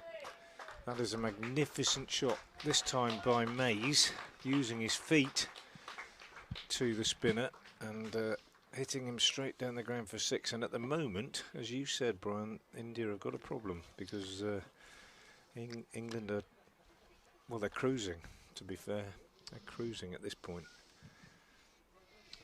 Yeah, the spinners are going around the ground. And if that continues to be the case, then England are going to win quite comfortably. Chowan, none for 17 in his third over. Pushback, none for 17 after 2. Ambrish, 15 from his over. They've played really well, these two. Came together and the score was just 6, so they've added 81 now.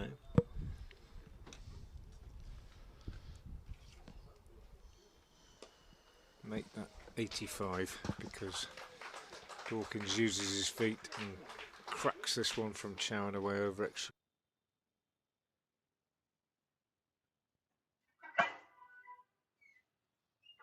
Cover. So making light of this run chase at the moment, and if they don't get a wicket in the next 3 or 4 overs, then India are really going to struggle. Chowan bowls this one from about 24 yards, but they still get 2 as the fielding's done by Suryavanshi. Yeah, not too much animation in the fielders at the moment, is there? They need a spark. Yeah, they need a wicket, they need something to lift them, as you quite rightly say. They've won the series, whether that has affected their motivation, I don't know. Possibly, maybe not even consciously, but just the fact that they know they've tied it up before they even got here this morning. But that's not to detract from this performance by these 2 young English batters, because they've been impressive. Dawkins particularly hits the ball very hard.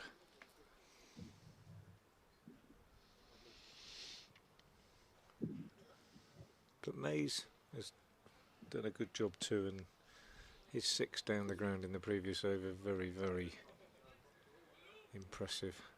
Suryavanshi just being moved around a little bit straighter on the leg side boundary. His push back coming into the attack at the New Road end, I think.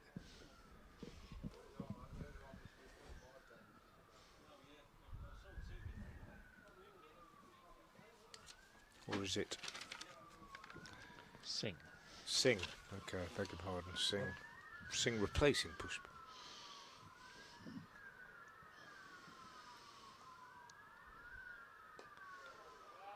His first ball is dispatched by Mays with a nice little reverse sweep, which he's executed several times impressively.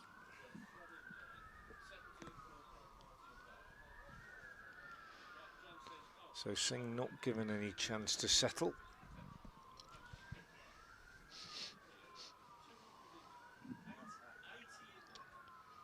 Off spinner, taken off the stumps. Just not a risk anymore, that shot for these guys. They're so good at it, Brian.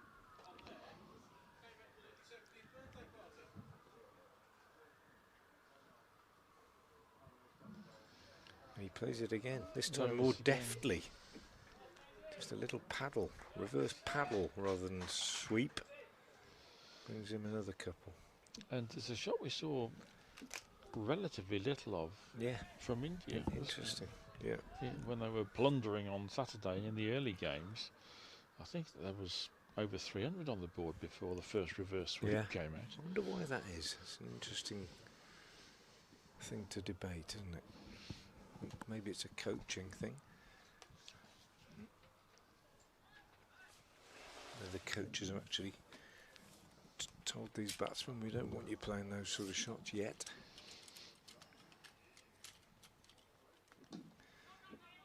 Very prevalent in the English game at the moment. Talking about it yesterday at Northampton during the T20 when several batters played those reverses with great confidence and expertise. And Dawkins plays it again. This time it's a hit. So we've had a reverse sweep, we've had a reverse paddle, and now we've had a switch hit from Mays. He's hit that hard. 1-2 bounces out to the boundary. In the air, but he knew there was no fielder there. He's very good at it. He is, and it's brought up the 100, and it's introduced another spinner to the attack with a flurry of runs, and India have got to stem this very quickly or this match is going to be away from them. This time less certain, Mays. Comes down the pitch, doesn't quite get there. Looks to flick it on the leg side, taken on the pad, the ball lobs out to short fine leg and they go through for a leg bye.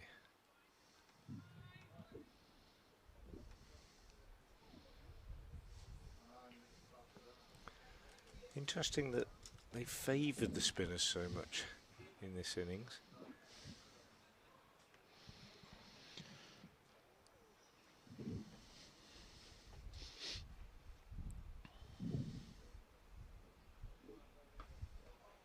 Bit shorter this time.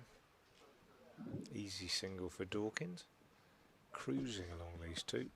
Just one short of the 100 partnership now for this second wicket. Yeah, these two batters playing it beautifully at the moment.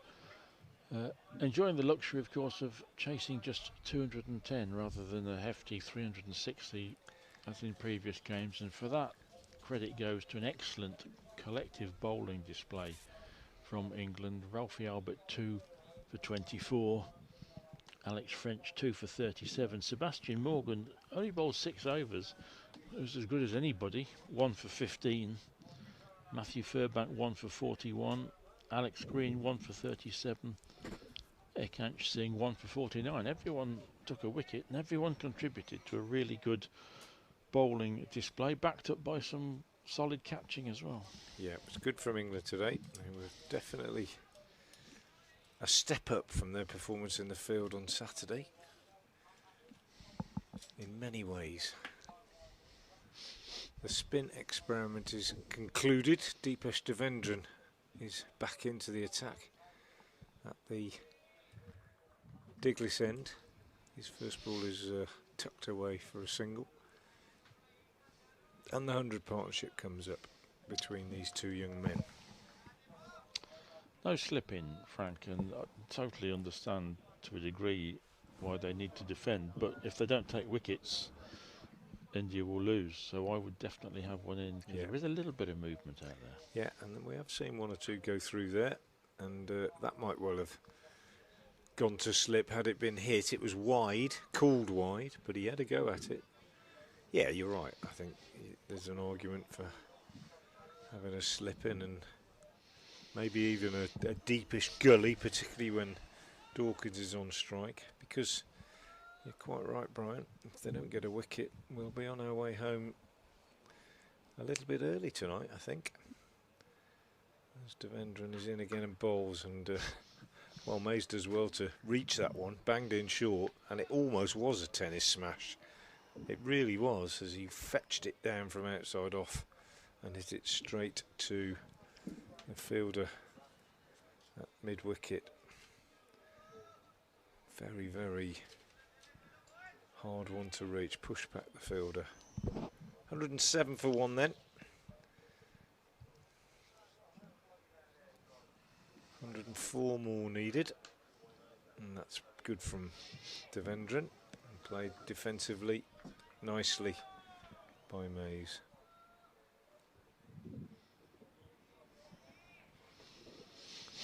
Lovely, lovely summer's day here at New Road.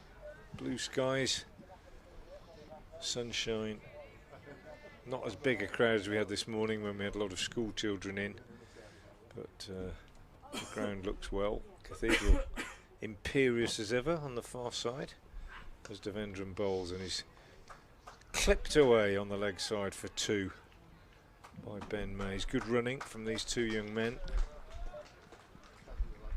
And England making serene progress towards this fairly modest target of 211. It's a lovely scene here at Worcester, lacking only perhaps an ice cream van on a day like this. Yeah.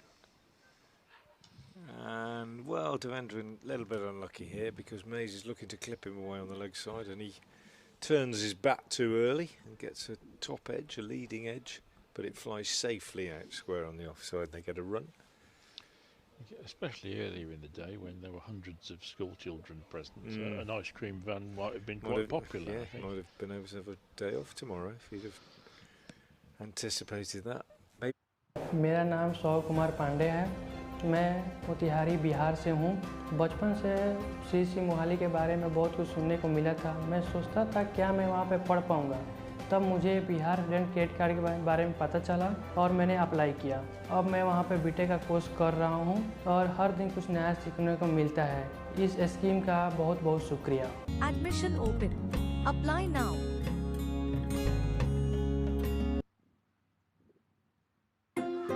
तुझसे कहानियाँ, नन्ही सी शैतानियाँ, निशाना लगाना, कभी चिढ़ना चिढ़ाना, कभी छुपना कभी छुपाना, सवाल है ये पुराना। ये मेलेडी इतनी चॉकलेटी क्यों है? बचपन की नादानियाँ, नन्ही सी शैतानियाँ। सदियों से वही मिठास, Parle since 1929. Spin at the Diglis end, just the one over so far from him. 11 runs came from it. And Mays, who is on strike in particular, favoured the reverse sweep and a switch hit at one point. And this time he goes for the more, if you can call it more conventional ramp, then I suppose that's a recognition of the fact that this shot has become less than extraordinary. It used to be, but now I call it more conventional than the switch hit. But it's a little ramp shot played on the leg side, very safe, brings him 2. Just a nod to how the game's changing, that terminology there. This one clipped away on the leg side for a single. And it's all very, very, very untroubled at the moment for this pair. And the last group of school children which you referred to in the last over has departed. Just gone. It's but it's been great to see them all. It has, and they were really engaged with it, and lots of them filled their autographs books with the England players that were around in front of us this morning, and it was lovely to see. This one has been swung away on the leg side and well caught. So the wicket they needed has been gifted to them a little bit, I can't help feeling, by Dawkins, just going for the big hit to the longest part of the ground actually, and he's caught in the deep for 66, and well, he made 67 on Saturday. Played very well on both occasions, and England are in an excellent position, but you know what? There was 100 there for the taking. Well, I think, as there was, Dawkins. Indeed, as there was on Saturday, batted really well, did so much hard work, and then sent a catch into the deep. But he has, I'm sure he will be thinking, yeah, there was, I've left some out there, but he has laid a really good foundation for England, as Rocky Flintoff, fresh from a century 2 days ago, goes out to join Ben Mays.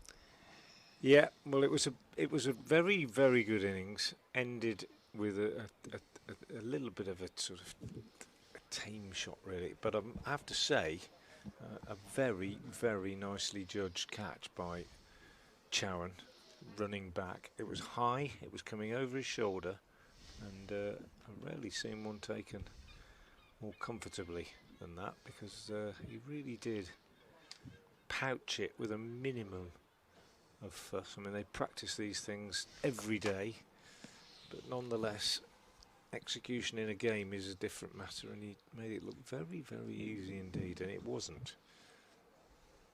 Having a drinks break with the wicket going down, 113 for 2. So the run rate required for the remaining 98 is under 3.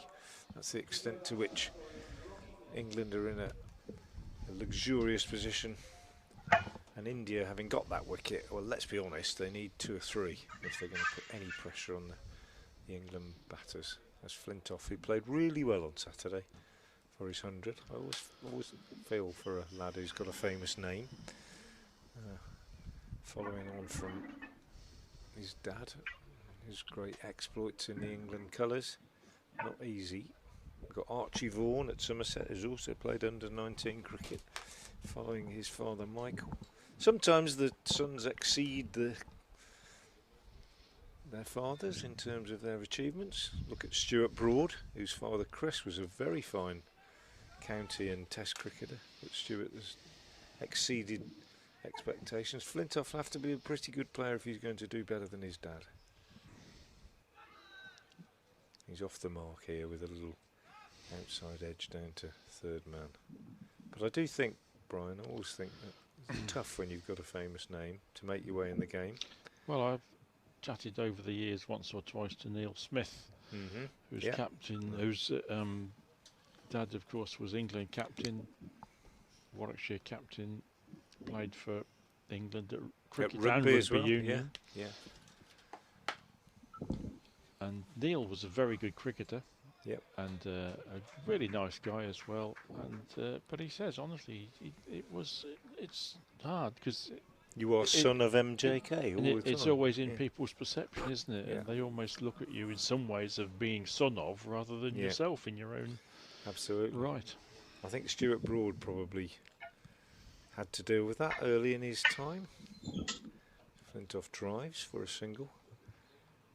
It makes it a bit tougher, but I suppose if you get there on your own merits, then all fair play and all credit to you. Brett D'Oliveira, the current Worcestershire captain, of course, the third generation of D'Oliveira's, following his dad Damien and his granddad Basil, after whom the stand away to our right is named, has had that problem. Some people still say he's only in the team because of his name, even though he's now exceeded his father's performances in many ways and has become captain of the county, the first D'Oliveira to do that. But just that in itself shows how hard it is to win over some critics. Chris Cowdrey had a similar problem, I think, didn't he? And his brother Graham. They're probably dozens. Interesting watching Mitchell Killeen come into the Durham setup, son of Neil, recently. The partnership between Ben Dawkins and Ben Mays was 107 in 13 overs. So that's knocked off half the target. 8 wickets in hand. 95 to win from 33 overs. A walk in the park? Well, you never know with cricket, do you? You don't. But it should be. It should be, shouldn't it?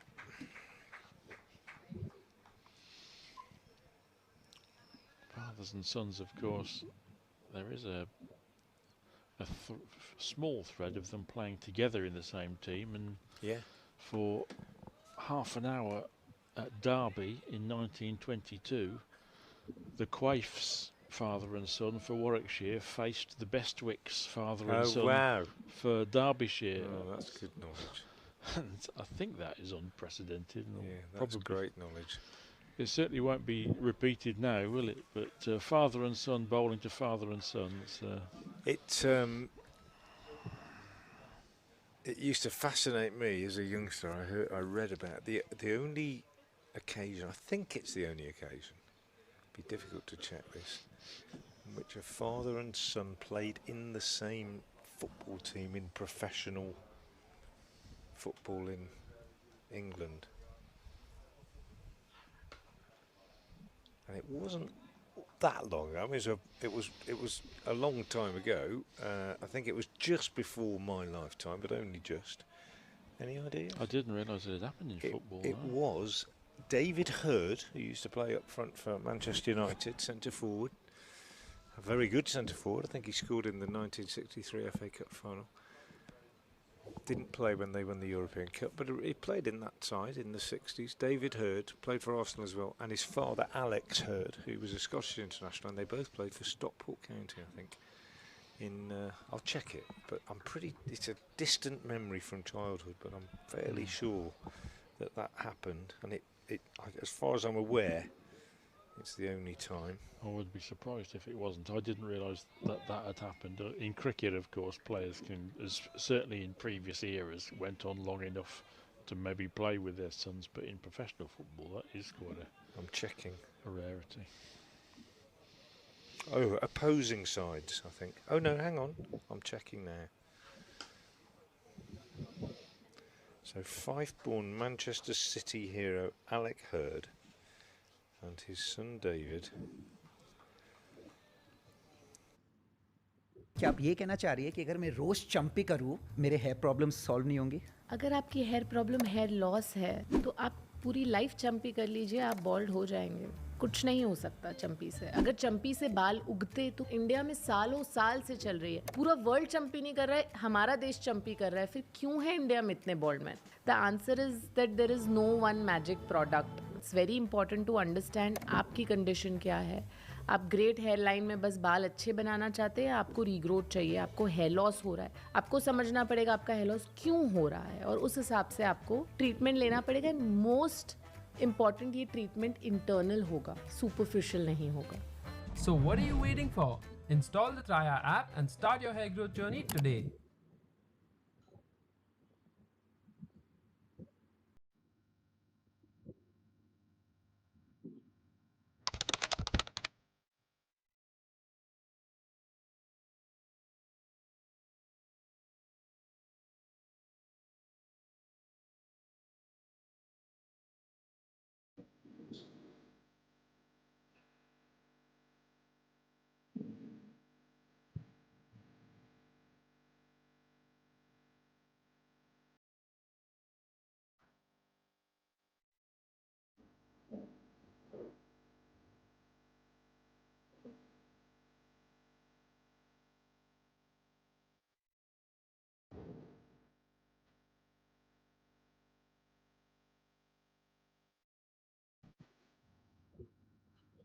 Hawkins' dismissal.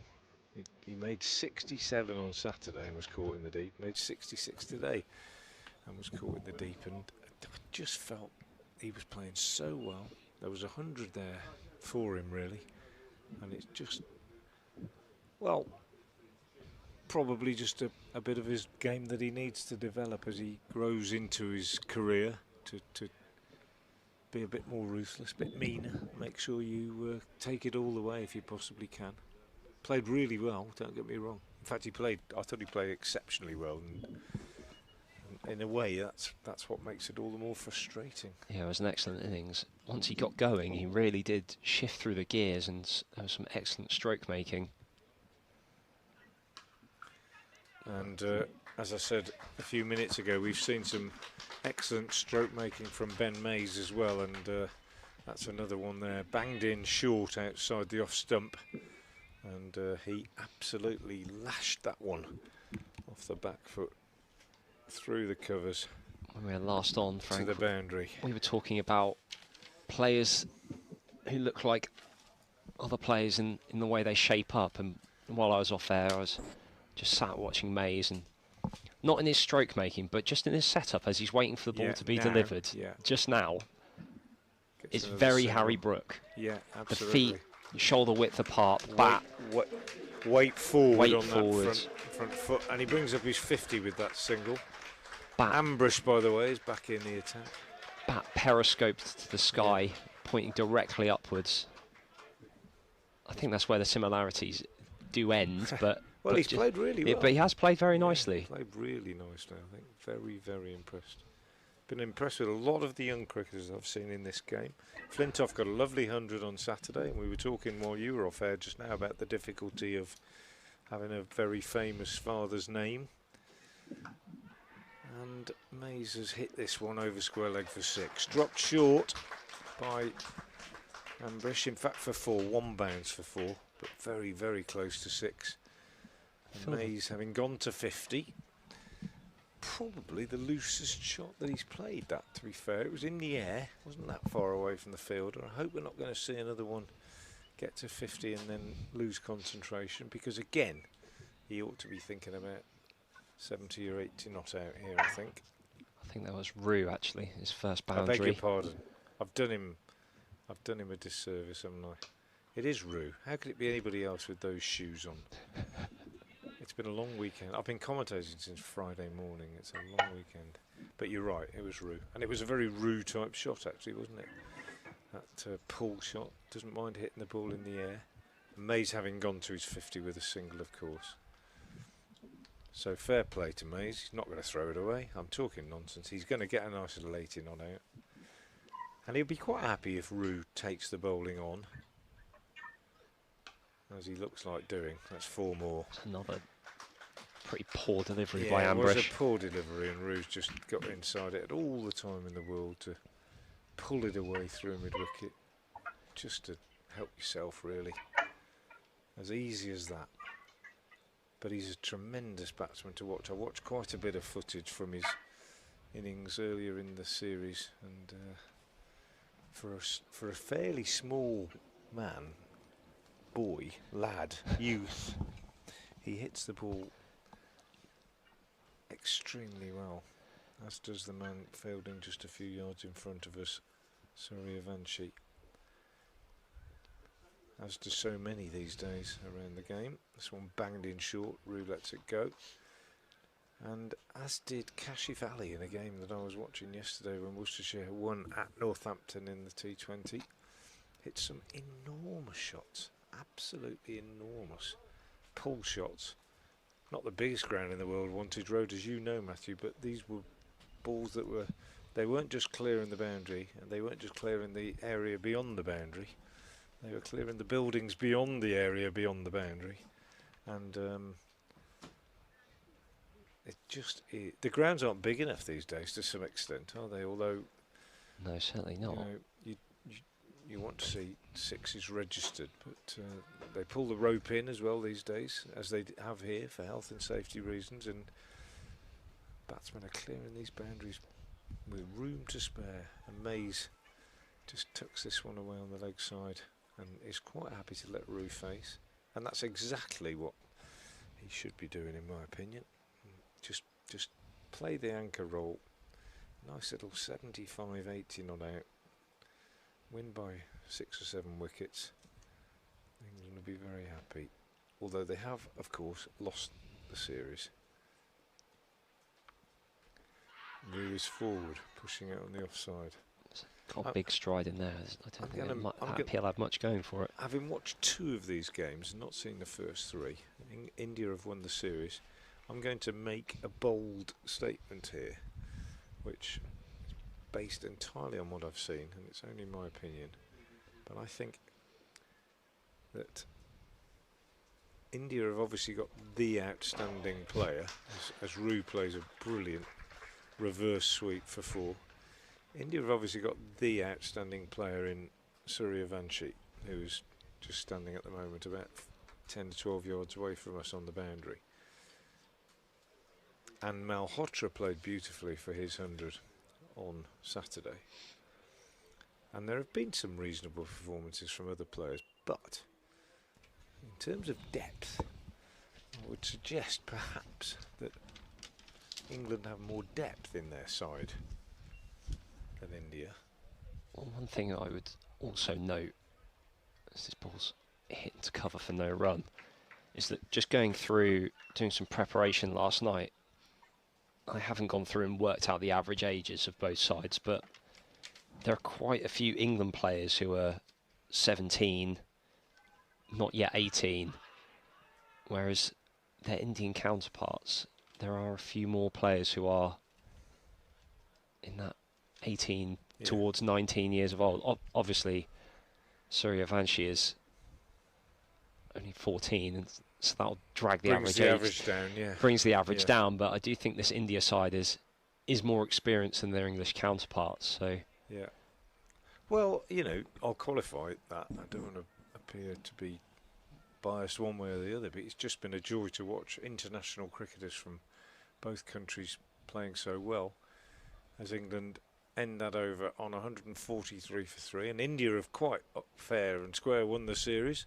And on Saturday, I was of the opinion that they were the better side. But just on reflection, when I look at the contributions that have been made by Mays, by Dawkins, by